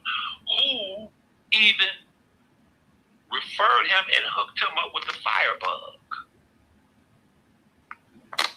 Y'all think this is a game? I'm about to show you something to prove how I was raised. The Indian guy is a convicted or almost convicted international trafficker. You heard him and the non-breathing streetwalker, freebaser, sit and talk about me and Larry on a recorded phone call for about a half an hour. Dana knows this to be true. That woman, that animal sent him to Willie D to tell a bunch of lies. That Indian guy's a dangerous person that Dana did 2 or 3 videos about. It's a dangerous person. That's an international criminal. Y'all about to fall out your chairs when I show you this. Years ago, when I was getting death threats, I designated a phone that the terrorist leaders got from the snake in D.C. and they thinking that's my phone. But I was swift with the gift. When I saw them threatening me, and y'all heard me say this years ago several times, I said I gave them people permission to access my phone. That was one phone I designated that I handed over to them for monitoring purposes. Because what's been going on, Ms. Walker, what's been going on, JoJo, we're talking about RICO shit. We're talking about death threats that are intertwined in a prominent federal case or cases. We're talking about terrorist leaders who committed all kind of crimes against Javante Cunningham and them. You recently saw the non-breathing fire lady attack Rashana Landfair for what? These are dangerous people. If they can do something to Rashana Landfair, you don't think they would? If they can thought they can get away with it. Larry, me, these are different kind of people, JoJo. Ms. Walker, these are different kind of snakes. These are different kind of snakes. They move quiet, and they're vicious, and they're highly venomous. Listen to me. I gave years ago one of my phones to them when all this was going on for monitoring. But they said, what? Let me get this straight. You're asking us to tap your phone. I said, I'll give you more than that. I'm going to send it to you, FedEx, so you can analyze it and put it, do what you need to do with it. These people threatening my life. This is serious. One of them called me with someone else on the phone and said, just to be clear, you have authorized us. I said, yes, please do. Choke no joke, sitting up there talking on the goddamn phone to me, not knowing that everything he was talking about, what they were listening. I get a call early one morning, a few days ago, not long, less than a week ago, about a week ago.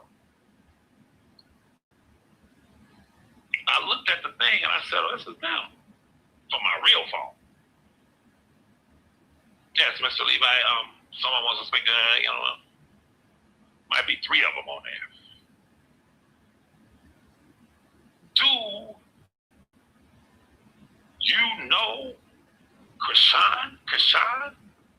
Listen, tears. Larry, all y'all listen to me very closely. So when I tell you something, you know I'm not capping. I said, who? I think it's a woman. I said, who? I'm thinking back. I said, what are these golden eagles calling me, talking about some woman? I said, no, I don't know. I'm thinking, you from the hood. You thinking a chick named Krishan. I said, no, Krishan, do you know him? I said, a guy in hell, I don't know Krishan. And they started to explain certain things that I'm not going to disclose on here. And they said to me, one of them said to me, well, he's reached out to you. I forgot I gave him access to the phone. Totally forgot. I said, how do you, what? They gave me the phone number, my number that I gave to them. He's made an effort to reach out. And I said, let me get this straight. Are you talking about the Indian guy that is in my cousin's paperwork? They said, that's exactly who we're talking about. I said, what? Go check your email. We're going to send you something and call you back, which I did. I'm not going to go into that no more, what we discussed for about an hour. Hey, y'all. Hey, JoJo, you think it's a game with me? My cousin was charged with a RICO. My cousin was charged in some serious cases. And an international trafficker who was in bed with the non-breathing crackhead flower lady, that she is his manager, so to speak. I get a call from the Golden Eagles, and what they showed me and directed me to was, there we go.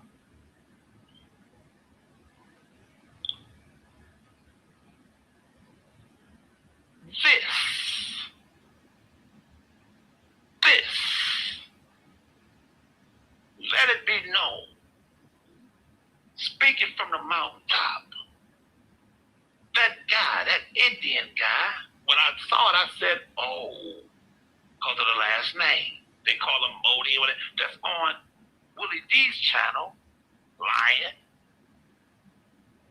has sent at least 5 correspondents that they showed me that were intercepted. Hey, non-breathing flower lady, you're going to be able to take your breathing tank into the federal prison that you're going to. Because if they denied you your breathing machine, that would be considered cruel and unusual punishment, but you're going to prison. Firebug, you're going to prison. You all think you're playing games with someone for some reason I'll never understand it. Ms. Walker. They sent him at me, Ms. Walker. You can call me every bald-headed black, call me every name in the book, but you will never be able to call me a fucking fool. The Golden Eagles have it. Things are going on right now, Ms. Walker. So when Larry told you to stand down and stand clear, he wasn't capping. He was doing it as a courtesy for someone that he at one time really liked. When I tell JoJo I can't mess with it, Brother Blessed, what I say, I go my way, you go yours, but let's be clear, this is about life and death.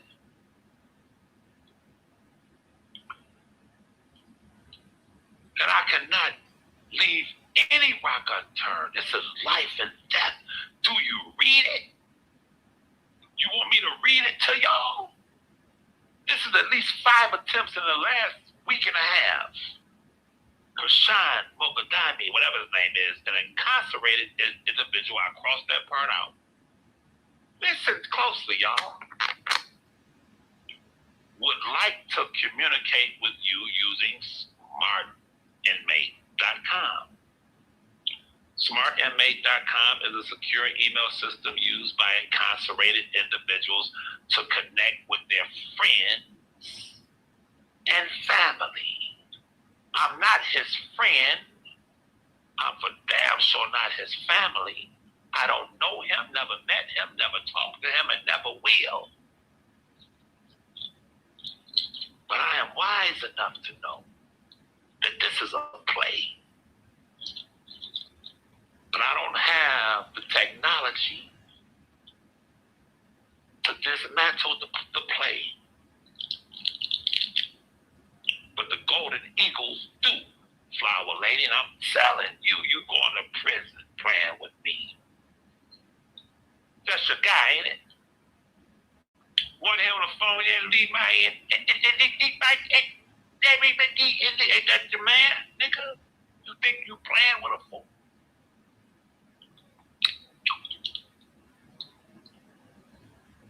Get your affairs in order and expect a knock at y'all doors. I'm not these other people on YouTube. I'm not a damn fool. I would never hit that link. The link of a goddamn international trafficker criminal. Bitch. You think I'm a joke? Huh? You think I'm a little nigga? You think I be capping when I tell you the levels that I played at in the streets? See?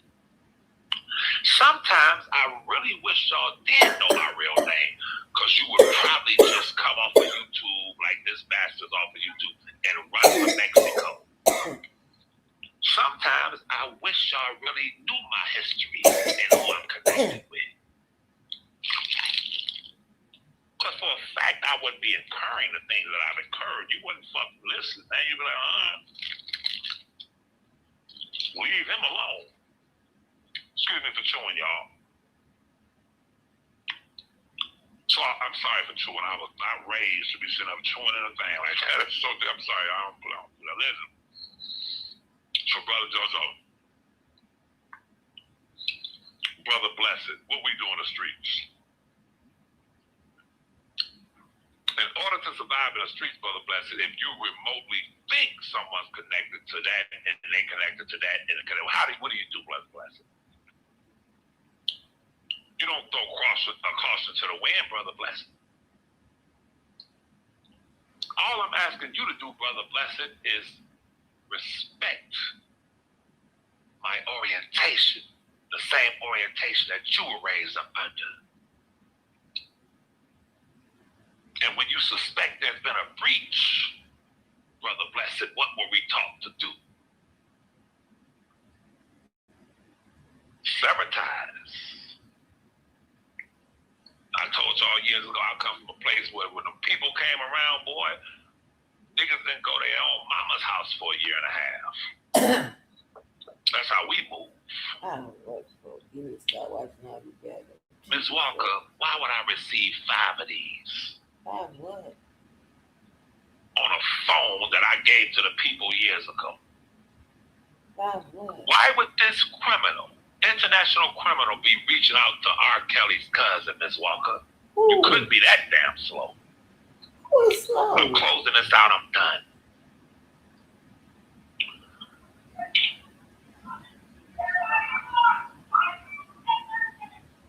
What in the world? I told you, the construction people over there. Listen,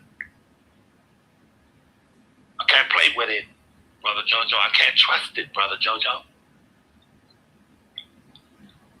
We've set in her name camp. You never said I was messing with her. I know her. I didn't know. I can't trust it, brother. Does that mean you did something wrong? No. I'm telling you how I was raised, my pedigree, my orientation. I can't trust it. This is life and death. These goddamn federal cases are more contagious than Ebola, COVID, the package combined. And when the only thing that has safeguarded me from any of these goddamn devils, when I detect any type of play or any malfeasance, I got it on speed dial directly to the Golden Eagles. I'm going to close by saying this. Y'all ain't going to believe what's about to transpire. A lot of people are going to prison, federal prison. They are. Don't you ever, let me say y'all names real quick. Can I? I can't see all y'all names. Everybody in this chat, don't you ever throw caution to the wind, especially you women. Don't you ever say, well, I think so, and I don't know, and okay, you will lose your life.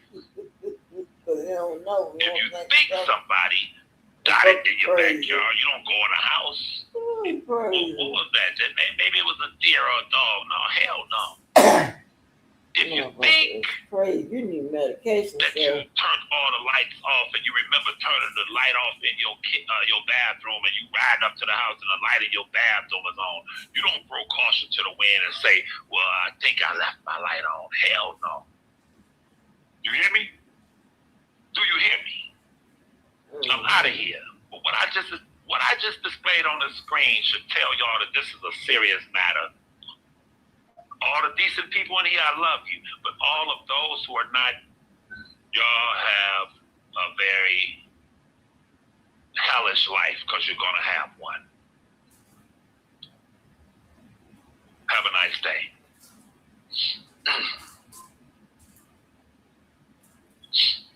Have a blessed day.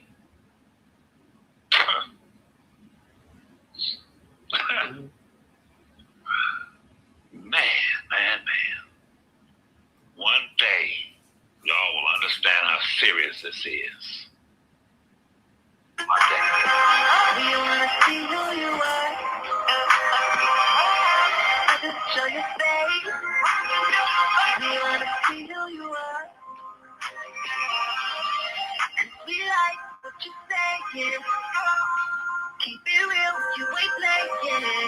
Please, I want you to show your face. We wanna see who you are.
gentils and gentettes. It's gonna be some shit in that tonight. These people, Lord have mercy. The people have been on. I'm not that. I don't even give you up.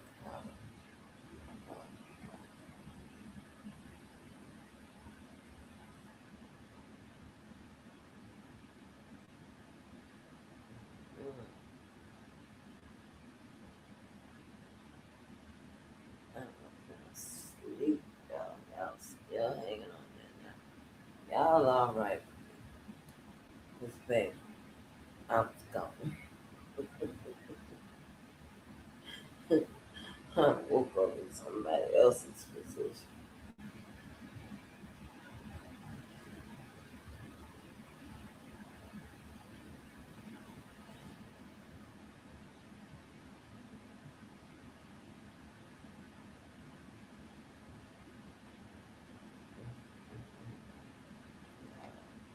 I was gone. Baby, I was gone. Then I was having problems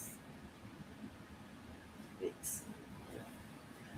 I was having problems with the American. I don't know. Oh, that's good speed right there. Jesus Christ. Oh, it is a close.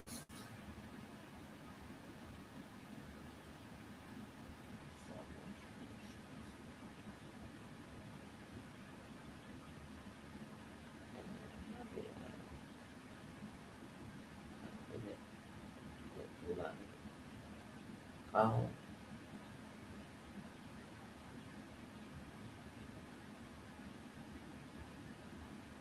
Alexa, tell me while I was in the house. There you go. I know you got a little robot.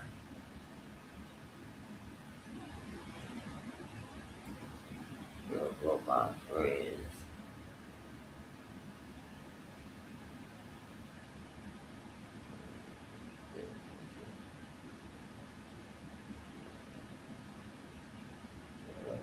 Mm,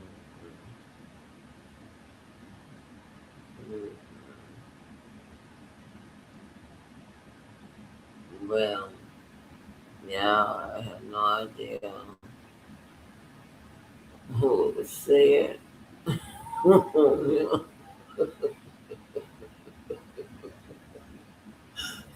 Who said it? Oh, well, all I know is this. There is a unique, airy feeling up in this piece, right? And I'm gonna go get the rest of it. You understand? Because when I tell you, I know when you'll be resting. Uh,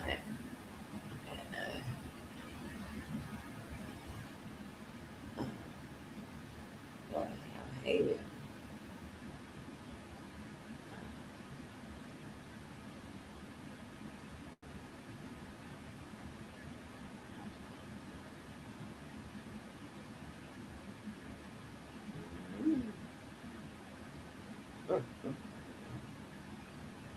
Baby, one night before I was gone. You didn't agree? I was good. I'm waiting out a little bit.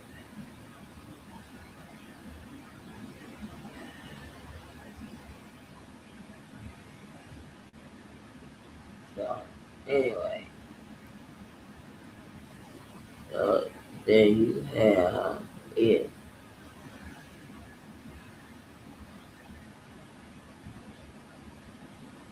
These people are so goddamn scary. All you gonna see the man kiss ass and make this is so damn stupid. Stupid. You too old to be this damn stupid, and then making everybody goddamn nervous and shit. Your ass, he had your ass going off to work, and then you locking your door however you lock it, and then by the time you get to the damn car, you turn around. So, well, let me see if I lock my door. This kind of shit.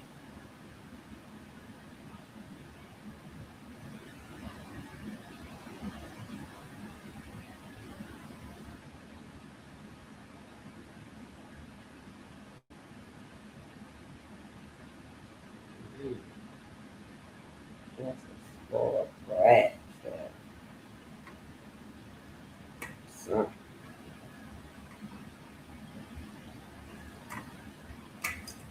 when I tell you, I had a whole dream, interactive one is, child, unless we took a light on you.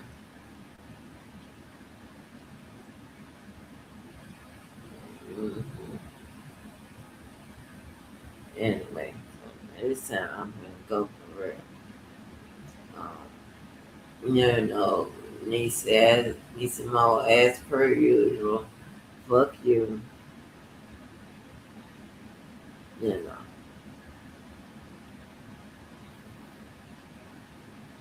Terrible. That's like, yeah, revolt. Ooh, and let me go. So I get ready to what I was doing, guy. All right. Wait a minute. I thought I saw.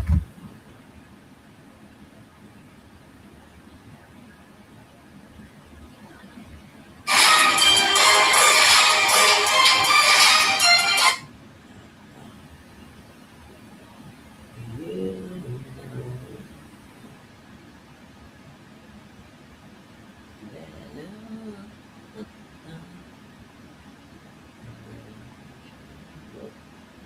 Let me see what out shit.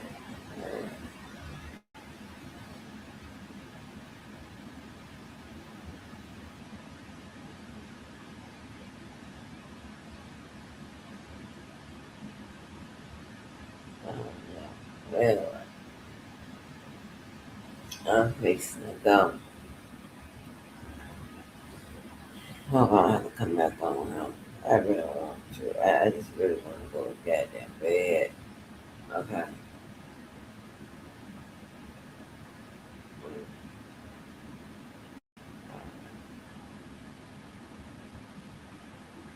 Tim Breezy, I know people want me to get on here and, say some sad shit, but fuck that. We kicking their ass, goddammit. We ain't letting up. I'm gonna keep my foot on their neck, and we ain't stopping. You hear me? We doing this, motherfucker. Oh yeah, I'm just going through some old stuff there. So, but anyway, so I'm gonna go ahead on and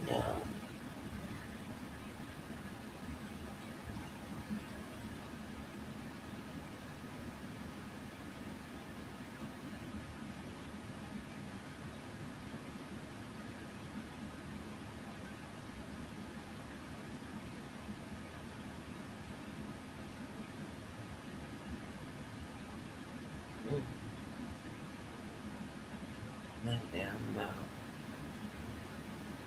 is open. I'll keep on passing out, going to sleep. I'm glad. Oh, I know I was supposed to be looking for. Damn, you make me.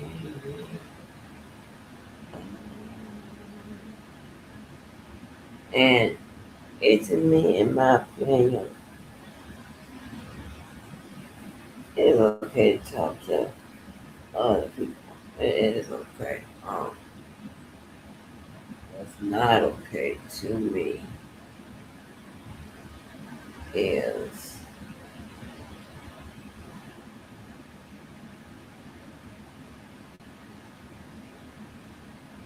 speaking. Of,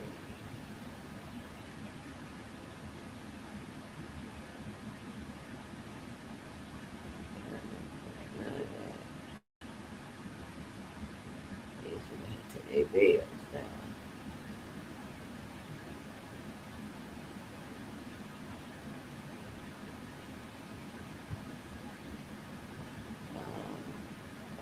God. Not everyone deceive you. Like this one and that. Uh, like how many challenges Larry have? Like,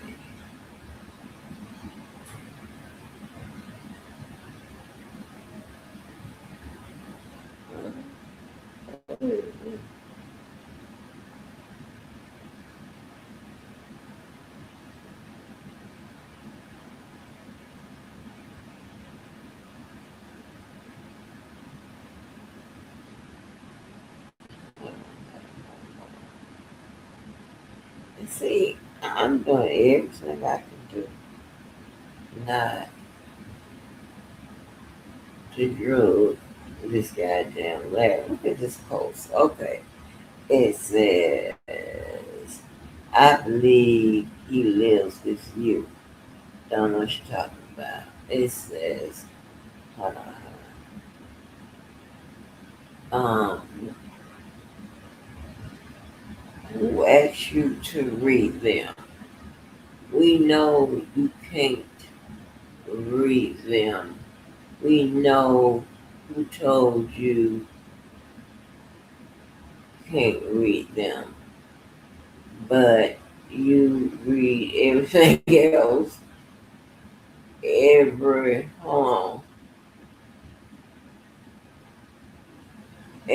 document. You compromise. It's okay. He probably lives with you at this point. Listen, nigga. This is what we do know. This is what we do know. Nobody lives with your motherfucking ass because if they did, they would have to motherfucking goddamn have their goddamn suitcase and motherfucking trash bags ready because God knows when you got to goddamn go. Right there. And that's some motherfucking shit. It's his motherfucking friend. And they want to harass somebody by some motherfucking text messages. Motherfucking bitch ass nigga, I ain't got to read no goddamn text messages. But what I can do is read your motherfucking ass real quick. I don't give a damn about no goddamn text messages, motherfucker. What is the fucking point? Would you want everybody in America to read the bitches?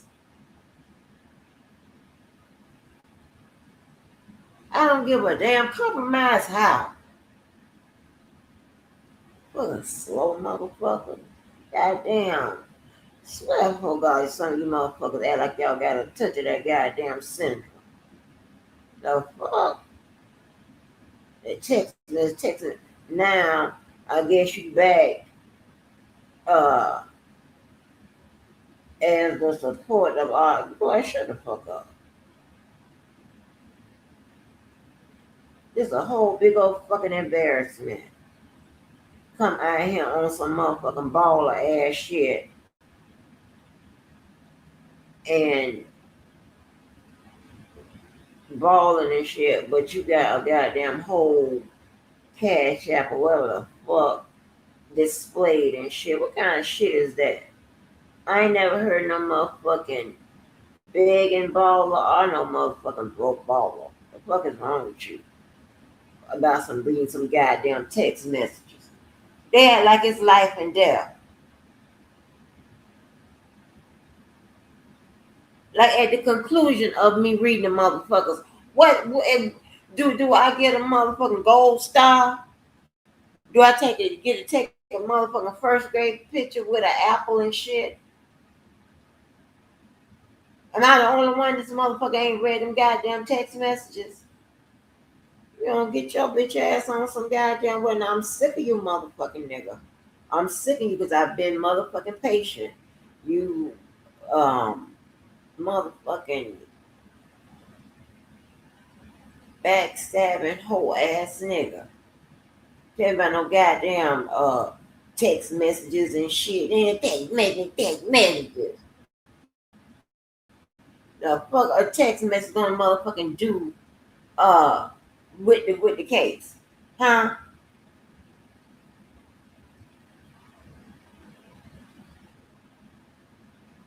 I bet you I read the piece that was included in the goddamn case in the post conviction relief. I bet you I read that. Sounds stupid. Shut up. Hell, those texts don't matter to you. Then why comment as soon as you see someone discussing them? Why get in it? You won't discuss them or acknowledge them, but your head comes out like a rooster when we bring them up, almost like he sent you.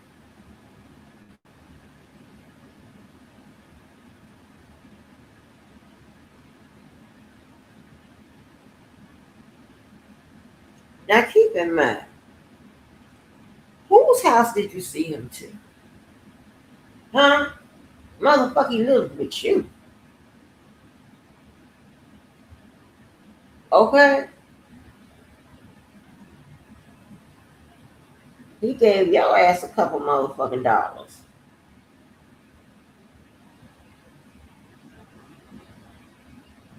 Okay? He didn't pay for my goddamn wedding or whatever the fuck was going on. No, that was a motherfucker being a friend to you. And as per usual, here you go, turning on somebody because your motherfucking lying ass little goddamn Chilean squad says so.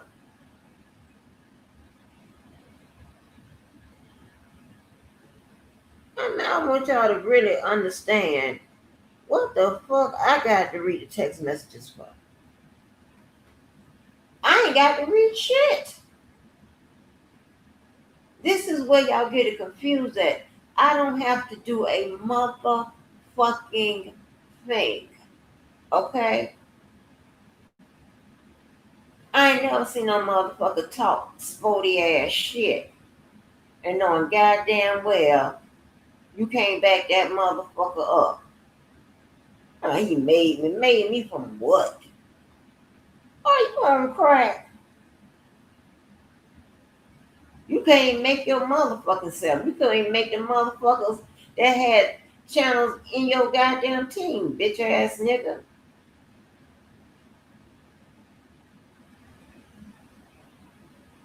All right, like what the fuck? Reading now. Here we go in 2026. 2026 now, and they wanna read the motherfucking text messages or whatever. Listen, I'm not reading no motherfucking text messages. I'm not reading no motherfucking goddamn um whatever old piece of goddamn um fucking filing. I'm not reading shit if I don't want to. You got this motherfucking game twisted, bitch.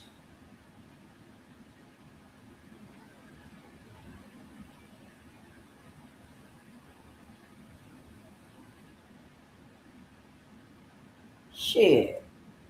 I might read some motherfucking text messages. Why don't you go down there and read Look on your motherfucking goddamn fucking cash app shit and y'all shit combined and read the motherfucking numbers and get my goddamn money. How about that? She will make up shit and change the subject but won't address anything I said. Not one word money and some more shit. And just what I said, motherfucker, I ain't heard what you said. I haven't heard what the fuck you said. Y'all take for motherfucking granted just because y'all some goddamn first level goddamn stalkers and shit that everybody's stalking. Listen, motherfucker, I don't know what the fuck you said. What did you say? Huh?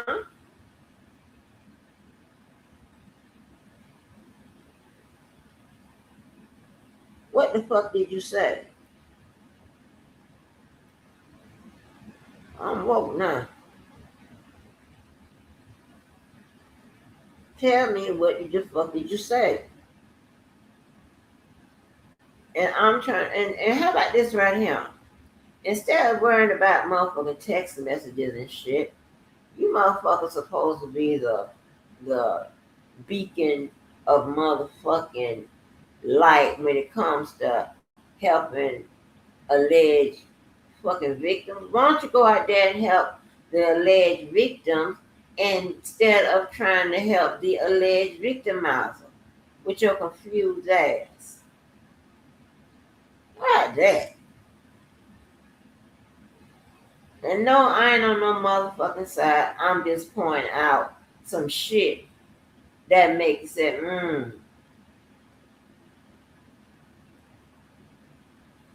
how about that?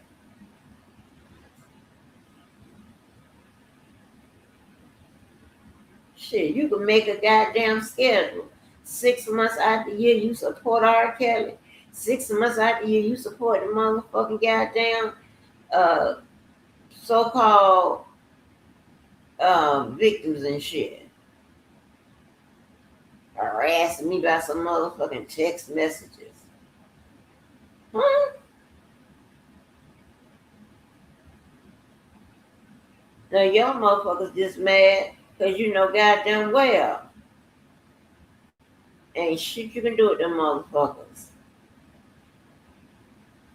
I want to know how you motherfuckers are going to save R. Kelly with some goddamn tape. And what killed me, right? These motherfuckers try to act as if they got some brand new goddamn, brand new answer. They got it. They got them, some brand new ever something. And this is gonna keep my putting all this extra bullshit. When I fast forward one of them damn videos and saw them text messages up there, I almost said, now you got to be motherfucking kidding me. I don't know if it's crack or something deeper. Well, if you don't shut your ass up, address what you say, you address what the fuck you say. What the hell you talking to, nigga? Now I need money. Shit, me and everyone in this sector always need money. You damn right. I'm not monetized. Levi not monetized. We didn't ask for cash out. How you ain't asking no cash apps? And you scrolling cash apps all across your motherfucking shit. You posting crack cash apps all you what you dry begging?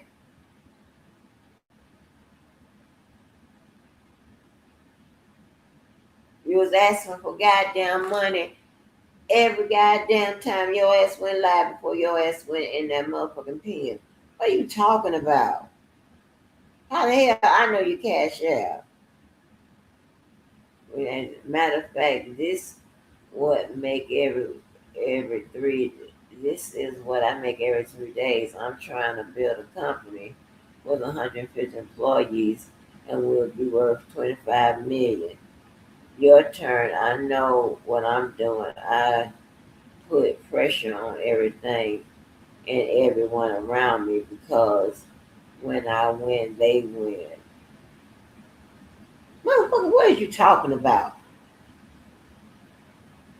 Where is the evidence of any of that? Shut up. You sound stupid.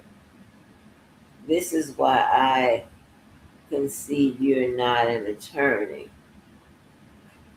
Read counselor or harass a juror. Same crime and same time. I wouldn't hire you to pick me up a bucket of chicken. You know what? And I know you wouldn't.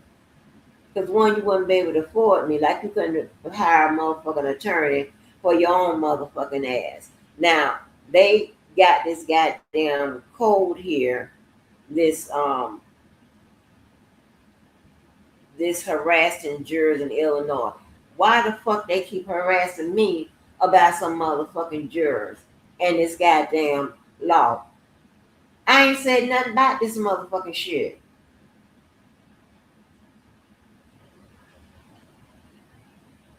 I ain't said nothing about this. If it's a law, it's a law. I ain't say nothing. Whatever they charged him with, that's what they charged him with. I don't have to know that shit by heart or whatever. I'm not sitting up there discussing what somebody been charged with and what somebody. Well, is you crazy? I mean, I've been acting as if somehow my motherfucking credentials is dependent upon the fact that there's a law about harassment, in Illinois that I ain't know I was supposed to read the motherfucker. When did I do a live in recent times or say anything about D3BO and his motherfucking case? I don't know what the hell is going on with D3BO's motherfucking case. And all y'all motherfuckers do. You motherfuckers empty, big head motherfuckers. All you do is say something and the other take it up and the other all that old weird ass motherfucking shit. Like you up there talking about, yeah, Wax just text me and he finna bitch Wax ain't Wack ain't text you, Wack text Levi and Levi text you. Shut up. Talking about some motherfucking law regarding the juror. Okay, there's a law regarding the harassment of a juror. Okay, how does it, when did I say anything about like there wasn't a law or what have you? Just making up shit.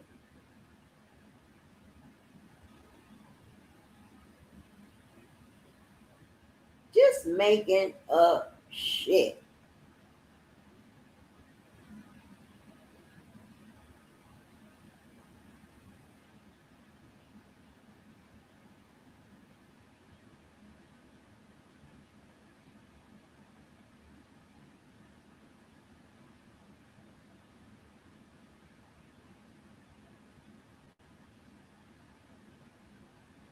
I mean, what kind of shit is this? When did I sit up there and say anything about a goddamn law with regards to harassing a juror or whatever? When did I say like it didn't exist or he didn't do it or he did do it, whatever? Motherfucker, they got shit to do with me. I don't give a fuck. You know I can't stand you motherfuckers, and I wouldn't give a goddamn if you oh man, what is on Kelly Price?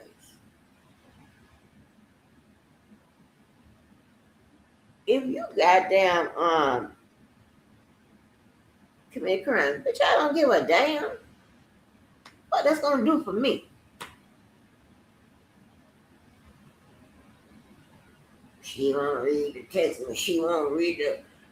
I didn't know I was supposed to. Shit, I'm sorry.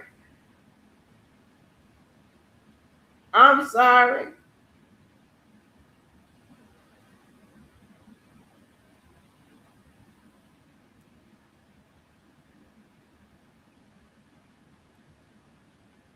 what? We building a company worth this amount of money and all. Yeah, like a goddamn Netflix doc and all. What's that motherfucking line? Y'all be just shut up. Never see no goddamn baller play no motherfucker. Yeah, that's my company.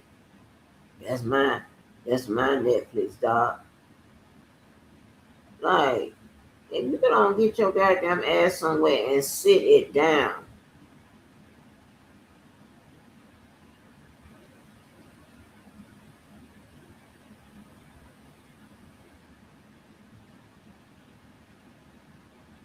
And acting as if I watch y'all shit. What motherfucking question? You had a goddamn question. All you had to do is at me. Stupid.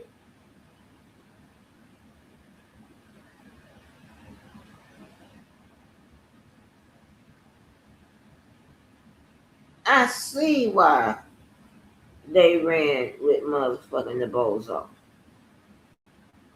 Coming up with scenario about a goddamn Illinois code and shit like that, talking about I'm not no lawyer because I don't know the difference between our right. Bitch, I ain't even discussing no motherfucking goddamn Illinois code about shit. And if I did, bitch, prove it. Put it up. Your lying ass.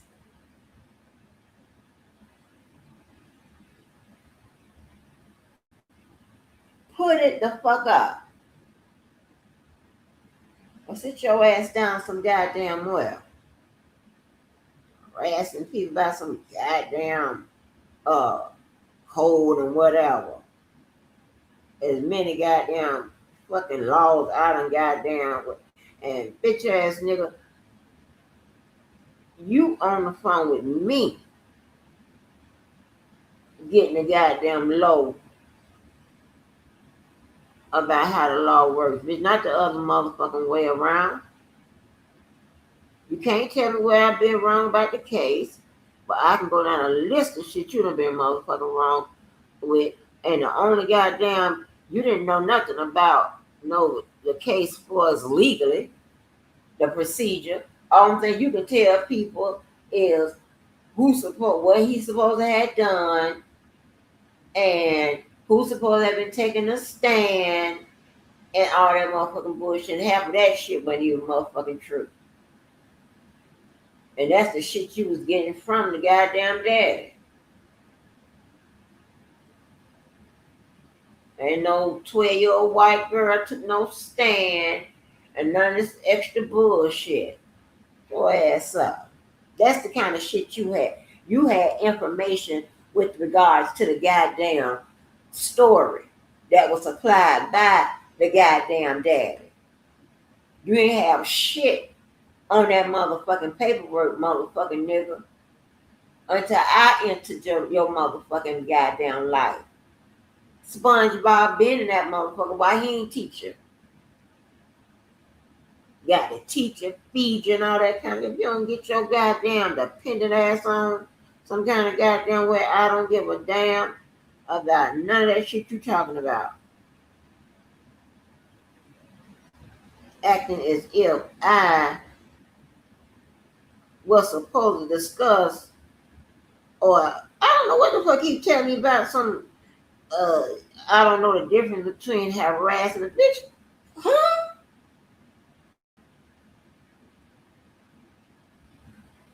When was I supposed to have some kind of conversation about some harassment and whatever the shit you're trying to point out?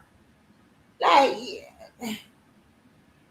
yeah, you better just continue to smoke them motherfucking cigarettes, nigga.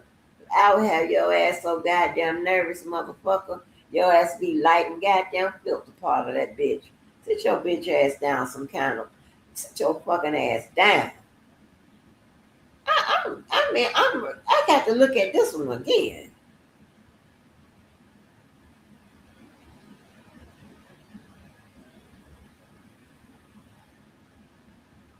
Who asked you to read them? All you motherfuckers asked me to read them. Stupid bitch.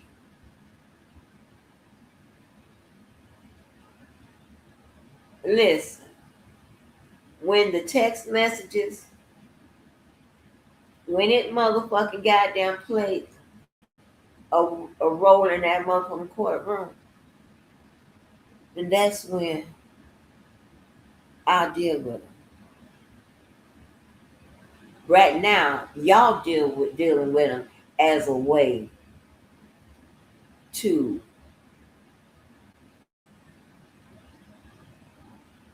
hurt someone on a social level. I don't give a fuck about that either. I'm not in that shit. Y'all can do what the fuck you want to do to each other. I don't care. Come on, I'm making up. Bitch, as many questions I done asked them went unanswered. If you don't shut the fuck up.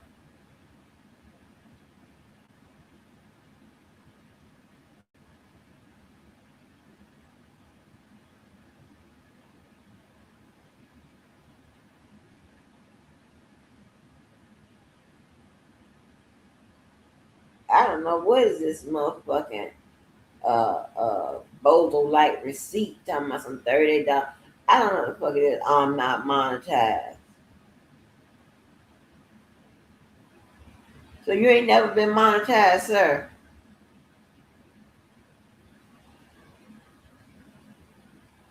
This is what he literally says. This is why I can see you are not an attorney, read counselor, or harass a juror. Same crime, same time. I wouldn't hire you to pick me up a bucket of chicken. Hiring or harassing jurors in Illinois is punishable as a felony under Illinois Penal Code. Make it a, what is this? I can't say class, whatever. Threaten or harass a juror or their family intended to cause distress, so on and so forth. What they got to do, what did I say to contradict that? What did I say to either break that down or give my opinion on it? Nothing. I'm talking about other shit, and y'all are motherfucker on here going back and forth with some D3BO shit. I don't give a damn about that.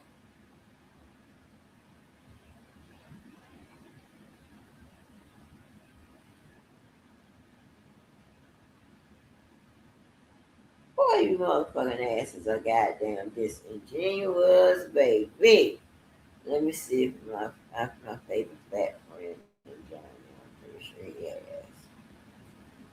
Up there talking about Don Russell. I'm 100% sure Don Russell gonna take the stand. Take the stand well. Take the stand all goddamn right. This is another angle. This is a guy who invited Mello to the YouTube injustice that happened today. But then there will be postponed day. I can't believe this. Y'all better stop choosing sides without knowing the true story. Y'all be surprised how dirty some people are. Some people in great situations will play victim or miss.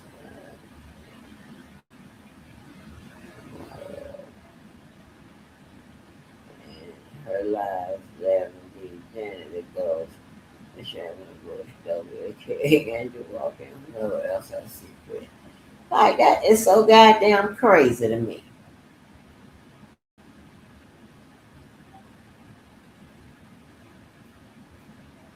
Shit.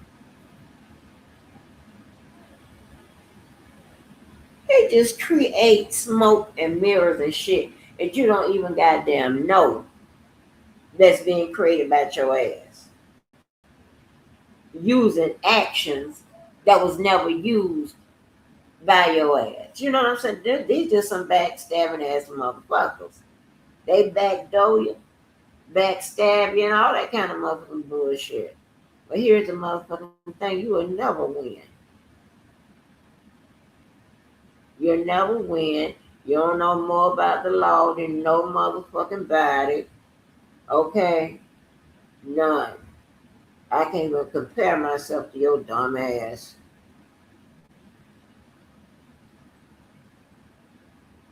Yeah, I bet you. And they're gonna slip there talking about I ain't never seen no degree. Sent to I at you with the degrees again and transcripts again.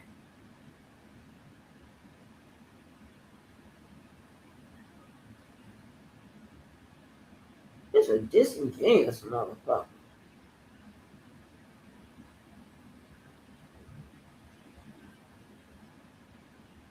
He'll do anything for some motherfucking fame and some goddamn money. Yeah, you should have thought about that motherfucking shit 25 years ago. Weirdo. Anybody. Let me tell you something. This is what I wouldn't do. I wouldn't hire your motherfucking ass to commit a motherfucking crime. Anybody that they say got to pay 300 and something $1,000, how much money you got to pay back, and you ain't got a dime or anything to show from it.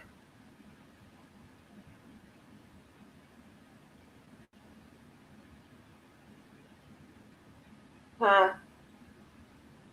Yeah, I wouldn't motherfucking hire your ass to do no motherfucking crime. Stupid ass. Sounds stupid. See me trying to avoid from dragging your motherfucking ass. Get your ass on out the motherfucking way. Tell me you don't talk to. Bitch, you ain't tell me who to talk to. I don't know you. I can talk to anybody I want to talk to. What the fuck you gonna do about it? Call the damn people and report that I'm talking to the people? Huh? Come up with some other kind of motherfucking fake ass goddamn evidence. Like, what the fuck you think you can do to me, sir? Not a goddamn thing. Get your ass up. Just a whole goddamn liar.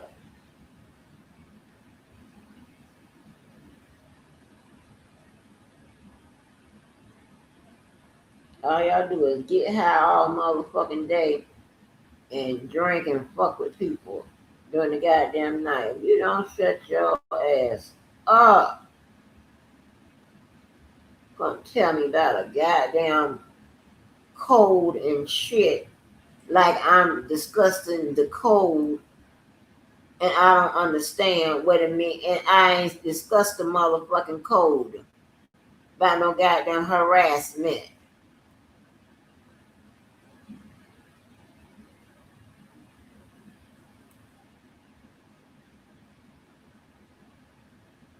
Sounds slow.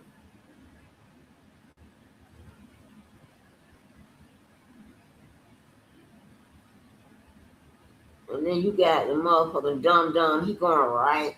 He ain't checked nothing out or anything, right? He ain't even checked to see that I didn't have no motherfucking live, no post or nothing about no goddamn Debowski's motherfucking whatever he was charged with. I ain't made no excuses for his ass or none of that. None of it.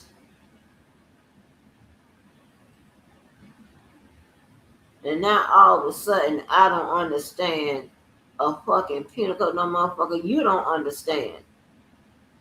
If you still trying to say that think that motherfucking goddamn text messages are coming motherfucking in, Y'all act like you the motherfuckers gonna goddamn show up and present them.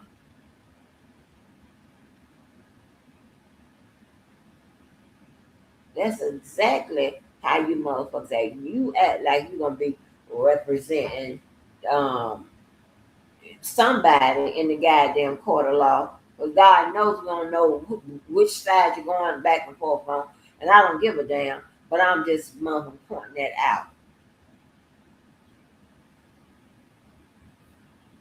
That's the dumbest shit I ever goddamn heard. That's like telling me that I'm supposed to be discussing my like an injury to my goddamn thigh, only to find out that it's not a motherfucking injury or whatever. That was just stupid shit.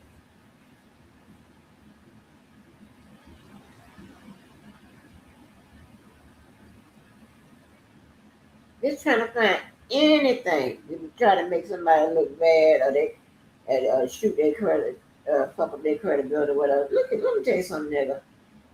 This is y'all's motherfucking stage.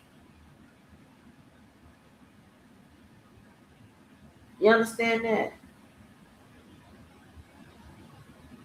This is where y'all feel like kings and niggas that people recognize.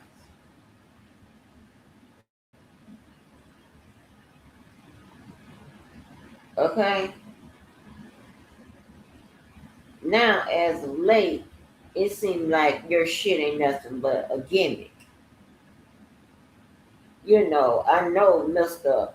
A&R from whatever line ass company knows about gimmicks.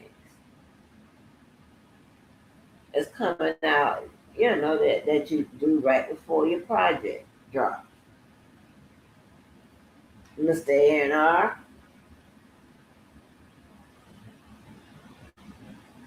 why in the hell, you know, you got so much bread.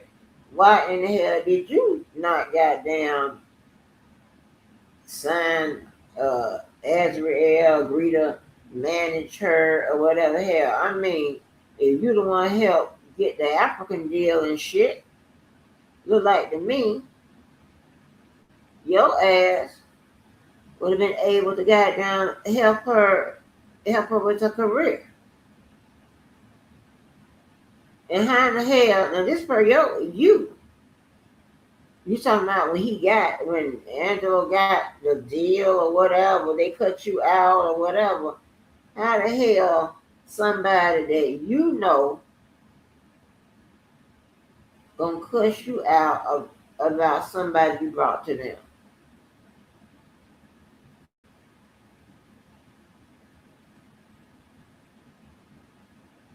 Well, if you don't goddamn, ooh, sit your bitch ass down somewhere. I know something.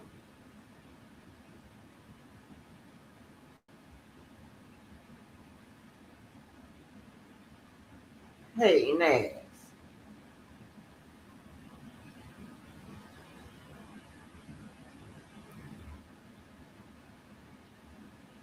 Hating motherfucker. Man,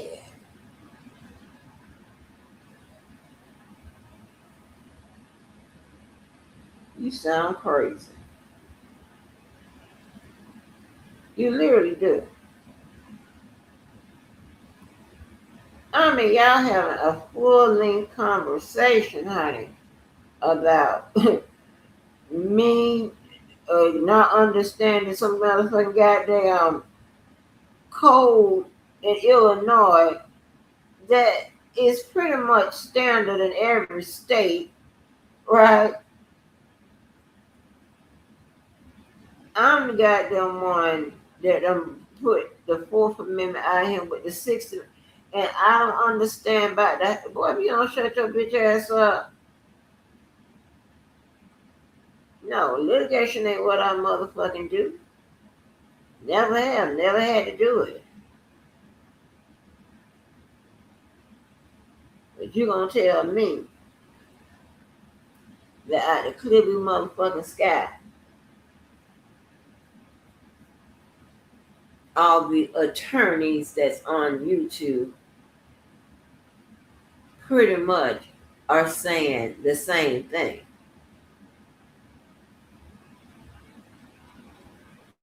Okay?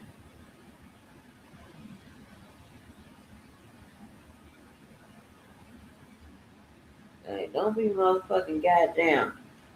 I ain't talking about some goddamn code that I ain't know I'm supposed to be motherfucking talking about. In my goddamn lives, my lives and my title ain't said nothing about Angie gonna discuss no goddamn code. It's Angie gonna cuss y'all motherfucking asses out. Angie evicting people from the sector. Just weird. Y'all some no good motherfuckers though. And that's why y'all run with that goddamn bozo. Y'all some no good motherfuckers. For years this nigga done paraded himself around this bitch like he a good guy. Like somebody trying to holler at him. All that was so weird ass shit.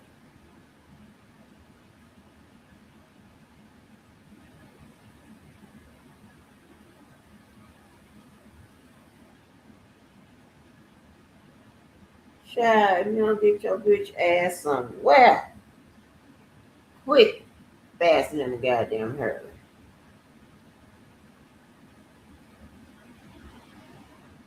Now, and then I tell y'all, I knew goddamn well I ain't told no damn Larry no shit about JoJo talked to Sharon Winbush. And you best believe when he repeats shit, I told you, you better take out 2 or 3 words and 4 or 5 zeros off what the fuck it is you say. He's saying you said.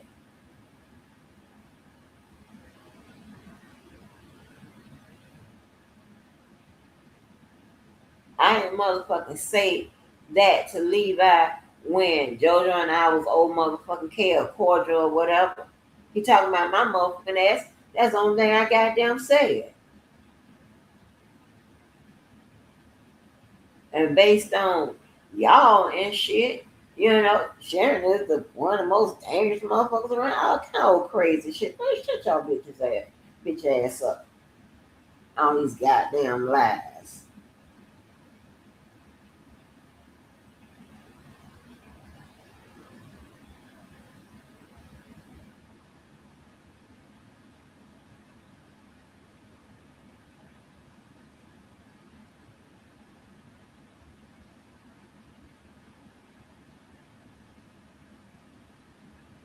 I don't even know.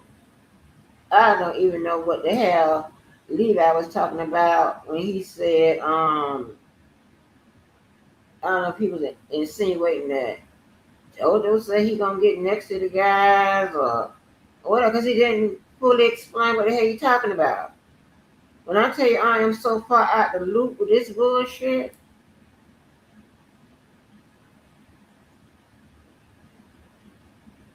I didn't know all this was a fucking discussion.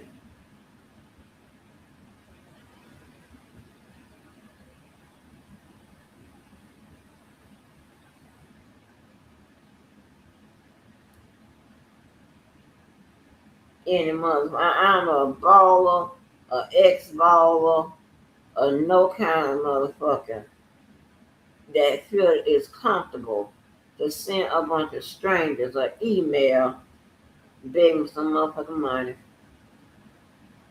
Somebody ain't got their bill money, they can't make their bill money. Are you fucking serious? They try to put it off on me like the only thing I talk about is money. Are you crazy? This nigga done been online with throwing dollars up or whatever the fuck he was goddamn doing. Never did no country ass, whack ass shit like that.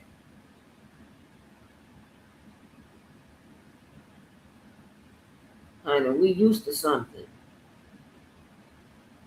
That even if we wasn't, baby, those manners, honey, we was raised pretty decent. And that ain't the shit we do. That is so goddamn played out.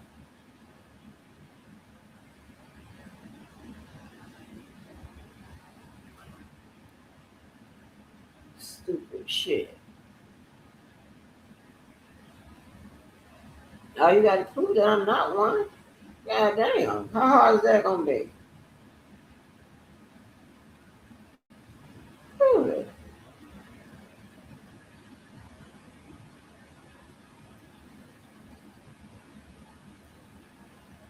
Prove it.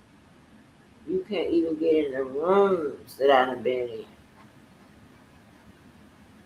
Per them people, you waited out there for that white man in his lobby for damn near a whole day. Okay.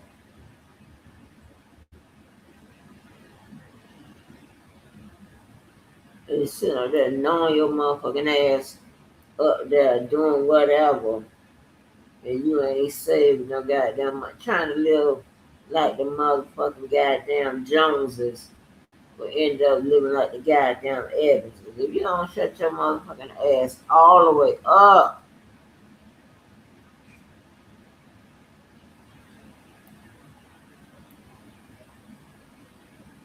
they stay running their goddamn trap. Now, shit they don't eat. Boy, you don't get your motherfucking ass on some kind of way. Now, I don't understand the goddamn uh, penal code in Chicago. I'm dumbfounded. I'm just dumbfounded. Like I've been up somewhere debating about what D3BO is charged with and all that. If I am go find it, I'll put the motherfucking fries in the damn what you call it in the air fryer. And by the time I come back, they should be nice and crisp. Okay. What did I just say? Try let me get off here. I don't know what the hell I'm talking. I'm talking about putting fries in the air fryer, y'all. Anyway, y'all buy y'all one, buy. I don't know what the hell I'm talking about.